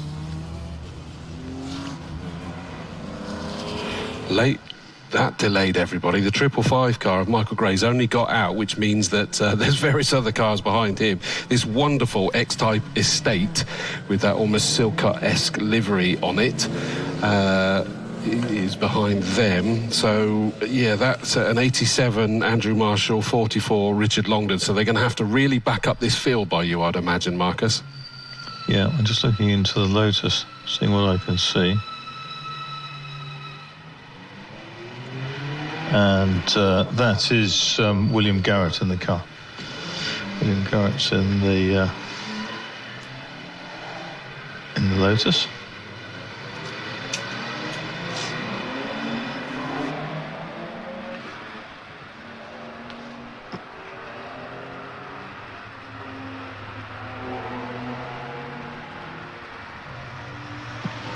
Jaguar's quite something, isn't it? It's really impressive. Quite imposing. Yeah. Supercharged XFR, 5-litre. Yeah, I mean, I stupidly thought it was a Beamer when I saw it go past this morning, like a 6 Series. I thought exactly the same thing. Yeah. And I was looking and thinking, I'm sure you're a Jaguar, but your centres do say Beamer. It looks like the 6 Series or something like that, but no, it's a rather impressive Jag, and that's 2 impressive Jags if you include that Estate X-Type as well. makes a lovely noise, the estate does. It does, it really does. The good news is the cars at the back did indeed catch up. The safety car had them backed up dramatically, is now backing them up so they get into their corridors side by side, 2 by 2. Hopefully this will be tidier than the one we had earlier. Safety car peels off into the pit lane, and we now have this 40-minute pit stop race to get underway. Dylan Popovic has the field under his control. Round Camp Corner he comes. The lights go out now, and the accelerator when it's Jordan Billington that gets the great start initially, and he's got himself up into the lead and sides across the front of that Ginetta as they go through the flat-out right-hander of Folly Corner up Avon Rise. So Jordan Billington has the nod. Lovely guy, one of the nicest guys in the paddock you'll ever meet, as is Dylan Popovic, to be fair, and Russ Humphrey just behind him. A lot of local, nice people there. Yep, and it is Jordan Billington, lights ablaze in the Lambo, who leads into the S's behind. We've had 3 abreast and diving down past 2 as Combe got very sideways in the black BMW was Danny Cassar. But it's Billington from Popovic from Humphrey, and then it's the first of the smaller Ginettas, and is that Buttle in that car in 4th place? It probably is. Jordan Billington's now a little bit of a cork in the bottle as they go through Bobby's chicane, and they're powering towards me. Jordan Billington still has the lead at the moment. Dylan Popovic getting things up to temperature is challenging the BMW of Russ Humphrey, number 98, just behind him. And then it is the 22 car of Archie Buttle. Good to see they got that repaired as well, Mark. Unbelievable. Because that was quite heavily into the barriers up at Tower, wasn't it? When I came round to the comfort box, I was quite concerned. It looked quite a mess. Yeah, and it took quite a long time to rebuild the barriers after that as well, and it's out there running strongly in 4th position as well. That was Kuiker the Dutchman in the BMW is in 5th. It's number 1 car, and then Cassar in the red Hillwood Autos 2.4 litre Integra is next up. Now here comes Dylan Popovic. Looked to the right of Billington, and Billington said no, you're not going to have to get through there as they approached Hammerdown. You're going to have to work harder than that to get through.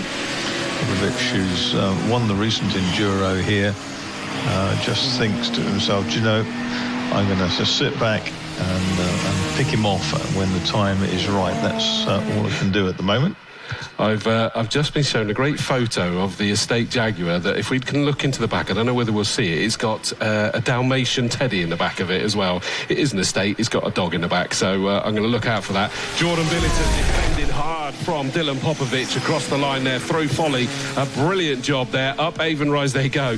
Jordan is not going to let him through. He is defending this like mad to keep Popovic behind him. We know that Ginetta is quick, but he's defending brilliantly. Ginetta's got best time in the 9s. I mean, this is the car that's lapped in the 5s. Into the pits has come Combe, by the way, the lovely 66 BMW. Yeah, it's all over the place. And Popovic this time came out of the S's much quicker than Billington. Looked up one side. Again, the door was firmly but fairly closed on him. And these two scorching ahead of Humphrey and Buttle. Then it's Kuiker, Cassar. Behind Cassar is Cockerton.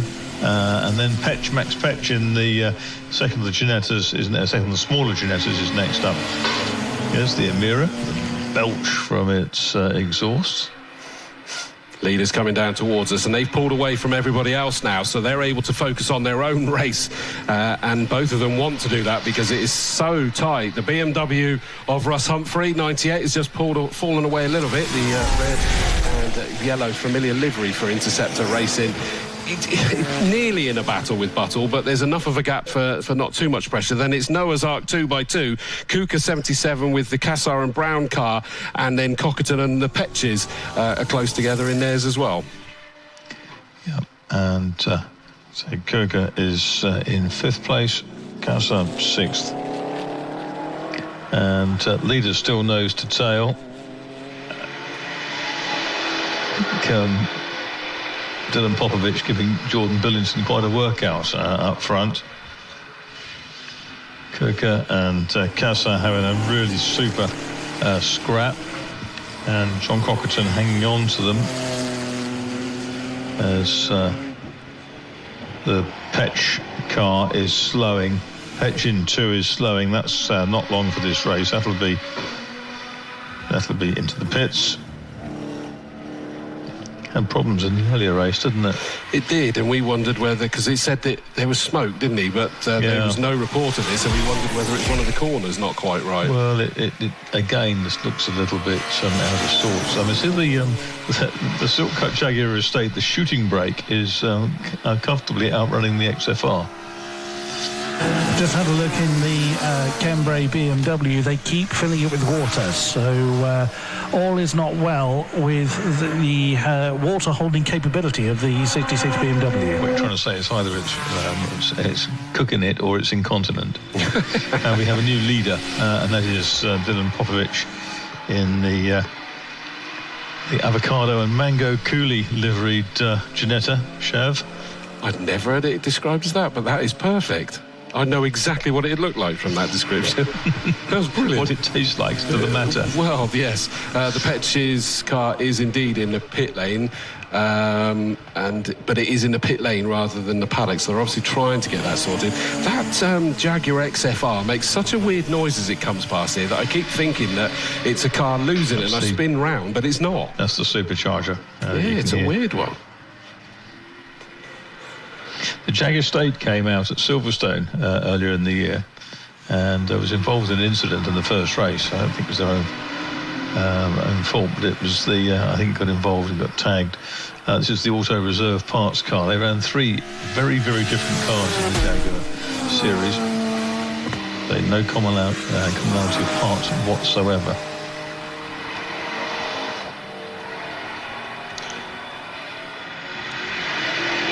It sounds like a sort of thuggish NASCAR stocker, doesn't it? The XFR Jag, the blue one with the white bumpers, which is the car of Andrew Maynard at this point. Although Tom Robinson will drive it later on. Yeah, the Auto Reserve Jaguar parts have got quite a few Jaguars running over this weekend, haven't they? Also, 22, Archie Buttle managed to get his Ginetta G56 up past Russ Humphrey in the 98 BMW. Back into the pits, sadly, comes that beautiful, monstrous-looking BMW M2 of James Cambry, so they're still not happy it's come back in again. The Petch's car is still in there as well. Jordan Billington just made it past the Jaguar XFR, putting a lap on that one. And now that Dylan Popovich has made the move, he's just stretching his legs up front, isn't he? James Cambry, clever engineer, does repairs CNC machinery for Rolls-Royce. So I guess the Aero Engines division. He's based locally. Popovich now finding his way past the Longdon number 44. BMW, the bright green car, Viper green colour, looked after by Chris Snowden, very familiar in these parts, so is driving in Alphas and other cars.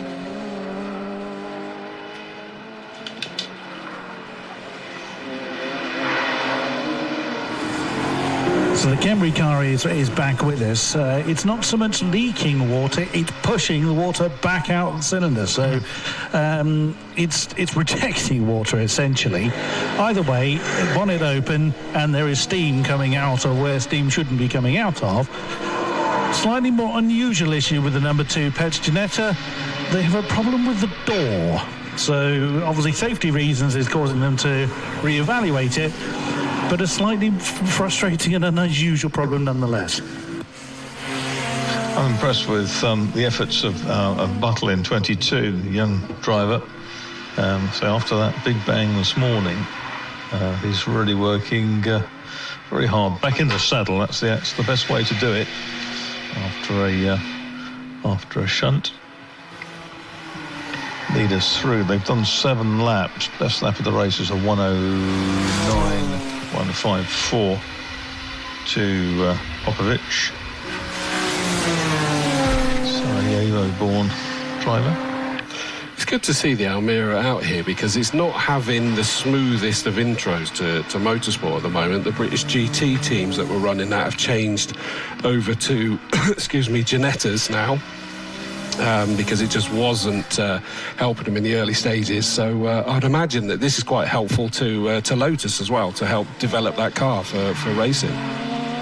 I think that Will Garrett, who's driving it, because it's a kind of a car that's looked after by the owning company, has done some sprints and hill climbs. I think mainly sprints with it. This is his first race in it, and with Tim Crichton, and no doubt Tim's dad, Andrew, and 1 or 2 others helping out. They will make some progress, I'm sure. But we need to see it out more often. That's the point. Get more mileage on it. Yeah, it is. I think it's just one of those things with British GT. When I was covering it at Snetterton the other week and chatting to them, they go, and they love it. They wish they had it, but they just couldn't go any further into the season without being competitive, because it's big bucks in the British GT, isn't it? And things are flavour of the month, aren't they? Yeah. Or flavour of the season. And it's sort of and there's the money around to be able to say, actually, I'm not progressing with this at the moment. I'll go to what the others have got. Well, and especially with the backing that Ginetta have given them now, and you know, they were getting out with Lotus, but it's just that sort of development stage for the car. I mean, it's absolutely beautiful. Yeah. I think, but heavy. Yeah, exactly. So it's one of those watch and see. Through has gone Popovic in the lead, Billington, Buttle, and Ross Humphrey in the 98 car. There is, who would I say is Danny Cassar's starting that 85 car this time, isn't he? But then again, that's handing over to Adam Brown, so it's from fast to fast for the handover of that car. That is leading their particular class, which is NC, which normally means not classified, but presumably it's not that. Where are we looking? Danny Cassar and Adam Brown. Oh, yes. The Almira has got past the 129 BMW of Tommy Grout. Yeah, it's a New Millennium Class C against the 130i of Andrew Marshall and Dan Garrett and the X-Type Jag. Here comes the Petch Ginetta again. It does tend to pogo through Old Paddock. Works across the car, front right to left rear. You can see it sort of moving. Whereas the Popovic car just sits absolutely flat through. Dylan did the best lap, 1:09.131 last time round on lap 10. But he can go about 3.5 seconds quicker. Yeah, into the fives in the GT races. And as you said it, the Petch car went past, and it is a lot softer on its suspension in general, isn't it? Just watched it bouncing down the start-finish straight. Pit window is now open. Now, Grout 129 is coming in, but I have to say, that's very steadily coming in, so I'm not convinced that's a normal stop. In has also come the fabulous Jaguar XFR. Andrew Maynard started that one, and Tom Robinson will be taking over behind the wheel this time round. Now, the Grout car has indeed come into the pit lane, so maybe it was, and he just took it deliberately steady.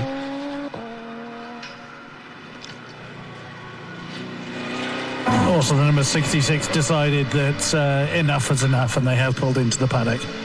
And I did just notice that Grout was pointing to something. He had his hand out the window pointing at something, so no, he isn't happy with something on that car. They're going to have a look. I wondered whether he was indicating a spin, because he was doing a circular hand motion there, but either way, his team are going to it. Front left. He was pointing towards the front left, and that makes sense. Nearly had a spin there from the number 10 car of John Cockerton. The BMW screeched out of my sight and had it collected back up again, but not necessarily on the racing line. Into the pits has come number 87. Andrew Marshall will be handing that 130i BMW over to Dan Garnett. That was one that had to have second. 77's going round, and that's the Kuoka car. He's done a 360, and he's got going again at the loss of a place, because Danny Cassar had a grandstand view of that unfolding. He basically came out wide out of old paddock. The tail had already broken away, and he just dropped it. There was no way he was going to catch it at that point. But went back across the track to the inside, kicked up a divot in the grass, and he found a lower gear and came back into it. Popovic has just lapped the belching Emira. And the 5.2 litre V10 engined Lamborghini of Jordan Billington's ME7 team is through as well. He's done his personal best, a 1:08.998 is Billington, which is half a second shy of Popovic's best. Ooh. So that's much better. Yeah, he's still getting to grips with that car, isn't he, Jordan? He's constantly impressing me with what he's doing. Well run car, that one as well. Into the pits comes the Almera, the number 5 car, which means that Will Garrett will be handing it over to Tim Crichton. Yeah, it's an all-black helmet, that one, isn't it? Yep. And then the stripy helmet's getting in. Is that what you... The blue and red helmet yes. getting in, yep. That's Tim Crichton. Cool. Into the pits has also come Archie Buttle. So the 22 car running in 3rd place makes its way in.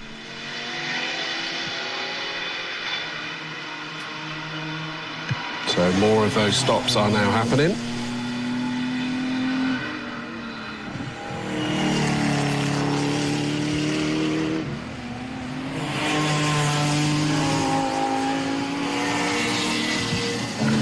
I've got Andrew Marshall with me, who has just handed over the BMW 130 to Dan Garnett. How's it gone so far? That was amazing. That's the most racy race I've personally been involved in so far. Me and the green M3 were getting a bit toe-to-toe here and there, but the Tower, I was contemplating having a go, but I'm not quite there yet. We're still in our first season and just learning how to drive with, well, all these people on track and at the speeds that they're doing. Sure, yeah. I mean, welcome to the club for both of you as well. Bit of an unusual choice of car, the 130. It's usually an M3 of some description, but bucking the trend. A little bit. It's a development from Dan Garnett's personal road car, which then became a bit of a track toy, and then, well, we bolted a roll cage in it and thought we'll go racing. Ah, brilliant stuff. So, full season ahead of you? This season, yes. Next season, I'm looking to bring my EP3 into the battle as well, so we'll have 2 cars on the grid. Brilliant. We look very much looking forward to it. Goodbye. Thank you very much for your time. Best of luck to you. Back up to you, Chris. I love that initial reaction, Marcus, there, where you could hear his excitement and thrill at that, couldn't you, in that interview? Most racy race I've been involved in, apparently. Yeah, absolutely brilliant. I love that. Very good. Popovic is more or less 5 seconds to the good out front, but Billington is beginning to hair after him. Last time round, Popovic probably involved in traffic. In fact, Popovic comes to the pits, hasn't he? Popovic in the pits at 15 laps. Yeah, Popovic is in. Kuka's now making his way back out again, the 77 car. Klaus Kuka heading back out onto circuit. The 555 car is also in, just ahead of Dylan Popovic. In comes the Petch. Yes, that looked a bit sluggish again around here. I thought it was giving smoke earlier as well. Remember they were saying that in the first race. It did look like it was giving up something, throwing something up into the air, but I couldn't quite tell from where I was stood at the time. Into the pits has come is the 98 car as well, so that means that Russell Humphrey will be handing that over to Mark Wyatt. So the Interceptor Racing team set about making the driver change, make sure they're happy with the car. Into the pits comes the 85 car. Danny Cassar will be handing that over to Adam Brown. It's quite a busy pit lane now, I have to say. Yeah, there's even more. Jordan Billington comes in. Of course, no driver change there, but he's now getting his pit stop out of the way. Also the number 10 car of John Cockerton. So it is a very pit lane indeed. Dylan Popovic makes his way out. Yep, and I'm watching Tim Crichton getting on it in the Lotus Emira. See what that can do. 2:56 outlap. Now he's on his first flyer. The outlap, of course, is the one that includes the time spent in the pits.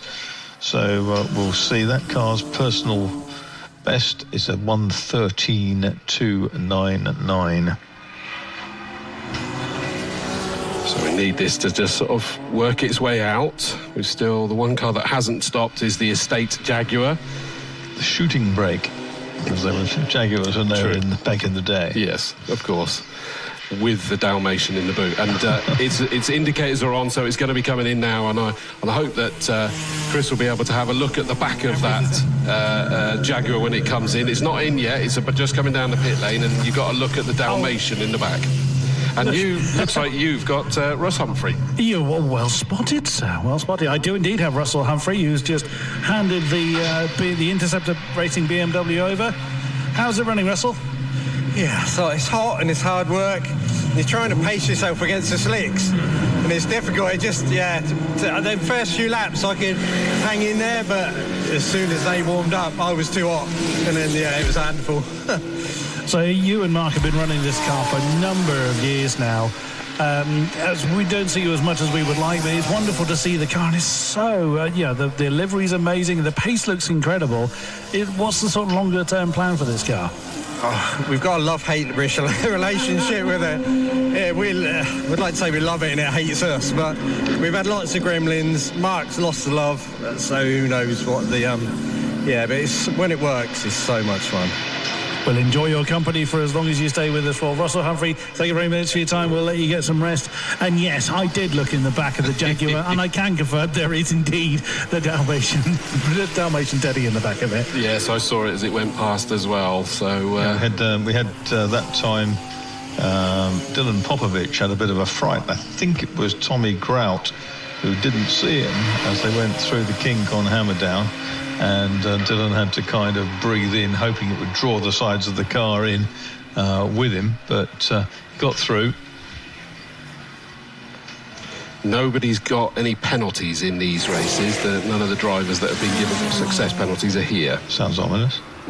Well, quite. We just had the Jaguar and Dalmatian making its way out, and only just sort of getting out in front of the Petches Ginetta there. That was relatively close at the end of the pit lane, but I'm sure it was under control. But it wasn't necessary, because as soon as they're going up Avon Rise, the Petch Ginetta screams past the Jaguar anyway. I thought you were going to talk about track penalties, you see, and not yet. We've had one spin off, but didn't pick up a track penalty. And there's Popovich going around the outside of Adam Brown in the Honda.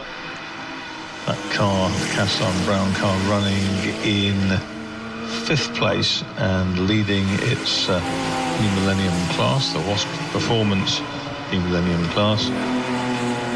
Billington 6 seconds adrift of race leader Popovich. Now we can hear the Lotus in all its glory.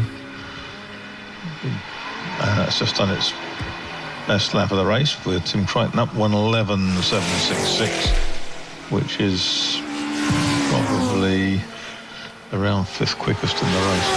8s for the leaders, 10s for 3rd and 4th. Yes, that'll be 11. That'll be 5th quickest. So at that rate, it's going to claw back some time as the race goes on. Still have another 16 3/4 minutes to go.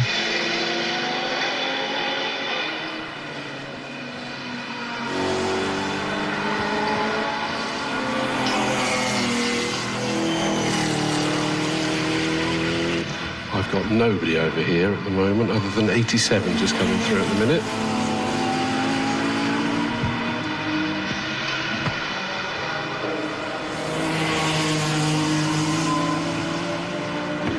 There goes Mark Wyatt now in the 98 car. Across the line he goes. Dylan Popovich, the number 9 car, in the lead of this race comfortably, because obviously no one else had to serve the success penalties at this point, but he'll be picking up some after this one. Jordan Billington still in 2nd place after that great early stage of the race from him to hold on valiantly. I just asked Mike Seaborn what the story is behind the dog. Simply put, it's a dog carrier car. The dog is called Beatrice. It lives in there and it loves going racing. Absolutely. I kind of guessed it was that. I knew it. The dog's called Beatrice. Apparently it's called Beatrice, yes. I didn't guess that bit. Mike Seaborn usually races his own XJS called the Pink Peril for obvious reasons, but in his own words, it needs a hell of a lot of work. So, may not see that one out, so we enjoy Mike's company in other people's cars. So we're down to the last 15 minutes in this race. And you've got to look at the two different series, and obviously we've got the Liqui Moly Slicks. Popovich, Billington and Buttle in the top 3 positions are in different classes in the Liqui Moly Slicks. And then you've got the Wasp New Millennium. Russell Humphrey, Mark Wyatt are leading Class A in that. Then in 4th place overall, 5th is the Cassar and Brown. They are leading Class C in the New Millennium. There's a lot of firsts in classes on this grid, though, isn't there? Everyone's a winner. Exactly. That's right. Billington, 2nd place in the ME7 Lambo, number 771.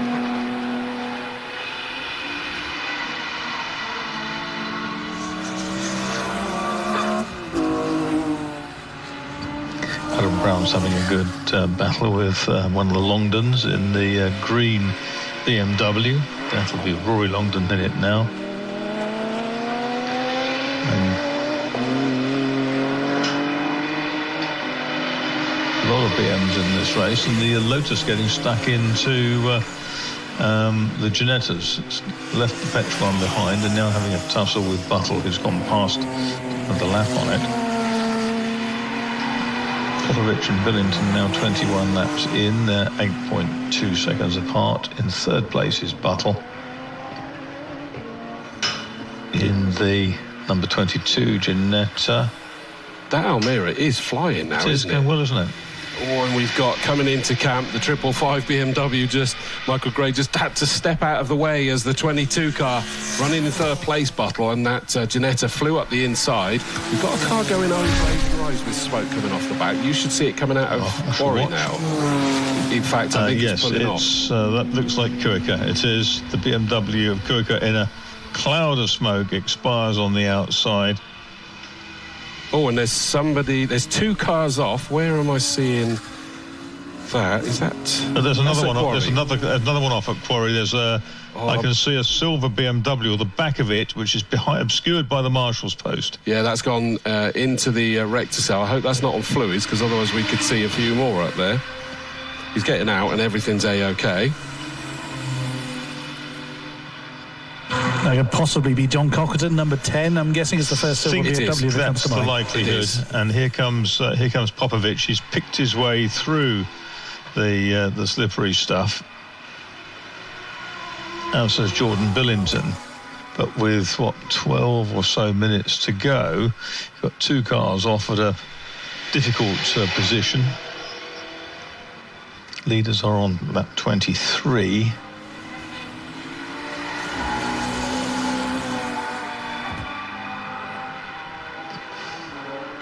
Safety car is being deployed. Not surprised. Yeah, it's sensibly waiting, so they're a bit concerned about the cars in, because I mean, you look at Kuka's car, he's only just off the tarmac, he's just on the grass. You've then got a car pointing backwards towards the circuit, plus potentially fluids up there as well. Still got 11.5 minutes to go, so neutralise it behind the safety car and see if they're able to get it under control. Popovich crosses the line, so the safety car boots it out of the pit lane and gets him under his control. This is interesting news for Jordan Billington, because we said that his lap times were coming down quite dramatically. Yes, meanwhile, of course, 7.789 is the best for Dylan Popovich. It's about 2 seconds away from his personal best round here, but you just need to go as fast as you need to go in these sort of races, don't you?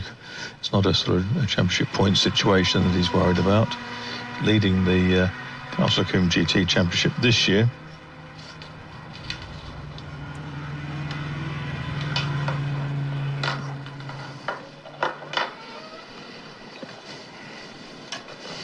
Palmyra was still battling with the third place car of Buttle, so fair play. They're really wringing the neck on that one now.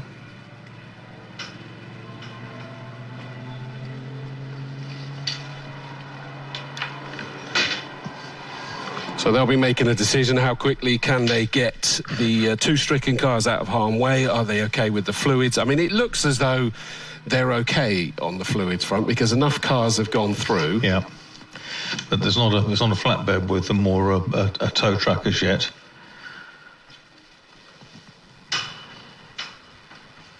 But how many cars went through at racing speed is going to be the question. True. Yeah, I think there was a few before anything got neutralised. Goose, hello mate, one of the Quarry Hardcore.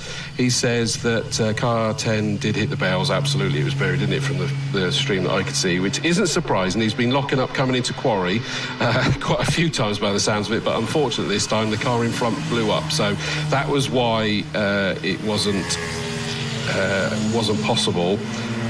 Interestingly, so maybe no fluid there because Jamie Peters-Ennis suggests that car 77 hit the hump at Avon Rise, although there was smoke coming from it before that, Jamie. I must be honest. I think they're about to throw the checkered flag, by the way, because it's not going to get recovered in time. But saying literally bottomed out, hence all the smoke. Oil is down, says Goose, so yes, it is mechanical. I thought it was before the Avon Rise. I was looking at it.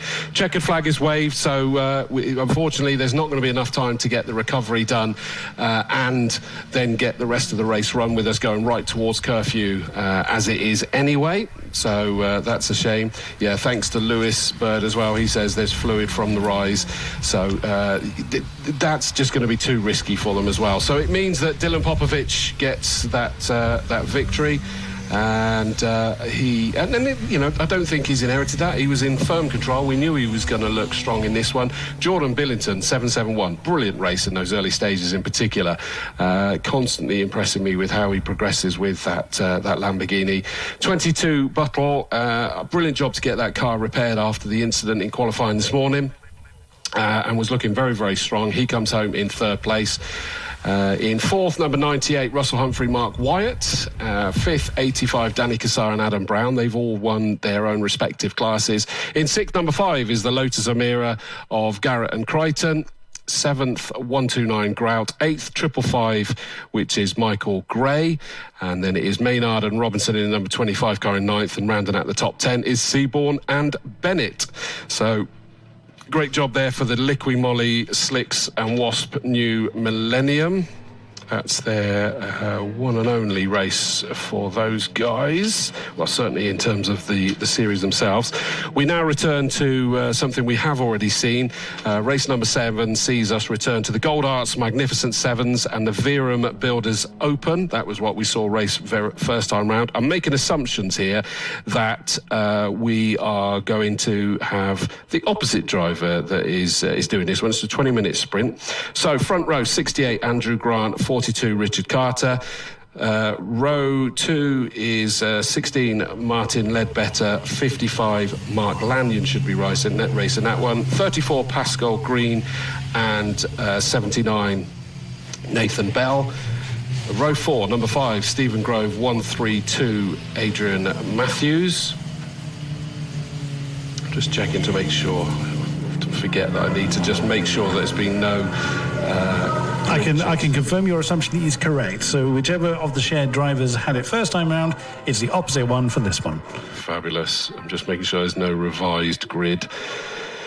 No, that is correct. So 5 Stephen Grove, 132 Adrian Matthews. 5th row is 28 Philip Andrews will drive that one, and 4 Chris Orcock. 6th row is number 69 Stephen Collins, who won the first race and is all the way back on the 6th row there with the winner's penalty applied. 33 Surid Chatterjee. 7th row 39 Rob Hardy, 2 Sam Petch. 991 Darren Granger, 37 Stephen Routledge, and on the 9th and final row 66 Alexander Dobrynin and 70 Trevor Harbour, if they've got the car sorted. But that gives you hopefully plenty of time to grab a word down to Chris Buxton. Just herding our cars in now, pointing at number 98. So just signalling for the Interceptor BMW to come in as the winner of our New Millennium section. And the same for Adam Brown. I'm basically just double checking. Do I need you? Do I need you? I'm going to try and point to Tommy Grout to pull in because I do want him. He's third in our New Millenniums. Oh, we're a little bit tight on space. Archie Buttle, ironically, he is one that I do want, but I haven't really got space to put him, so I'm going to have to kind of wave the rest through. If you can fit, yeah. I think we're going to get Archie to kind of pull over, hopefully give us enough space. Actually, Archie, over that way. I'll come and find you in a minute. Right, I have got Dylan Popovich out of the Ginetta. Good to see you, sir. Qualifying didn't really go your way. What happened? So I was nursing an issue all day, actually, quali and the race. My traction control was kicking in for no explicable reason, so I was, being held back basically throughout the whole lap. So quali, I sort of set a good enough lap to think, I must be up there somewhere. Came back, thought I would sort it out for the race, but unfortunately I didn't, so I still had the same problem in the race as well. You're too fast. Your car is telling you to slow down. I would love to chat more, but I've got a lot of people, and I need to probably get Tommy Gray out of the way. Always a pleasure to see you, Dylan, and we will see you again on the top spot. Usually we see that Ginetta out in several races, but just the one for today. Jordan Billington, definitely going to have a chat with you. I can't deny I am a fan of this car, but you're getting stronger and stronger within it. This thing must be an absolute joy to drive. Yeah, I'm very lucky. He's fantastic, but hats off to Dylan. He's just super quick. I was really pleased they held him, got the lead for a few laps and held him, but slight error going into the S's, and then he was gone. So, I mean, this isn't your first Lamborghini, if I remember. Was it a Gallardo you had before this one? Yes. And then you put it on steroids because this is somewhat bigger. Yeah, I had the old Gallardo GT3, which was a great car, but needed to step up a bit. And, this has pushed me forward. So it's fantastic. I'm so lucky to be able to drive something like this. So anyone watching out there, I used to spectate as well. That's how it started. So, if anyone wants to go, get out there and drive. It's great fun. No better inspirational words. Jordan, brilliant podium. And, I've loved this car. I can't deny it. It's difficult to stay impartial when you're stood next to a Lamborghini, let's be quite honest. Adam, let's have a chat with you. And yes, you are correctly signalled over this time. Always a pleasure to see you. Come on then, what was it like? Oh, the car's just absolutely amazing. It's my dream car. Nigel, who owns it, is kind enough to let me drive it, and I just feel incredibly lucky to be able to go out there and drive it with Danny. Obviously, we know Danny's mega quick, and to put myself up against him, it gives me a good base of where I'm at. Shame the race was cut short. I was catching the Beamer for the win of the Millennium, which I don't know if he had a problem or something, but I reckon we could have got him. But it's one of those things, it's racing, isn't it? Yeah. And we see plenty of it from you. So what do you approach this? You've got to surely approach this differently to the Fiesta. Yeah, it's the Fiesta's mine. If I crash it, it's mine. It's up to me to fix it. But this is Nigel's baby, and the amount of blood, sweat and tears he's put into that car, it's always in the back of my mind, this is not my car. So, but, he wants us to go hell for leather and try and win the race, and that's what we do. And sadly, we were a little short today. Yeah, but you're still doing as you're told. You're still giving a good kicking. Adam, it's always a pleasure to talk to you, and another great podium. Well done to you. I need to be as quick as I can because I think the next race is about to be released. So let us then chat to Mark Wise, if we may. The Interceptor BMW has done you well again. Russ opened up a really good lead, and with the shortened race, I managed to stay there, I think. Russell was alluding that you've had a few issues to kind of contend with this car, but you don't have pedal well when it's on song. Yeah, it tends to have sort of a 15-20 minute shelf life, and then it seems to get in a mood. And it had just started to play up before the safety car came out. So what was the issue? It just doesn't drive. It just bogs down, and we can't get to the bottom of it. But anyway, great. Yeah, brilliant. So I would love to chat longer, but still have more people to chat to. Brilliant podium, brilliant victory in the New Millennium. Tommy Grout. It's a bit different to the Mini that you had previously. But, brilliant, third place in New Millennium. How are you feeling about that? Excited. I didn't really expect to get anything today because I haven't driven this car for over a year. It's my spare car. I've got no ABS. I've got mixed match of tyres. I haven't driven this. I haven't raced it before, so I've got to take it as a positive. Absolutely so. And so this was raced before you had it, if memory serves. How much has been done to it since you've had it? Quite a bit, but I haven't raced it for years because I've got an E46. Which I've been racing. Yes. But I blew it up at Donington on Thursday. So Intersport kindly got this ready for me yesterday, and I just give it a whirl. And well, it did you. As much as I would love to chat to you, Tommy, great pleasure to chat to you nonetheless. Well done on the podium. Now, the Mag 7s have yet to be released, so I'm going to try and get Archie Buttle, who has kindly pulled over past the holding area. Oh, he might be just being ushered away. Let's see if I can catch him quick. Archie!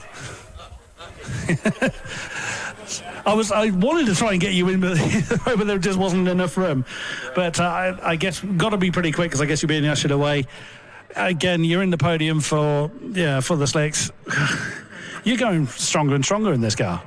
Yeah, I was just getting the grips of it. I had that off in quali, so I had to kind of like build up my confidence again. So it was like and holding the practice. And the track was definitely a bit slower than it usually is here, and definitely a bit higher to drive. And again, how old are you, Archie? 17. I shouldn't have asked. Not a hint of jealousy. And you get to race this. Not jealous at all. But so what's the sort of longer term plan? Is it sticking with the Ginetta for a year or so, or what's on your mind? Yeah, we're going to stick with the Ginetta route, look to doing maybe some like more racing. The end goal would probably be like endurance racing. That's kind of like what I'd really like to get into. So like stuff like Le Mans or just 24-hour racing in general. That's kind of like my end goal. Someone's having your car. Brilliant. I'll get out of the way because I think this blog wants to release. Brilliant race, Archie, and I have no doubt we'll see plenty of you again. Brilliant podium, well done. Now this lot are being released. 17. I'm not. I wish I hadn't asked, but never mind. So that is everybody spoken to down here. I think there's still some tidying up on the track to do. I can see that the safety car is in position. So in a few moments' time, the second race of the Mag 7s and Open Series will be released.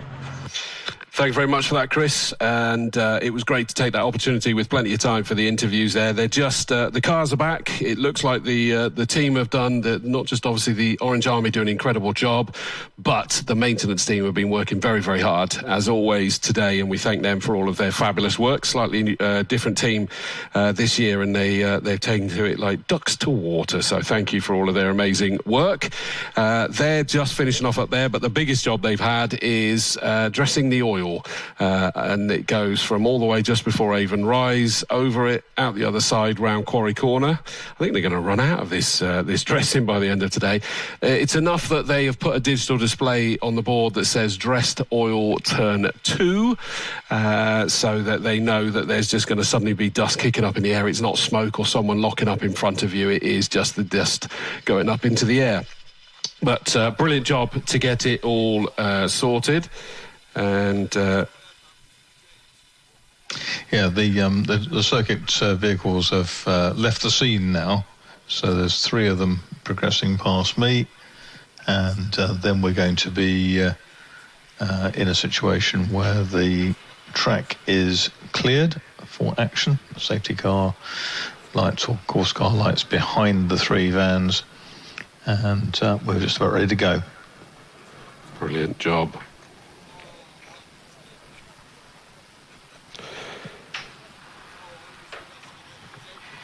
Now, the Boss Racing crew are currently having a look underneath the number 55, the Lanyon pair.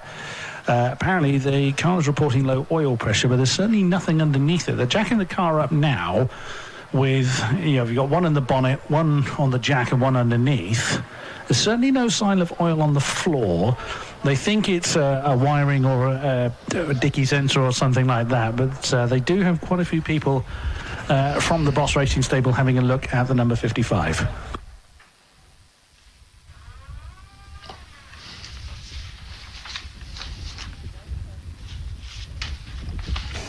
about that. I was just in the middle of taking a bit of the inhaler there. The old chest getting a little bit wheezy, so I was in the middle of that. And I see what you mean. It's fully up in the air, the rear of that car. They're having a very good look. They are indeed. The engine started, and I suddenly heard voices saying, turn it off. Oh, gosh, really? Which isn't usually a good sign, but they are putting the bonnet cover back on. And one of the crew has actually gone over to speak to Andrew Grant, which is also another Boss racing car. Maybe they're going to nick a piece from one Boss racing car and put it on the next one. Okay. They've got the time. The cars are only just returning back, so it should be okay. I'm just going to turn off the mic a minute and just turn something on back at the back of the commentary box. 2 seconds. So number 55 is now back down on the ground.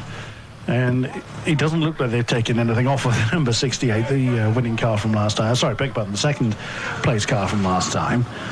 So it does look like the Lanyon car will get to gallop. They're getting ready to does look like they're getting ready to start it and push it out of position. So the board has gone up. Engines are now being fired down here in the holding area.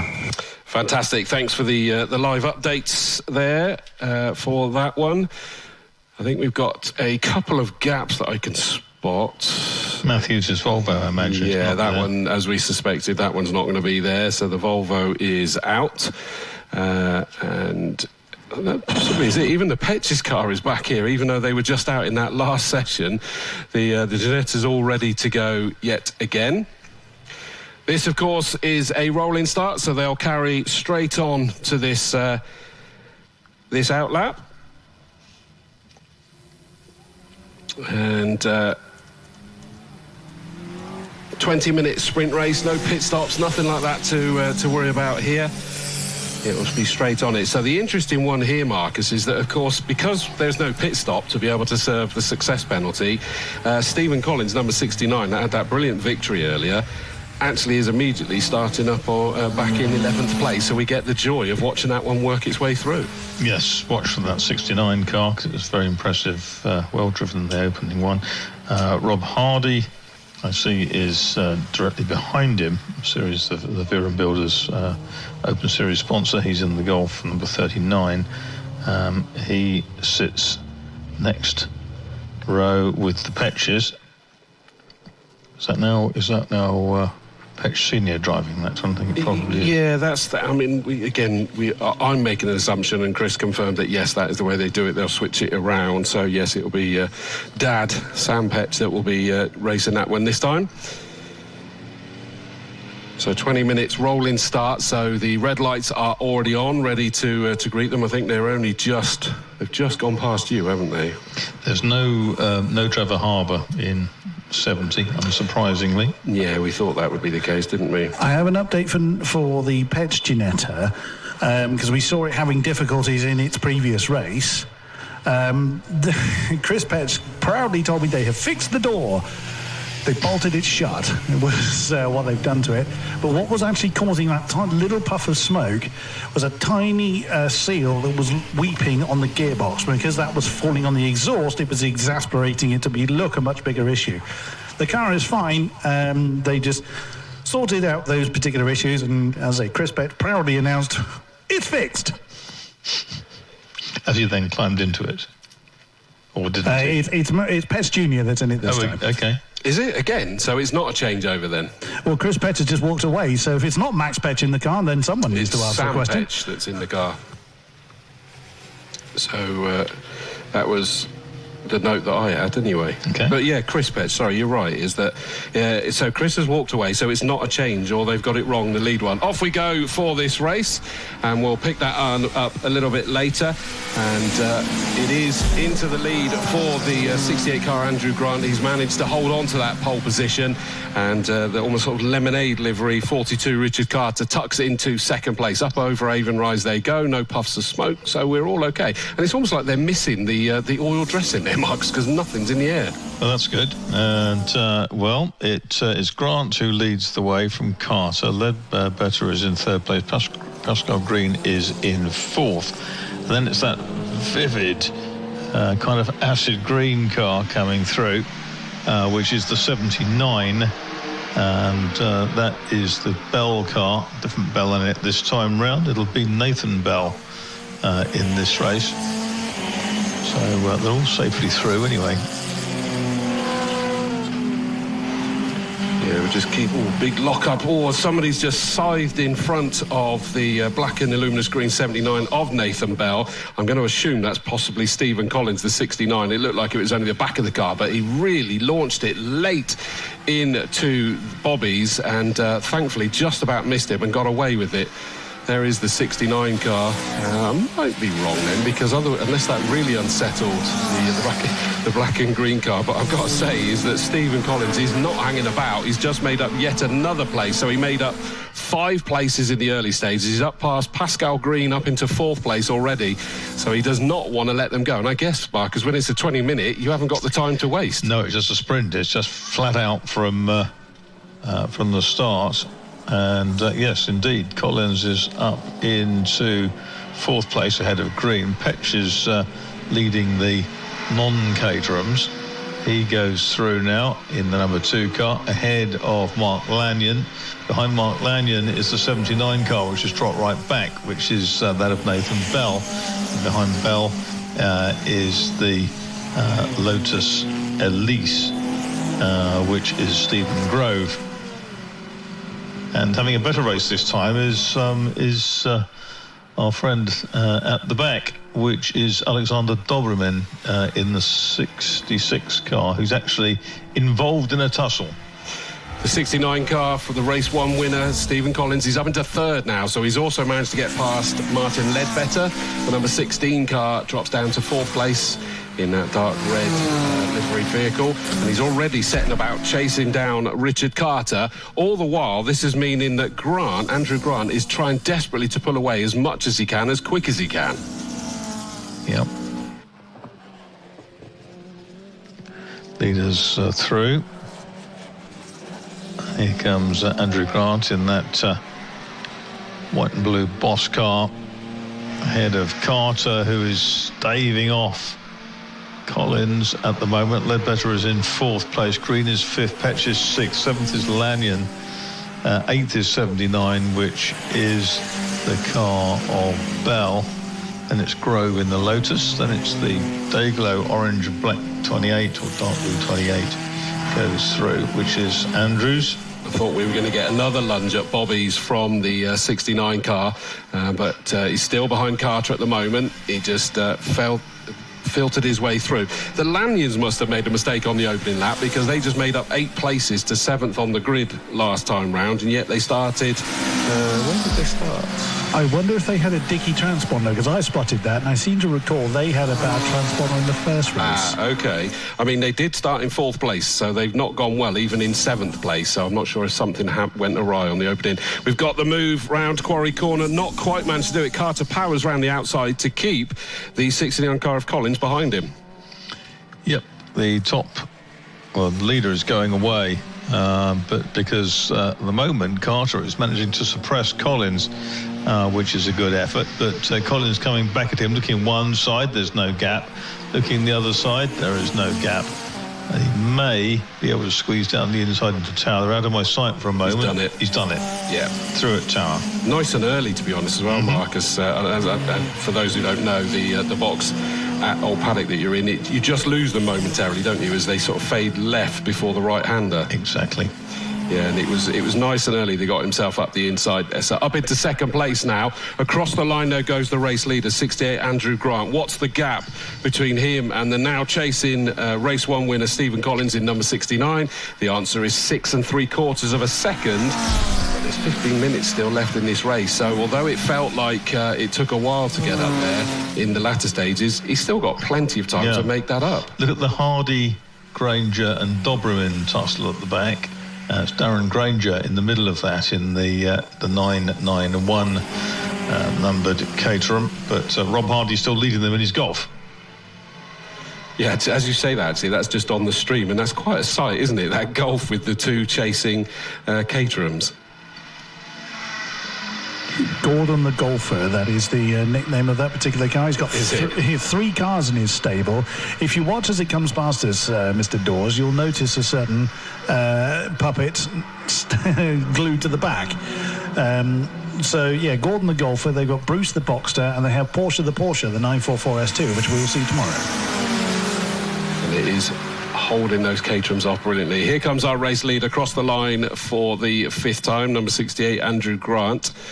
And let's have a look to see what has happened for the margin. Through comes Collins now, and the answer is that he's lost time. It's down to 8 seconds now, so he's fought himself up into second. Is that margin too much?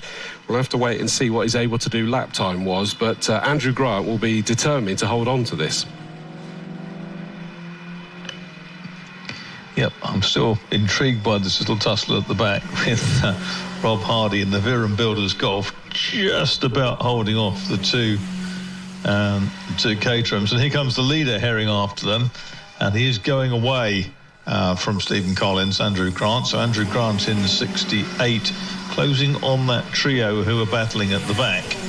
And hopefully we'll get them somewhere between Bobby's and you at Camp. Chris, Petch having a go at Ledbetter down into Tower.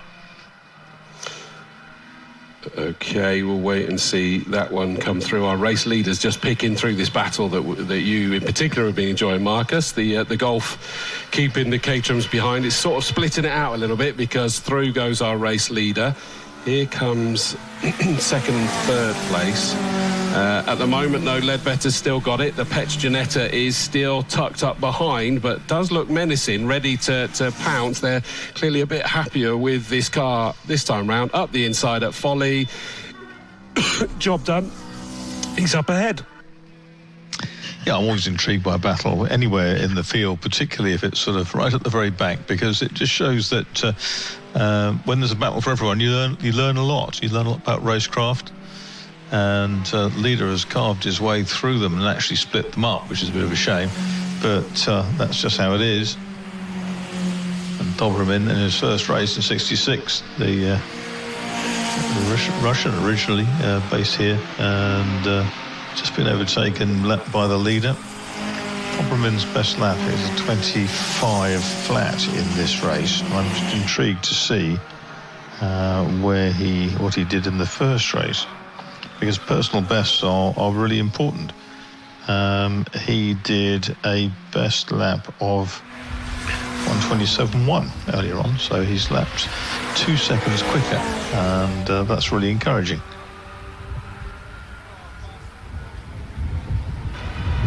I was just trying to stop myself choking then. For some reason, the throat's got a little bit dodgy at the minute, so apologies about the weird noise. Lozenge in the mouth. But we have had the move by the Petches, so that number 2 car is up into 4th place now, ahead of Ledbetter. Yep, leader about to lap Pascal Green, who's running 7th, and has done that. I think that was Pascal Green. No, it wasn't. It was Orcock, similar coloured car, sorry. Black car with a white stripe up it.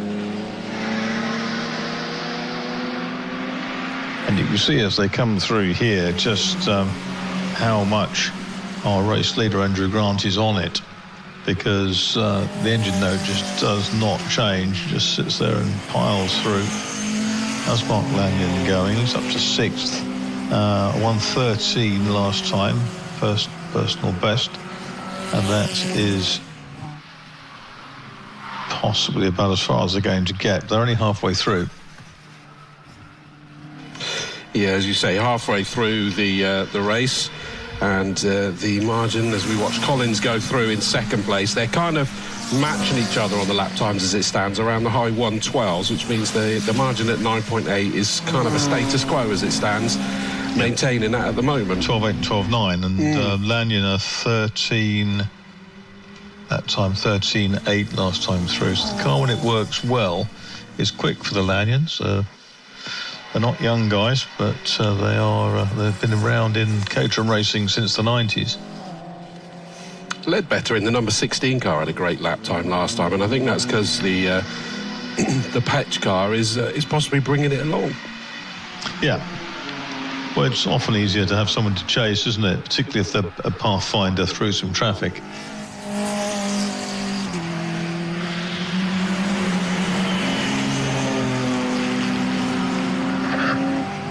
Granger now right in the slipstream of Rob Hardy.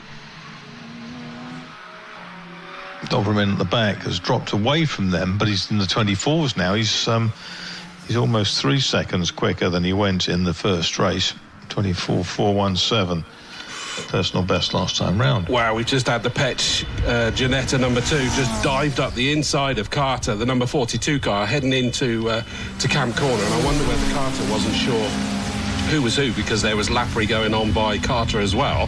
Through has gone the Ginetta up into 3rd place on the road. They've definitely got that car sorted now, Marcus, haven't they? It would appear so. It certainly looks a lot handier this time through.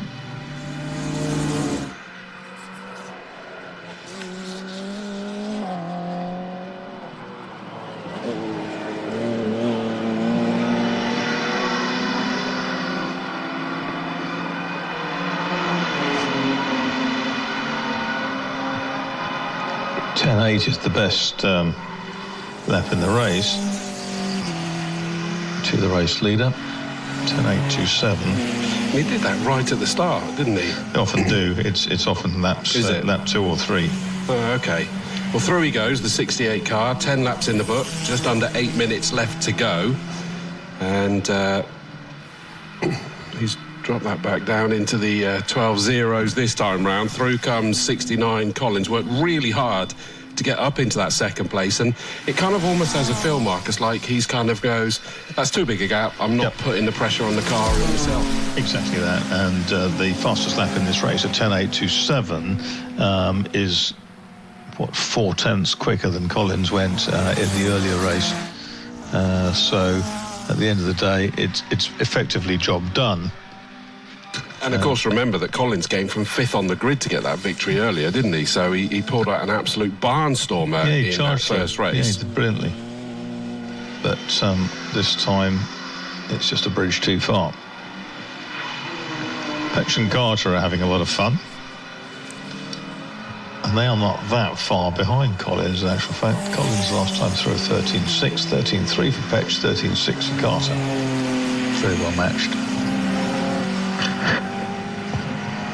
Leader comes through again. You often wonder, though, I mean, he's going to be delighted after not getting the win from pole position in the first race. But most times the drivers kind of go, I'd still prefer a race. We've got Carter coming back at the Petch Ginetta side-by-side round Camp Corner, and they're staying side-by-side. The tight line hugged by Carter in the 42 Caterham, and he's done it. He's up past the number 2 Ginetta. That was a cracking move coming back at him there. Where did he do it? At Camp Corner. They stayed side by side all the way onto the start-finish straight as well, but of course the nimble Caterham was able to stay hugging that inside line. Brilliant move.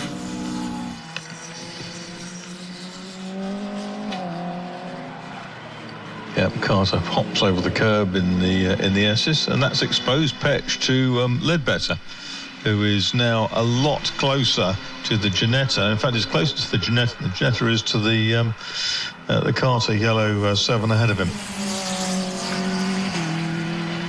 Yeah, Ledbetter suddenly put in a personal best, didn't he, last time? So he smelt blood, was almost the feeling I get there. Through goes Grant, 12 laps in the book, 5.5 minutes are still on the clock. And lonely race for him. Lonely race now after the early excitement from Collins. I mean, he's not left them completely behind third backwards. Carter up into that 3rd place now. Be interested to see what sort of lap times he's going to do. That was a slow one from Collins in 2nd. A personal best from Carter in the 42, despite the challenge and move he made through Camp Corner. So actually, he could start closing in on 2nd. He's only 2.6 behind, isn't he? Yeah. So it's not going to be lonely for much longer, I don't think, for 2nd place Collins. I think Petch has decided to sort of just have a grandstand seat for now, hasn't he? Yeah, like taking a rest.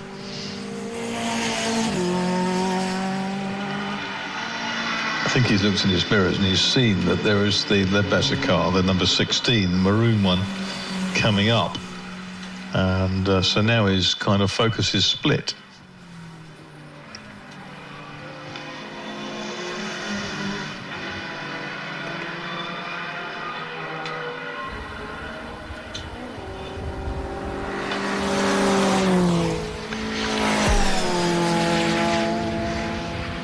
So leader's already up over Avon Rise. Look towards my right and see this battle is so close now. So Collins is under massive pressure from Carter, the number 42 car. Remember, Carter started on the front row in this one. He started in third in the race earlier, and in fact he's got the run up the hill. Is there a slight issue potentially with Collins? Maybe had to go a little bit too hard. They're getting past the back marker, but I'm sure Carter, no, he's not quite managed to do it. He's kept himself in third position at the moment, but that was a signalling intent up Avon Rise there. Yep, 13 laps down. There's 16 seconds between the leaders, but the chase group are much, much closer. And here's Carter and Collins. Carter now ahead of Collins with Petch and Ledbetter not far behind. Collins has a look down the outside into Tower, but it's still the yellow car ahead, and Petch now right with them. Ledbetter will watch them thread through the needle at Bobby's and head down towards Chris at Camp. Yeah, look forward to seeing him. Grant's already gone through. We're down to the final 3 minutes of this race now. And yeah, as you say, that Lemonade 42 car of Carter is up into second, slightly pulled away from Collins. That was a very tight line by Collins there through Camp, and it wasn't necessary because the Petch car was far enough back and he wasn't challenging the car ahead. So I wonder whether that car's not quite handling as it was in the early stages of this race. I mean, he's not a million miles off his lap times, but, in fact, he's suddenly closed in on Carter, actually, at Quarry, so a little mistake there, I think, from Carter.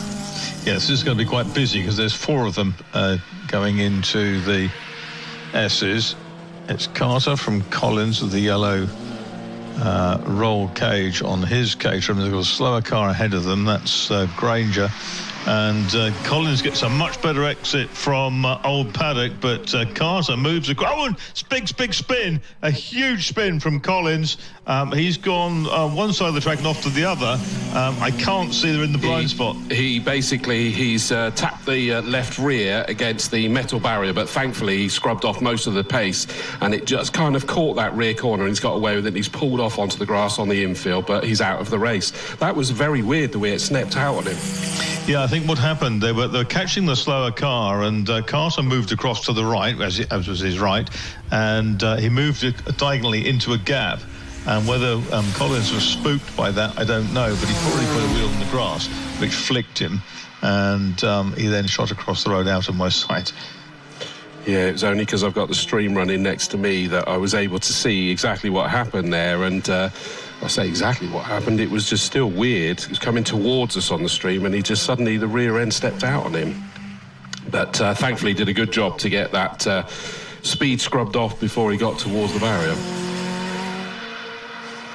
So it suddenly looked like he was back challenging. He definitely was challenging, and which is weird because he'd fallen away. Yeah, I think it woke him up. Here comes our race leader down towards us. Going to get the last lap board this time round. Yep, there it is. Last lap board to Andrew Grant, the number 68 car. The sun beaming down on his car on the stream as he was coming towards us in this lead. He's just made sure that it was never in doubt for him, was it? He did it early, and he just made sure that there was not even a wisp of a chance for anybody else. No, that's fine. And it's been a good, very good performance from Andrew Grant.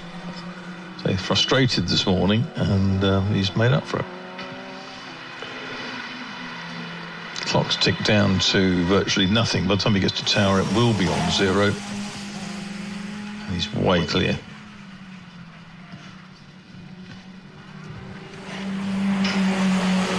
So something towards 20 seconds, I would think. Carter now. Where's Petch gone? There's flags. Oh, Petch has slowed and ground. So not to a halt, but he's doing walking pace at the S's.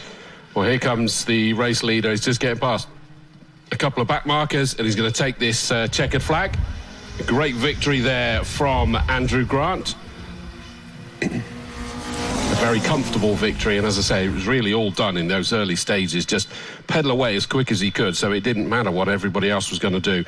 Well fought second place here for the number 42 car of Andrew Carter.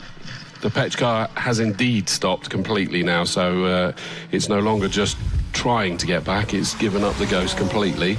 So the Open Series victory will have gone to Grove again. Yeah, who's already taken the checkered flag. In 8th place, car number 5. The Lotus wins the Open race, Viren Builders Open. Ledbetter, number 16, comes home in 3rd position.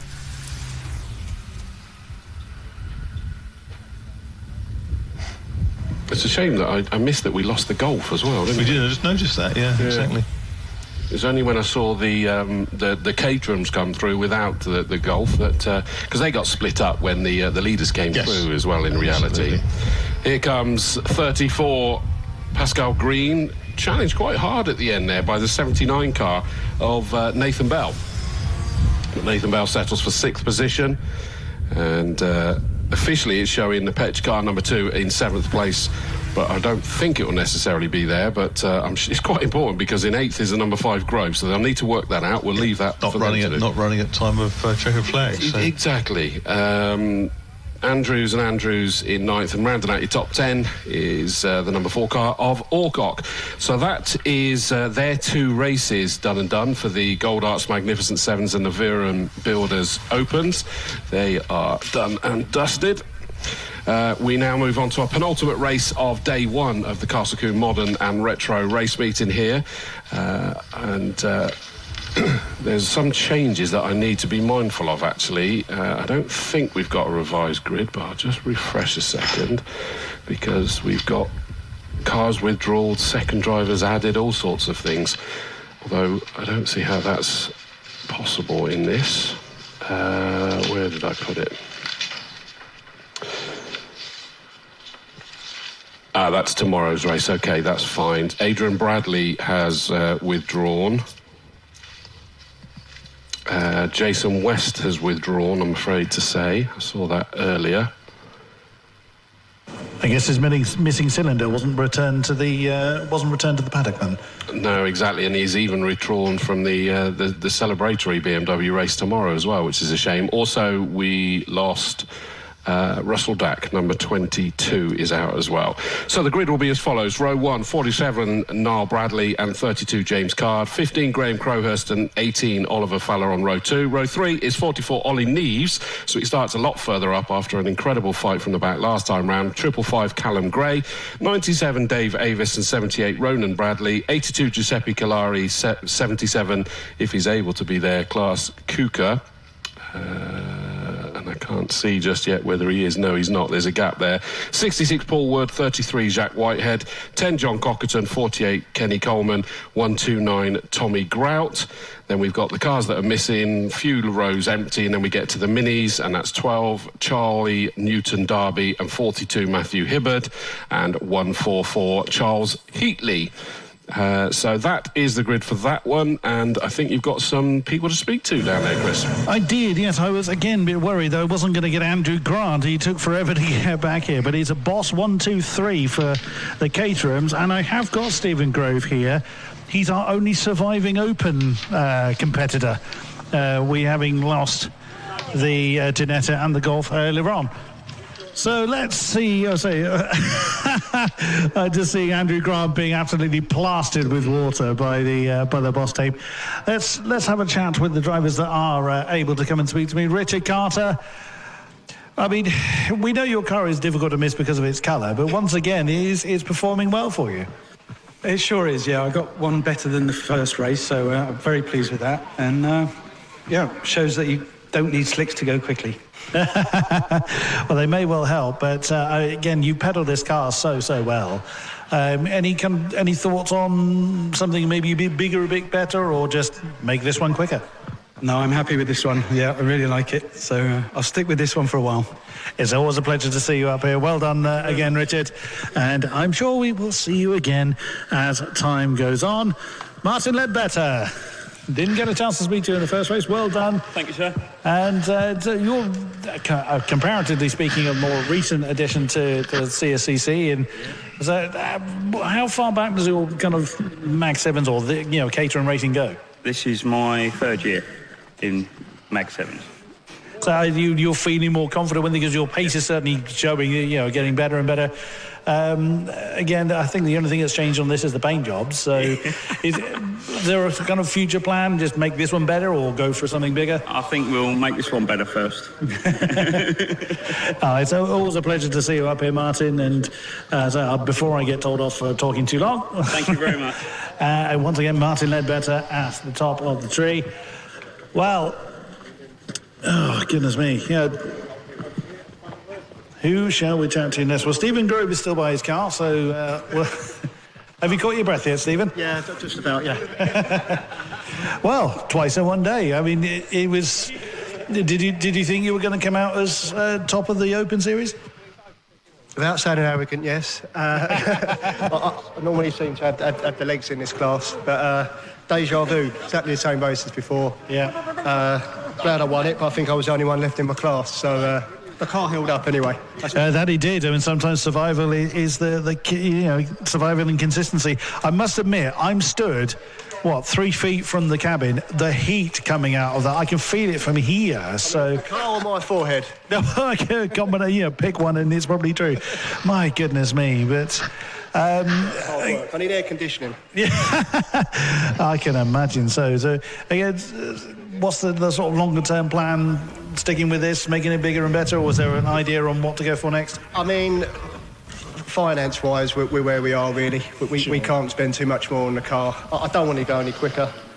I've got 2 children to think about. I'm where I want to be, and it's good. It's good day's racing. Who can argue with that? Yeah. Stephen Grove, well done again, and I'm sure it won't be the last time. Let's have a chat then with Andrew Grant.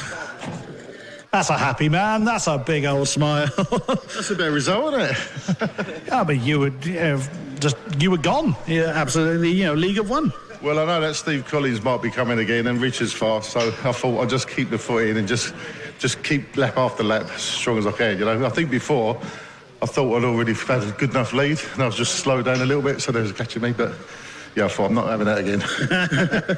So, yeah. So, I mean, you're looked after by the Boss Racing stable. They looked after a number of Caterhams over the years. From a customer's perspective, now I know you're all watching. So, I mean, how well are Boss looking after you? It looks like they're doing a fantastic job, as always. They do an absolute fantastic job, and even if you don't do very well, they're there to support you all the time. They just want to come and have fun. The car's impeccable always. I can't say enough how clean and how beautiful that car is. So, Boss Racing, honestly, I wouldn't go racing without them, so... I mean, again, who can argue with that? And Boss have had a lot of success with a lot of cars over the years. So great stuff. Well done, Andrew. And we will let everybody get back. Ironically, the Boss team actually took Andrew's car and moved it to the front of the 3. He was the last one to come in, and they insisted on pushing him towards the front. But lots of people quite glad to be having a break from the racing, because everyone has been an interesting shade of red when they've got out of their car. But that is it down here in the holding area. Back up to you, Mr. Dawes.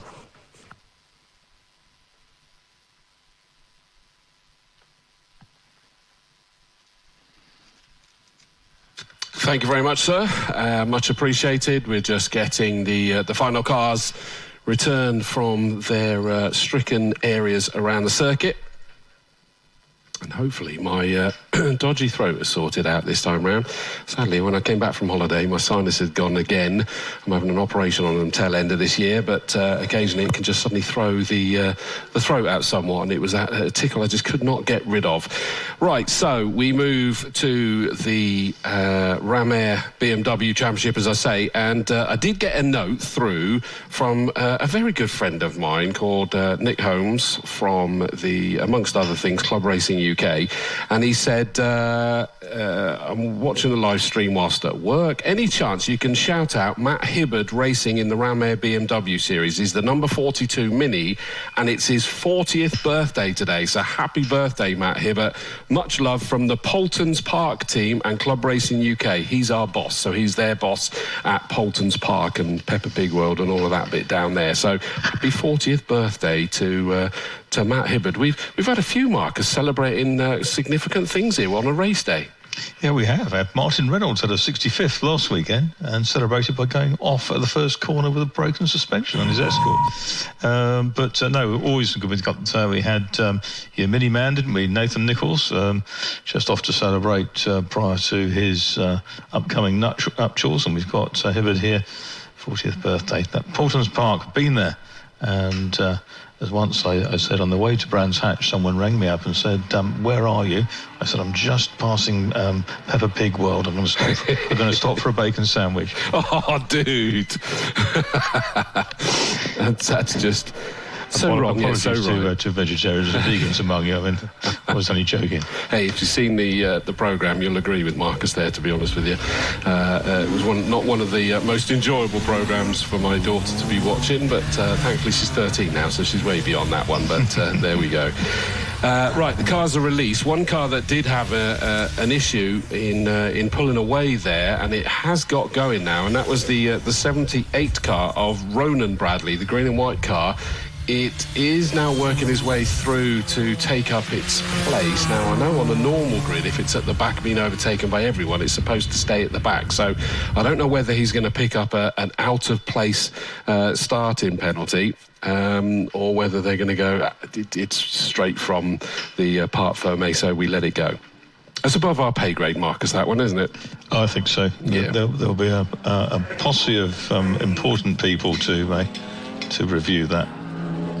The looks I had when I burst out laughing to your comment, Mr. Pye, was quite notable. But also, you'll be able to spot the Birthday Boys Mini. It's the one with the headlights that look like glaring eyes. Right, OK. Well, I'll watch for that. Oh, yes. It's good to see that all three Minis are back out again. Yeah, because one of them DNF'd, didn't it? Was that Charles Heatley's 144? Yeah, Charles Heatley, yeah, absolutely. That's good they got that sorted. I do love these. I mean, the BMWs are always beautifully prepared, incredibly powerful, and I find that people that get into racing the BMWs in particular, once they're in it, that's it. They stay there. They absolutely love it, and there's quite a lot of places you can go and race them, which I think is attractive as well. Indeed. Well, Matt Hibbard's having a day of days, isn't he? I mean, he's already had a class win on his birthday, just ahead of Charlie Newton Derby in the opening race. I wonder, James Carr's heading to the pits. I thought there was smoke coming from his car, and I was hoping it was just an overfill, but his indicator was on and he's pulled into the pits. So James Carr is not going to take this start, so it means Niall Bradley, 47, all on his own at the front, comes round, the lights go out now, he accelerates away with no one else to worry about. We're going three wide a little bit further back, but the second row still side by side, Oliver Foreman and Graham Crowhurst, but the inside line for that multi-coloured livery is going to benefit him, and it has already. And in fact, Ollie Neves has got past Oliver Fowler by the looks of it, and he's in third position. He is. The yellow car of Neves is third, that's for sure, but it is the black and green car with some impressive cambers on its front wheels. Comes through first. That is Bradley. Bradley then from Graham Crowhurst, and Graham Crowhurst is trying to unseat Bradley from the lead. In third place is Neves, and the rest go through. I was looking at the details, of course, those the BMW Art cars, the first of the Art cars, of which there have been 20, ran in 1975, the Alexander Calder CSL.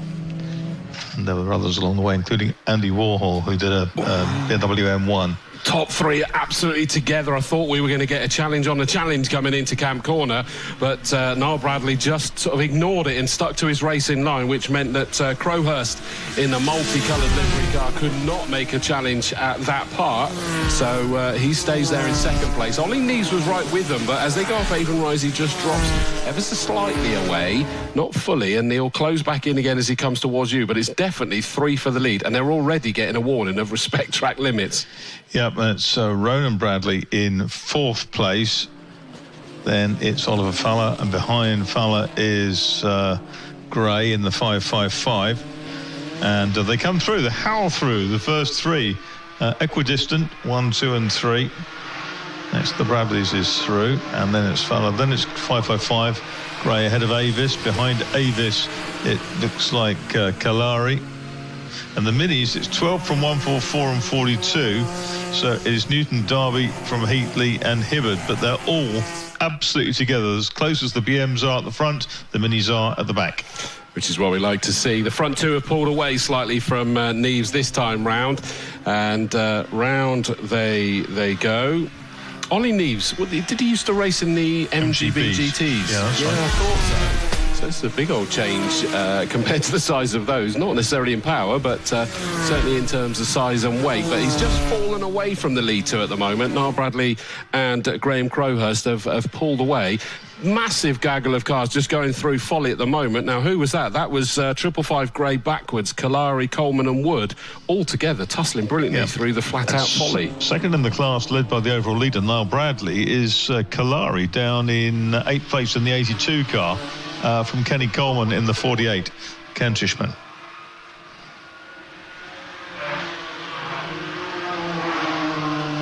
They do sound fantastic, the BMWs. Like that, the Avis car very, very smartly turned out. There's 5 cars in a queue behind him. Where are the minis? We've lost one of them. It's 12 and 144 now.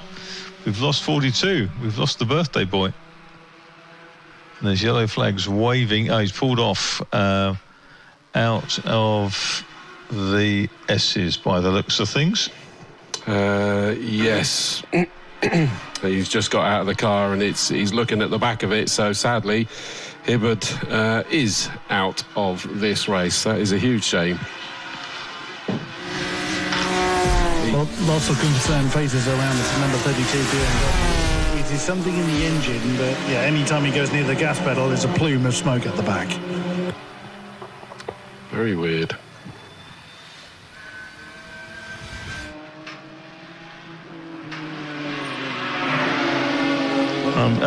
The problem here for Crowhurst. Crowhurst looks like he's run out of gears. He couldn't get a gear. He's dropped right back. They were very observant, the second and third drivers, through the yellow zone where the Stricker Mini is. But coming back onto the gas, it looks like Crowhurst couldn't get going again. I think he has picked up speed again, but he was just being observant, I think, initially. Yeah, he's not come into view to me just yet, so yeah, he's a long way back if he is still going. And I noticed that they had the oil flag. Code 60 has been put out now, so everybody suddenly, I say everybody, the 78 car of Ronan Bradley took a long time. Mixed messages. Especially as there'll be the interesting one about where he started anyway. He's up into 3rd position now, so he is flying. But so they're showing full course yellow after 4 laps. And is that Code 60 or is that yes, Code 60 flags are out. I wonder whether that might get converted to a safety car. We still have 14 and a half minutes. Well, the flatbed's been released, but I thought that is the Mini. The Mini's sort of in a position of, yeah. I would have thought as safe as you can be there. And I'm not aware that we've lost anybody else. Crowhurst, where did he end up dropping down to? Down to 8th place, but he did carry on, Marcus. That's one good news. But yeah, I noticed all the way down the straight towards the S's and would have been yourself, but obviously the Mini stops, there's the oil flag as well. So presumably it was engine went pop and distributed some fluids there again. Which I'm hoping it's not, because they've been having to use an awful lot of the cement dust, haven't they? They won't be out of stock. Yeah, exactly. So it's 47, Marl Bradley, 44, Ollie Neves, 78, Belching Flames, that's Ronan Bradley. And then in fourth, it's Oliver Fowler in 18, 97 Avis, and 82 Kalari are the next. And one or two of them popping and banging, running so slowly. Gray is next up. And that's the Callum and Michael Gray car. Michael Gray, I guess, in it in this race. And then there's a long gap back to Crowhurst, who's kind of going incredibly slowly. And this is like a code 45 or something like that. Or code 15, given his number. Yes, those BMW art cars are fantastic. It was Hervé Poulain, the art dealer and racer, who promulgated the idea with BMW of an art car, getting famous artists to paint them. And Alexander Korda painted a beautiful CSL in 75. Frank Stella in 76 did the graph paper CSL. And then there was the one that was like snakeskin, kind of looking like on the 320. I remember that well. That was a Roy Lichtenstein one in 77. Andy Warhol's BMW M1 looked like someone had thrown up over it. It was horrible. Safety car has been deployed, by the way, just so you know. And then that was in 79. Then there was Ernst Fuchs did a 635 CSI, but by the time they got to number 10, number 17 in the line of art cars, the 2010 art car was an M3 GT2 that, as Graham Crowhurst was saying, that was one that Andy Prio drove in 2010. That was done by the artist Jeff Koons, but they've had 3 more since then as well. They're absolutely iconic. They go on tours sometimes. They put a bunch of them together and send them around the world. And just seeing on the stream where they're recovering the Mini from in front of your commentary box, there is that it looks as though he actually probably went a little bit too far in that runoff. So in other words, if somebody lost it coming out of the S's, they could sort of end up striking that car. Whereas if it was sort of edging towards the, rejoining the circuit point. So, just sort of overshot the safe zone, I think, really, which is a shame. Up onto the flatbed it goes, out of harm's way. Of course, the good news with this one, from a timing perspective, Marcus, is being a safety car, is that we're not suddenly losing timing and worrying about how we're going to fit it all in, because the clock obviously keeps going. Yeah, that's right. They're working lap 6 now, and the Crocodile has been reformed. Whether Graham Crowhurst can get going properly again, he's now 5th in Class B. And how many times has he been beaten this year? He's been absolutely dominant in the class.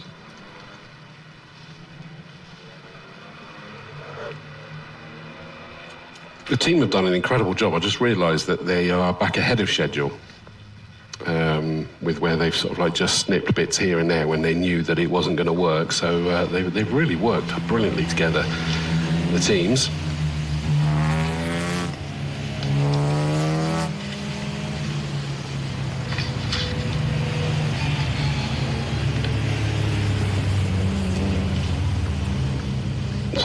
I think they've got the Mini up onto the flatbed so that they will be able to move. I don't know whether they'll come all the way round or whether they'll just pull off by where they're recovering that, so that they can get the race underway quicker. Guess we're going to see in a minute. We will, yeah.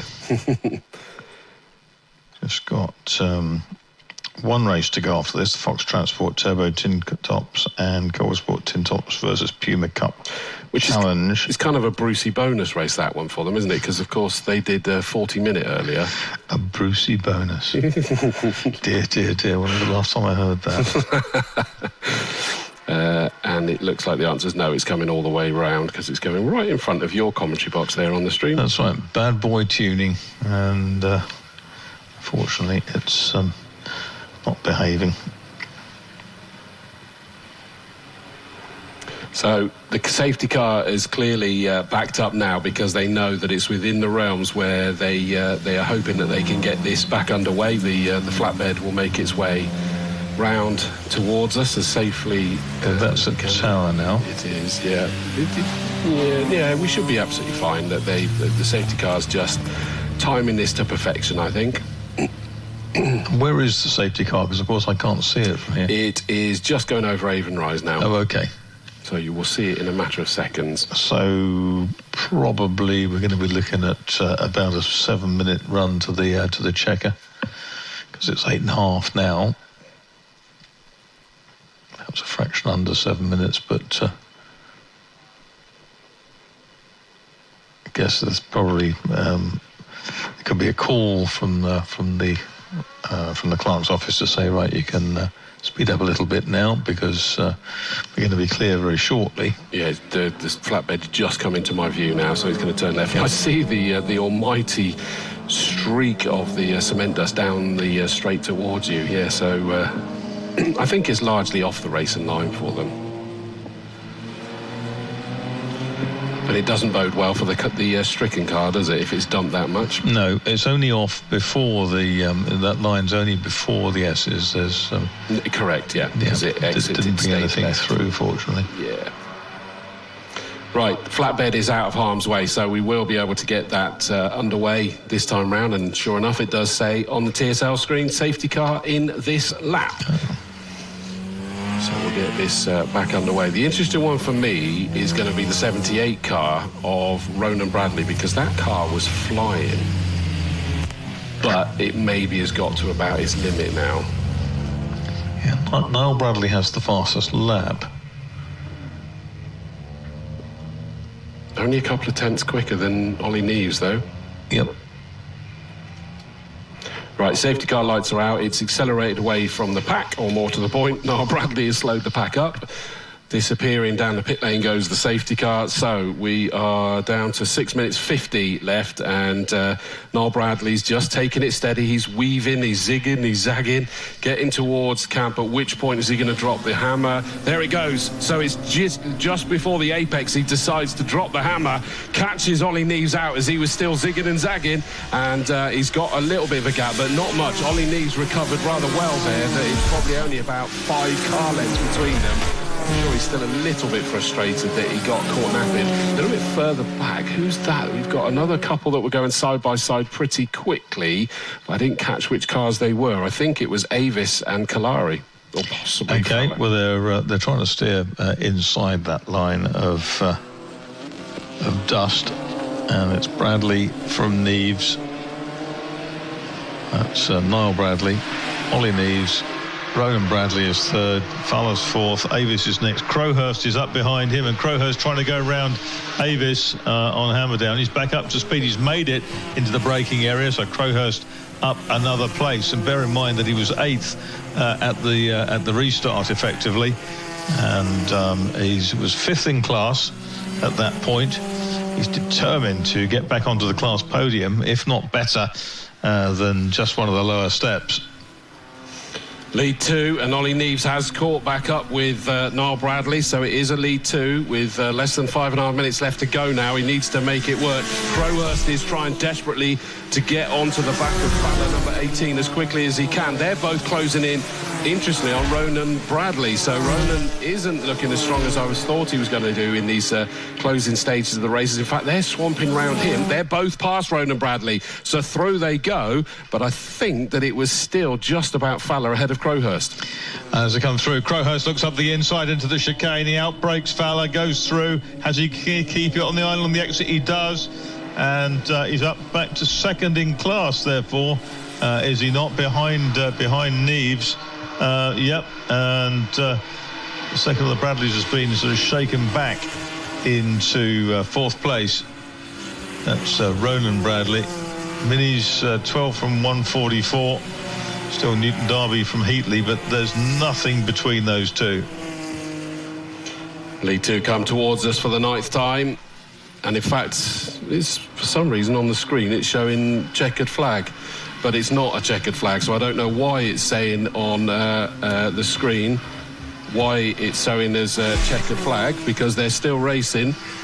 And it looks like Ronan Bradley has managed to pull away from Ollie Neves this time round. Yeah, Neves is probably now looking as clear as he can. Oh no, here comes that stripy monster coming up behind.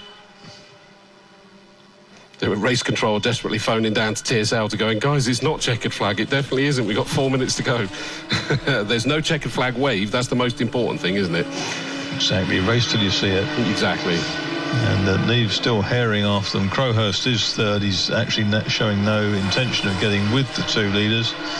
I think he's probably had a bit of a reprieve in this one. I'm interested to know what happened at that point, but the car didn't seem to pick up after the yellow zone.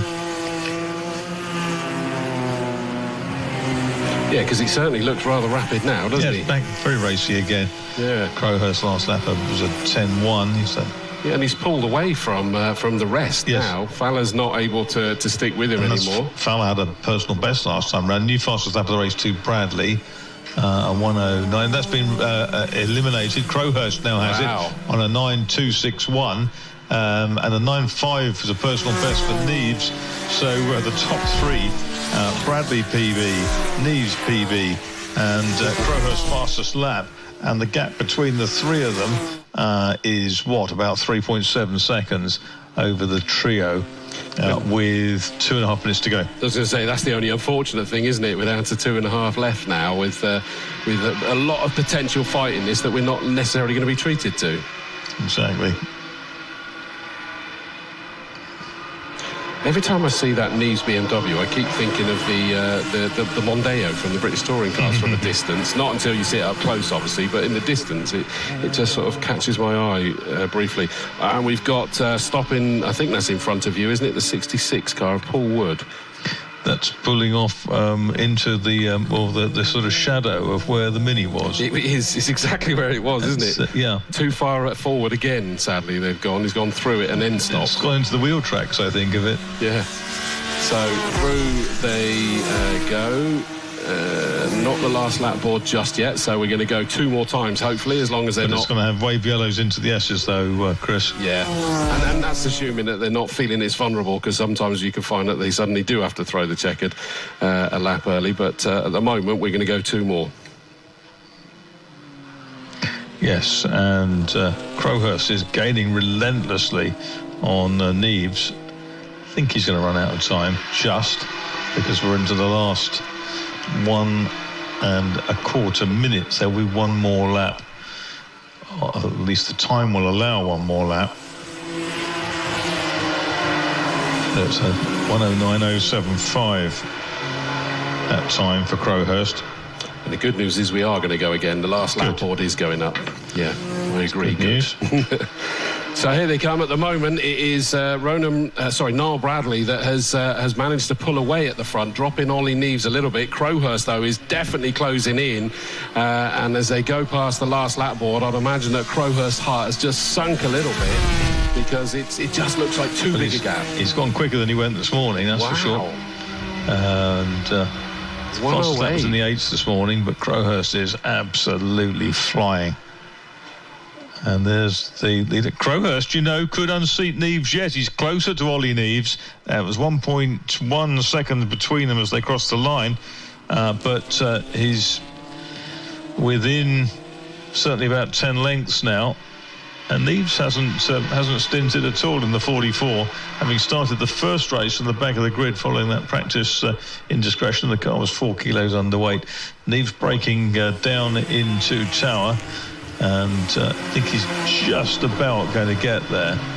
Experienced racer, of course, well, both of them are.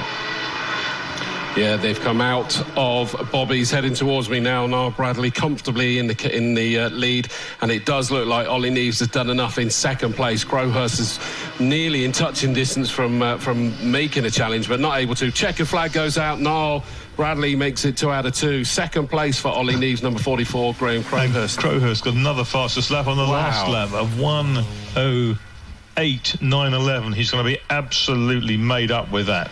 He's going to turn around and say, see, I would have had you. Yeah. And that's in the Class B car.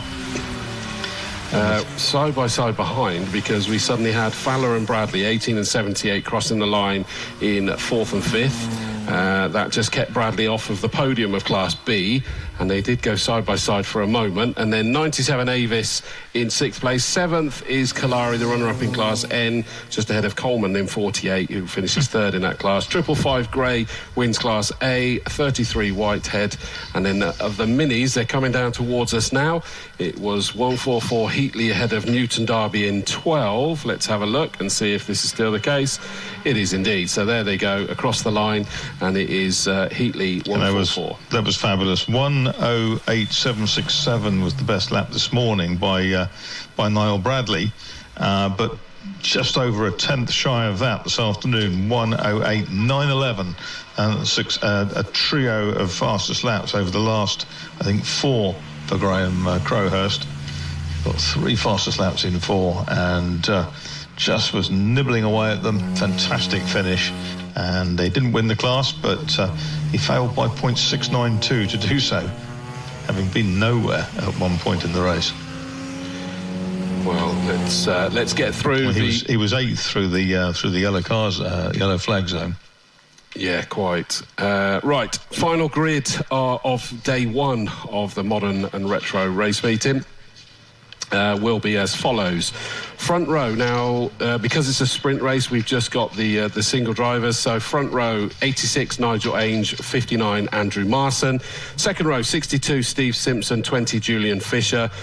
Bizarrely not removed, because we know it's not here, the 42 car of the D's. That's just going to be a gap. So all alone on row 3 is 36 Alfie Jones. Fourth row is 1 Carl Chambers, 318 Richard Bethel. They've got that car back out, which is good. 43 Adam Morgan and 7 Toby Harris on row 5. Row 6, 14 Steve Papworth, 68 Tom Oatley. 181 Chris Earl and 28 Will Oatley. 98 David Bellamy, 771 Steve McDermott on row 8. Row 9, 515 Jake Humphrey, 45 Alan Wilshire. Row 10, 810 John Baker, and 110 the Soul Puma in this one, Gareth Cotgrove. And then on the 11th and final row, 37 Stephen Routledge, 124 James Manning. So that's the grid. Plenty of time for you to grab whatever interviews you can get, Chris. Got my BMWs, just waiting for me minis. Oh, here they come. So the minis just coming up to us now. They're being ushered in, our surviving 2 minis. God, they were locked in battle, weren't they? So, again, a fabulous battle between Charles Heatley and Charlie Newton Derby. We didn't get a chance to speak to 144 last time, so we'll enjoy speaking to him. Right, who is going to be ready? Who's got their lid off? Who wants to come have a chat? Let's see. That big old Irish smile is there again. I can't blame you either, but you had to really work for it. You were really pushed. Yeah, 2 B cars, Graham and Ollie. Yeah, put the squeeze on. It was about a bit of managing, to be fair. But towards the end, I was hanging on a bit, yeah. But, yeah, wicked race. Is it beer o'clock? I mean, am I ever going to say no to an Irishman on that particular question? Let's be honest. But again, just wonderful. Competition. Wonderful to see the Bradleys. Sadly, we didn't see Adrian's car out. We just love seeing your particular BMWs and that big old grin. Yeah, no, it's really good. We enjoy it together as a family. We come together, through it. It's a shame for Adrian. He'll be back again. He'll be definitely back good and strong. On to the next one. Wonderful to see you, Niall, and safe journey back. Right, who will we get next? Ollie Neves. Hello. Well done on second place, and I can see where your overalls are somewhat damp, so you had to. But God, didn't you made him work for that? Yeah, it's a bit of a sweaty one, a bit warm today, but no, it's really, really good. We managed to get from, obviously, had a bit of a technical problem in qualifying, so I had to start from back in race 1. So, really good to have a race starting sort of where we should be, and to be able to get as close to these guys is really good. And the car felt great. Shame sort of Graham had a problem early on. I think it was something to do with his drive-by-wire throttle, but it was definitely coming at the end, so it could have got interesting in another few laps. But no, really, really pleased with it, and really pleased. Bit of a difference to the MG of old. Was it just something you wanted bigger and better, or what made the change? It was just a change, really. I just wanted a bit of a change from the MGs. I've been doing that for a long time. Still wanted to stick with rear-wheel drive, something a bit more modern. But yeah, no, I'm really enjoying it. And actually, I'm driving an MG BB8 again tomorrow, sharing with Russ in the Future Classic. So I'm looking forward to getting back into an MG again as well. We look forward to seeing you. Well done, Ollie Neves, on another well-deserved podium. Let's have a chat with the art car once again. Graham, good to see you here again. So you had a bit of a hiccup mid-race. What happened? I mean, honestly, to be here, I can't believe it, to be honest. I thought my race was done. I lost throttle, was resetting the car, but the problem is I would have been better off taking my time and letting the car reset, but I was trying to rush it because we're trying not to let Ollie get away. Code 60 helped me, safety car helped me even more. Niles Start helped me even more because he didn't go until the line, so things went my way a little bit after the hiccup, but no, I really enjoyed them last few laps, really trying to chase Ollie down, but even if I'd have got on the back of him properly, he's a hard man to pass, but credit to Ollie, he deserves to win. Car worked, mine didn't. Well, it worked well enough to get you back on the podium, and a well-deserved podium it was. Well done, Graham Crowhurst. Thank you. I'm sure we will be speaking to you again in the near future. Let's have a chat with our minis then, as the next grid yet to get away. Mr. Heatley. Well, I was going to say Charles Heatley, and then I questioned myself, and I was actually right first time. So, race one didn't quite go your way, but now lead mini. Yeah, race one, we was in the lead, felt comfortable, and just come down the pit straight, and the throttle body just completely packed up, all the gears sheared inside the body, so we had completely closed throttle, so it wouldn't even start. But we got it sorted and come out for race two. We started behind Charlie and Matt, but managed to get through, and yeah, it was nice to have a good race to counter the bad one this morning. God, you did it properly then, by the sound of it. It's not just, a dead wire somewhere, the whole throttle body collapsing. But again, you didn't have it all your own way. Charlie kept you company that whole way through. That must have been an absolute blast. Yeah, it was really good fun. Charlie's great to battle with. We can be door to door, but we respect each other, and it's just great fun. Every week we race together. Brilliant. Well done on being the lead mini, and we'll let you get some rest and probably some more water needed. Great stuff. And Charlie Newton Derby. We find you again. Well, again, surviving mini is always a good thing. But God, you were glued to the back of him. Just couldn't quite find that gap in the armour. That's it, yeah. Just carrying a bit of weight. It was all right when I was behind him carrying the slipstream. But yeah, out in front when you're pushing all the air out of the way, it's doing all the hard work. I did make one mistake. That's what cost me. But it is what it is. And it's obviously a lot of oil down or something. I don't know what it is. But Matt's put a bit of fluid down coming out of turn one, which made it a bit tricky. And it was a good race all in all. Yeah, just giving you a bit of extra challenge because you obviously needed it. Oh, great stuff. Well, I mean, all season long we've been enjoying the battle of the minis, and by the look of that, so were you. Yeah, it's always enjoyable, especially when you're close racing like that, door to door, literally nose to tail, pretty much for the whole race. It keeps your concentration. Yeah. I bet it does. Well done on second place in the minis, and that is everybody down here. Mr. Dawes, so back up to you to start our final race of the day. Yeah, thank you very much. They haven't been released yet. I've just had a note handed to me, and you can probably see it, Marcus, from where you are, is that the second car that stopped there, sadly, has left an even bigger oil slick all the way from Quarry to the S's. So on top of the one that was the Mini there, it's a very wide strip, apparently, all the way towards you.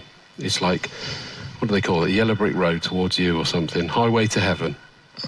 Outside my experience, I'm afraid. And I can see, yes, there's the two cars being picked up. The TSL timing shows start time of 18:12 and a 15-minute race duration. Meanwhile, the buckets are, I think they've been replenished. You have a Castrol Canal down there, then? Yes, indeed. Other oil is available. You beat me by a second. I did debate adding that to the end of my sentence. I think you only mentioned that because it was the 125th anniversary of Castrol or something like that, isn't it? It's a big anniversary this year.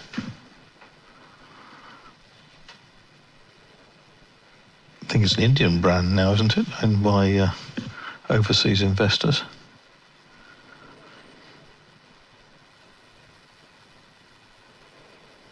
So the flatbed is coming through with the woody BMW on it.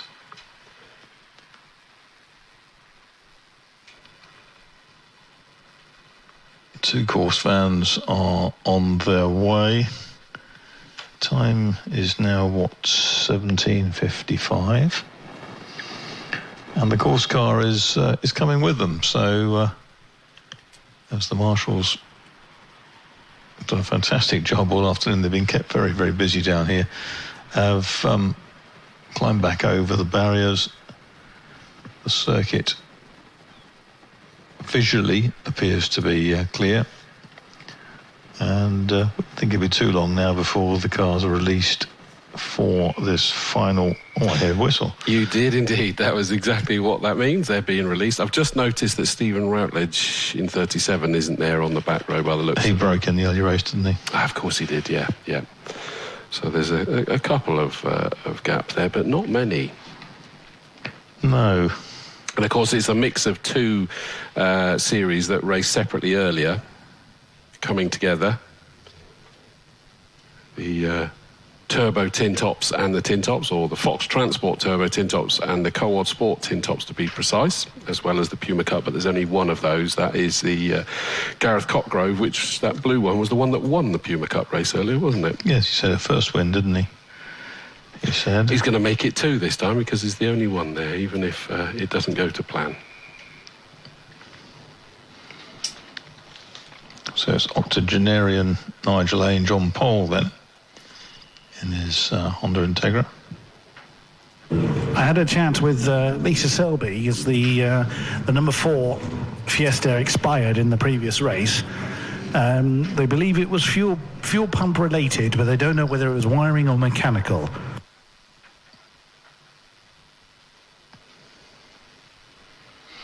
But the parts box Ford is back.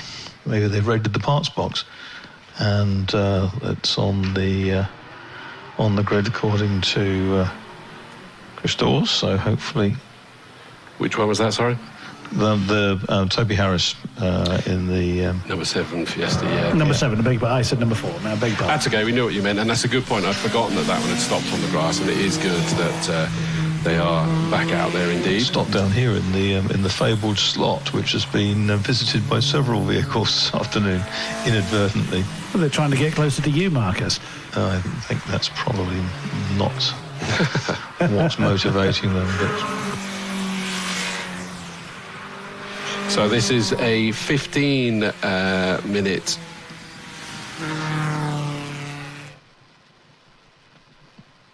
Yeah, it was 15 minutes on the basis it was going to start at 6:12, and now it's going to start at about 6 o'clock, isn't it? Yeah, which is a fabulous job by the team. You can't see into the future, but they've just worked out bits and pieces. Goodness me, I'm looking at that dressed oil slick all the way down Farm Straight towards the S's. It suddenly narrowed that run into the S's, hasn't it? They've got to be a lot further over if they want to stay off that. Yep, and it might be a useful guide for some. True. So here they come then, and it is Nigel Ainge in the Hillwood Autos car, the Honda, ahead of Andrew Marson with the Abarth 500. Then we've got Peugeot, Fiesta, Honda, Renault Clio, VW Golf, later version of the Civic. We've got later Clios. It's a really good mix of cars down the field.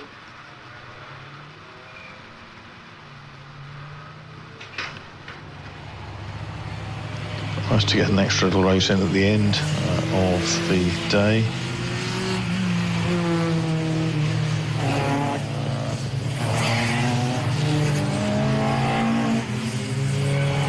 And the race duration appears to have gone from the screen. Still there on mine. Okay.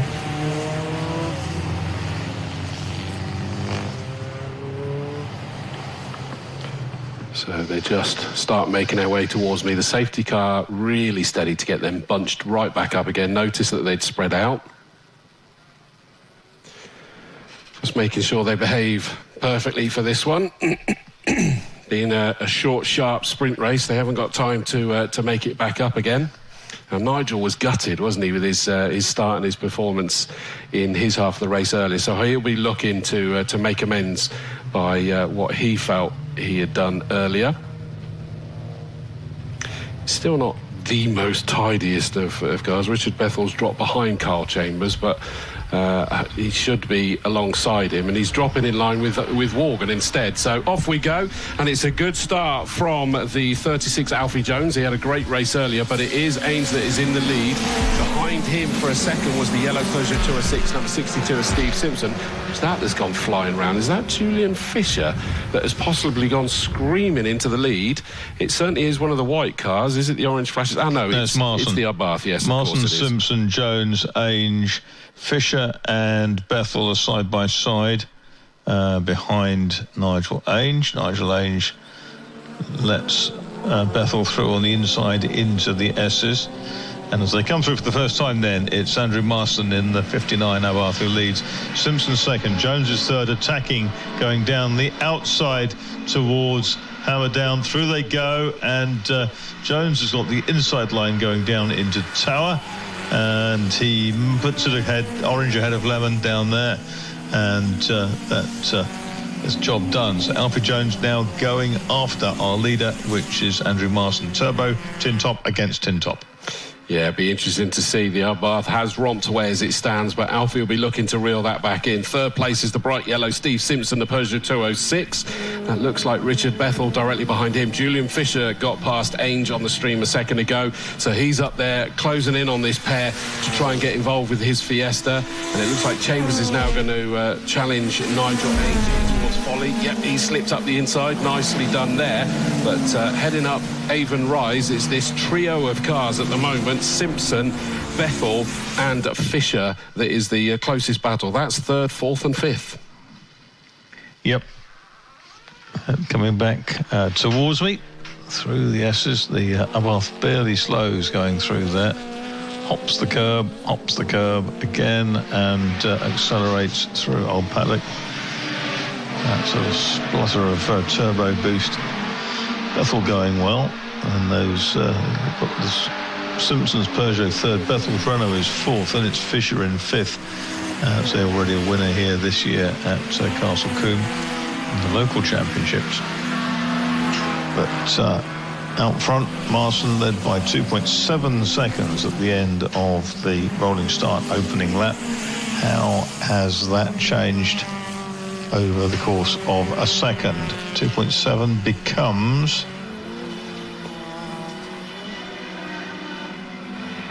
2.997. Yeah, so that Abarth certainly has it under control as it stands at the moment, but still plenty of fight left in this race at the moment. But up over Avon Rise he goes. Interesting to see as well that Simpson in 62 in third has pulled away from Bethel and Fisher that were challenging last lap round. That's spread out a little bit. Yes. So I don't know if that's going to stay settled or whether it's just an early evolution of the race. Alfie Jones can see the Fiat Abarth up the road. But doesn't look like getting any closer at the moment. Simpson and Bethel still chasing hard. Fisher not under pressure from Chambers in one. Then it's Ainge with Morgan behind him in the VW Golf Mile 4. Then it's the Parts Box Fiesta of Toby Harris with Steve Papworth up behind him. And behind Papworth is the first of the Oatley Renault Clios. And at the moment, the only one on circuit, because into the pits has come 28 Will Oatley. He is in the pit lane, and they are crouching down, speaking to him through the door, so they're hoping to get him out. Interestingly, it does look more to me that Alfie Jones is coming under growing pressure from Simpson behind him. Yes, because Simpson has just put in a fastest lap of the race. Where's that come from? The 62 car, the 206, is absolutely flying now. Yeah, the 115, isn't it? Yes, 1:15.001. So knocking on the door of the 14s. for Steve Simpson, and he's right with Alfie Jones coming into the S's for the fourth lap. Is it? Fourth lap, yes. Here they go. So it's Honda versus Peugeot. Left hooker Peugeot right in behind the orange Honda of Alfie Jones.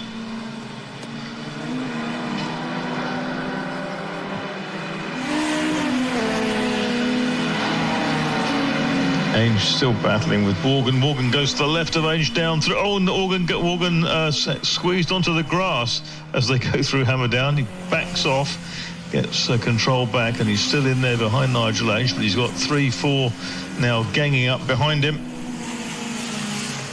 Yeah, that's a rather close battle, isn't it, really, that one. Toby Harris in the number 7 Fiesta. He's got Steve Packworth in the number 14 Civic just behind him.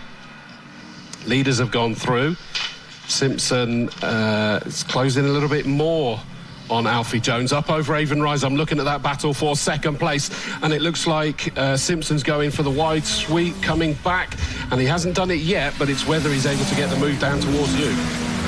Yeah, we're looking, and he's still essaying both ways. He goes one side, he looks on the outside, he's going to make it round the outside, he tries, but there's not enough room. Jones has that territory as they go into the S's, and that's allowed Bethel in the little Clio to get right with them, and this is one hell of a fight between three diverse motor cars. Down the outside, braking late, is Simpson. He's on the outside. It's a left hooker, remember that car. It's just slotted across into the apex, and those three running as one.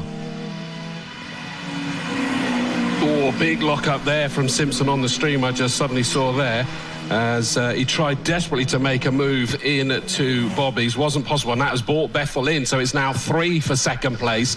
Our leader Marson has pulled away, and it's side by side round the outside. Simpson's trying to go at Camp Corner, and it's not going to work. Does that leave him vulnerable to the challenge from the 318 car of Richard Bethel? Not really. He's been able to get that power down nicely, headed down the start-finish straight, and tried to go yet again, but that was a real effort into Camp Corner. He's got a good run up Avon Rise in towards Quarry Corner. He's taken a very different line there. He's going wide to see if he can get the catapult down the farm straight. 5 laps in. We've still got how long to go? I lost that on my screen again. It disappeared behind the strap. Side by side through the S's. Oh, and they're really, really close here. Jones and Simpson abreast going into Old Paddock, and Bethel's with them as well. He doesn't know which way to go. Jones just gets across to the left through Hammerdown. Down the outside comes Simpson. It's orange from yellow and black, and Bethel is absolutely in this mix, and he's being sort of towed round. It's one heck of a tussle there. They just had to funnel through Bobby's there, which settles it down for a moment. Leader comes round Camp and will put 6 laps on the board. 7 minutes 20 to go, but it's all about this battle. Second, third, fourth, completely together. It is the bright orange 36 of Alfie Jones that has the nod at the moment, but Simpson keeps trying to find a way to do it, taking different lines, and it almost feels that Bethel, just sat there with that grandstand seat, is kind of going, do you know what, I'm just going to pick up the pieces, because he can sense that it could end in tears between the two ahead of him. Again, it's that wide sweep in line. They're going side by side out of Quarry Corner. Yeah, absolutely. And I reckon it's Simpson nosing ahead. Jones tries to squeeze back up the inside, and he's forced his way through. It was all clean, and now we've got side by side the two French cars behind. We've got Simpson just holding on from Bethel in the Clio. And that was massively tight, but I'm sure that the yellow nose of the of Simpson's Peugeot was ahead coming out of Quarry. And we can see the wing mirror on the right-hand side of the car is flapping around, so that shows how tight that one got. As they go through Bobby's, he needs to just mount that one up. He was kind of forced to go on the oil slick and the treated oil slick, admittedly, but it just unsettled him heading into the S's this time round. But he's already got himself right back onto the rear of Alfie Jones, number 36. Cracking fight. 5-second penalty track limits for car number 68. What is that? That is Oatley down in 11th place. Oatley Senior, yes, as well. Oatley Junior has actually been through the pits I had a quick word with the team. They have a strange electrical fault that causes the gears to stick. We've got somebody off down at Quarry, and that's the Puma. That's Cockgrove's Puma. Lots of smoke coming out of that. Yep. Wow, that nearly unsettled it as they got up to Quarry. So Marston's through for the 8th time.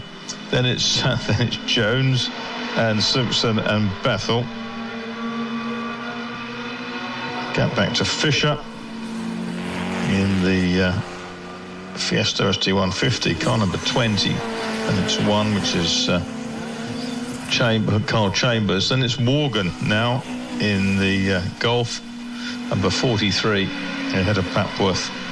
Full course yellow, or code 60 as it's shown here, full course yellow. It's saying on TSL. I'm not sure. Presumably that's the Puma, isn't it? This is for the Puma down at Quarry. Oh, don't rob us of this amazing race between these three that is just incredible to watch. It's like the three on this proverbial piece of elastic. I fear we'll finish behind the under code 60 because the truck has made its way across to the parked up Puma. And it's actually pulled off with a mechanical issue because there's smoke billowing out of the front corner of that Puma. Yes, absolutely. Yeah. It arrived sort of smokily and was parked up.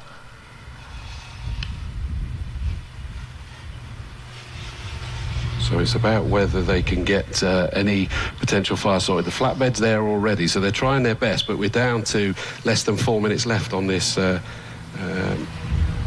race left to go. Yeah, and leader Andrew Marson is already between the S's and where I am at Old Paddock, and there's nobody else in sight. Jones has now appeared, then Simpson, then Bethel.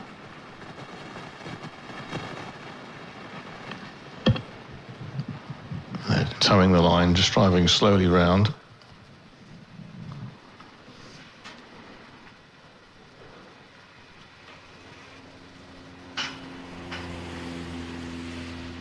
Stout effort by the crews to get Gareth Cockgrove's Puma back on a leash.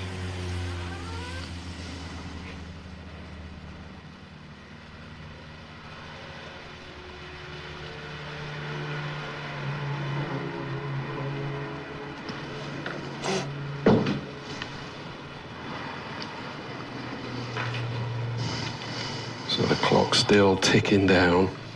Now, interestingly, Papworth got ahead of Ains last time. I'm assuming that happened just before the code 60 came out. I hope so for his sake, obviously. Yeah, Papworth was ahead when they came through last time. Okay. Where it happened, I couldn't tell you. Between here and you, then, safety car they've gone to now. Yeah. That's because the leader's just coming in to the start-finish straight now. Yes, that's become, so that's the end of the right lap. It's become a safety car. I think they're going to wave one of the back markers through so they can pick up Marson. But we're down into the last 2 minutes. Which is a shame because obviously one of the key benefits of Code 60 is that they don't have to wait until people get round to the start-finish straight. They're able to start the race. The truck has left minus the Puma, and has now scarpered to the inside of the track. Are we going to get one more lap out of this? I mean, it's only it's 1.5 minutes to go, but we're only 18:13 in terms of the time. But we're not going to get the safety car back to the line inside 1 minute and 15 seconds now. No, so they're going to finish in line astern behind the safety car. Huge shame, because that was such an exciting race between those three, wasn't it? Yeah, it was absolutely brilliant. Absolutely brilliant. And the Bethel car was sort of sucked into the battle. It does say safety car in this, well, it should say lap, I'd imagine, but... So, yeah, Richard Bethel, the RJ Bethel plastering Clio, was right in the mix. No more time being added then at the moment. Could be done.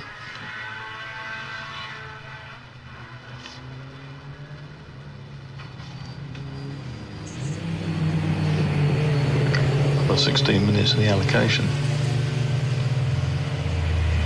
before the curfew drops like a bar billiard table. Safety car is in, and there goes the 0.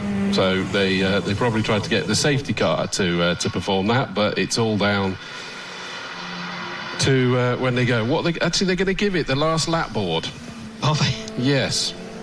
Okay. So it's the 15 minutes and 1 lap, which, you know, a lot of series do that one. So they are released. Bethel's been dropped by the second and third place cars, so the lead 2 in what was the battle we're enjoying. Marston's kind of still under pressure, interestingly, from Alfie Jones and Steve Simpson, but round Quarry they come to you for the final time. Yeah, exactly. You've got the top 4 together now because, of course, they've reeled Marston in to a degree. He's now using the smoky bit, creating a sort of little smoke screen behind him to hold them up. But no, he's got the legs on them, and the little Avarth is flying away. Alfie Jones is just trying to clear Simpson. Bethel is 4th, Fisher is 5th, Chambers is 6th. Morgan now he's got no one around him, is back with Chambers, so he's rejuvenated in that lovely Golf Mark 4. Seen Bellamy go through, and young Humphrey, and there's the fat Bob Fiesta going through as well, which is Wilshire.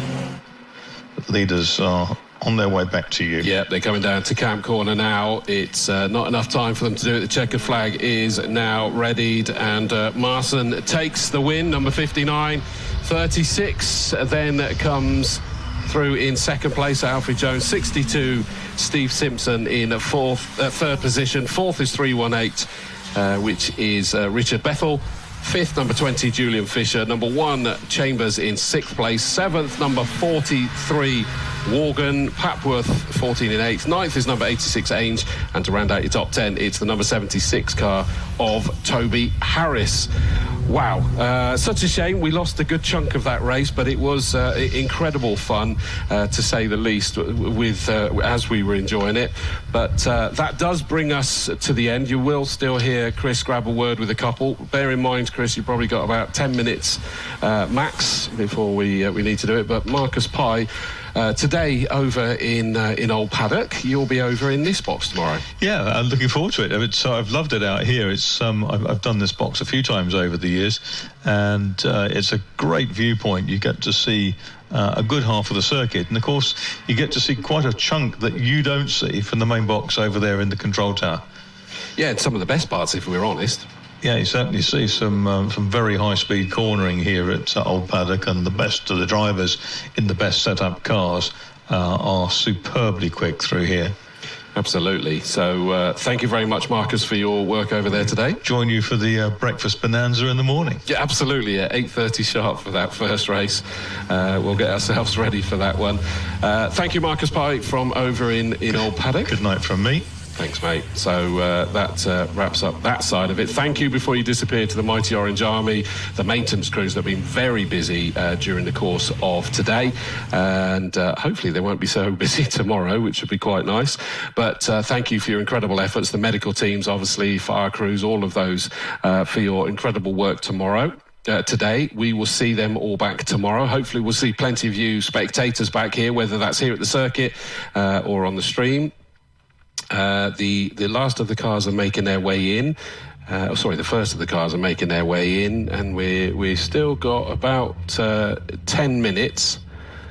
And this is where you've got to be disciplined, Chris. Yeah, I'm probably just going to stick to top 3 finishing order rather than top 3 in both classes, just to ensure that we don't run over curfew. Let me just feed these in now. Yeah, nice and easy. They're just coming under the bridge. Top 3 overall makes sense because it is a shootout between the two bits. And we get to talk to certainly the second and third place cars that were having a fabulous battle I'll leave it to you, and then I'll wrap up as soon as you've finished your interviews, unless we run out of time, and you'll have to do that. I thank you, sir. So, yes. We're just going to give the drivers an opportunity to get out of their vehicles, or at least get their lids off. The heat that comes off of these things is just phenomenal. Absolutely phenomenal. And I'm stood out here in shorts and t-shirt. These guys are in full safety gear, crash helmet, balaclava, and the racing overalls. And oh my God, they must be absolutely cooking. Let us see. Mr. Marson is first again. Great race, well done again, Andrew. But it was a bit stop-start. But does that kind of how does that kind of play with your mind when you've got these interruptions? Yeah, so you're always trying to build that gap if you can, if you're lucky enough to do so. But when the safety car comes out, you think, oh, that hard work's been undone. But concentrate. I just wanted to get a good start and get as much distance as I could as soon as the safety car had come in. And I thought that my best chance here is if we get a good run onto that last straight. And luckily it paid dividends. So, yeah.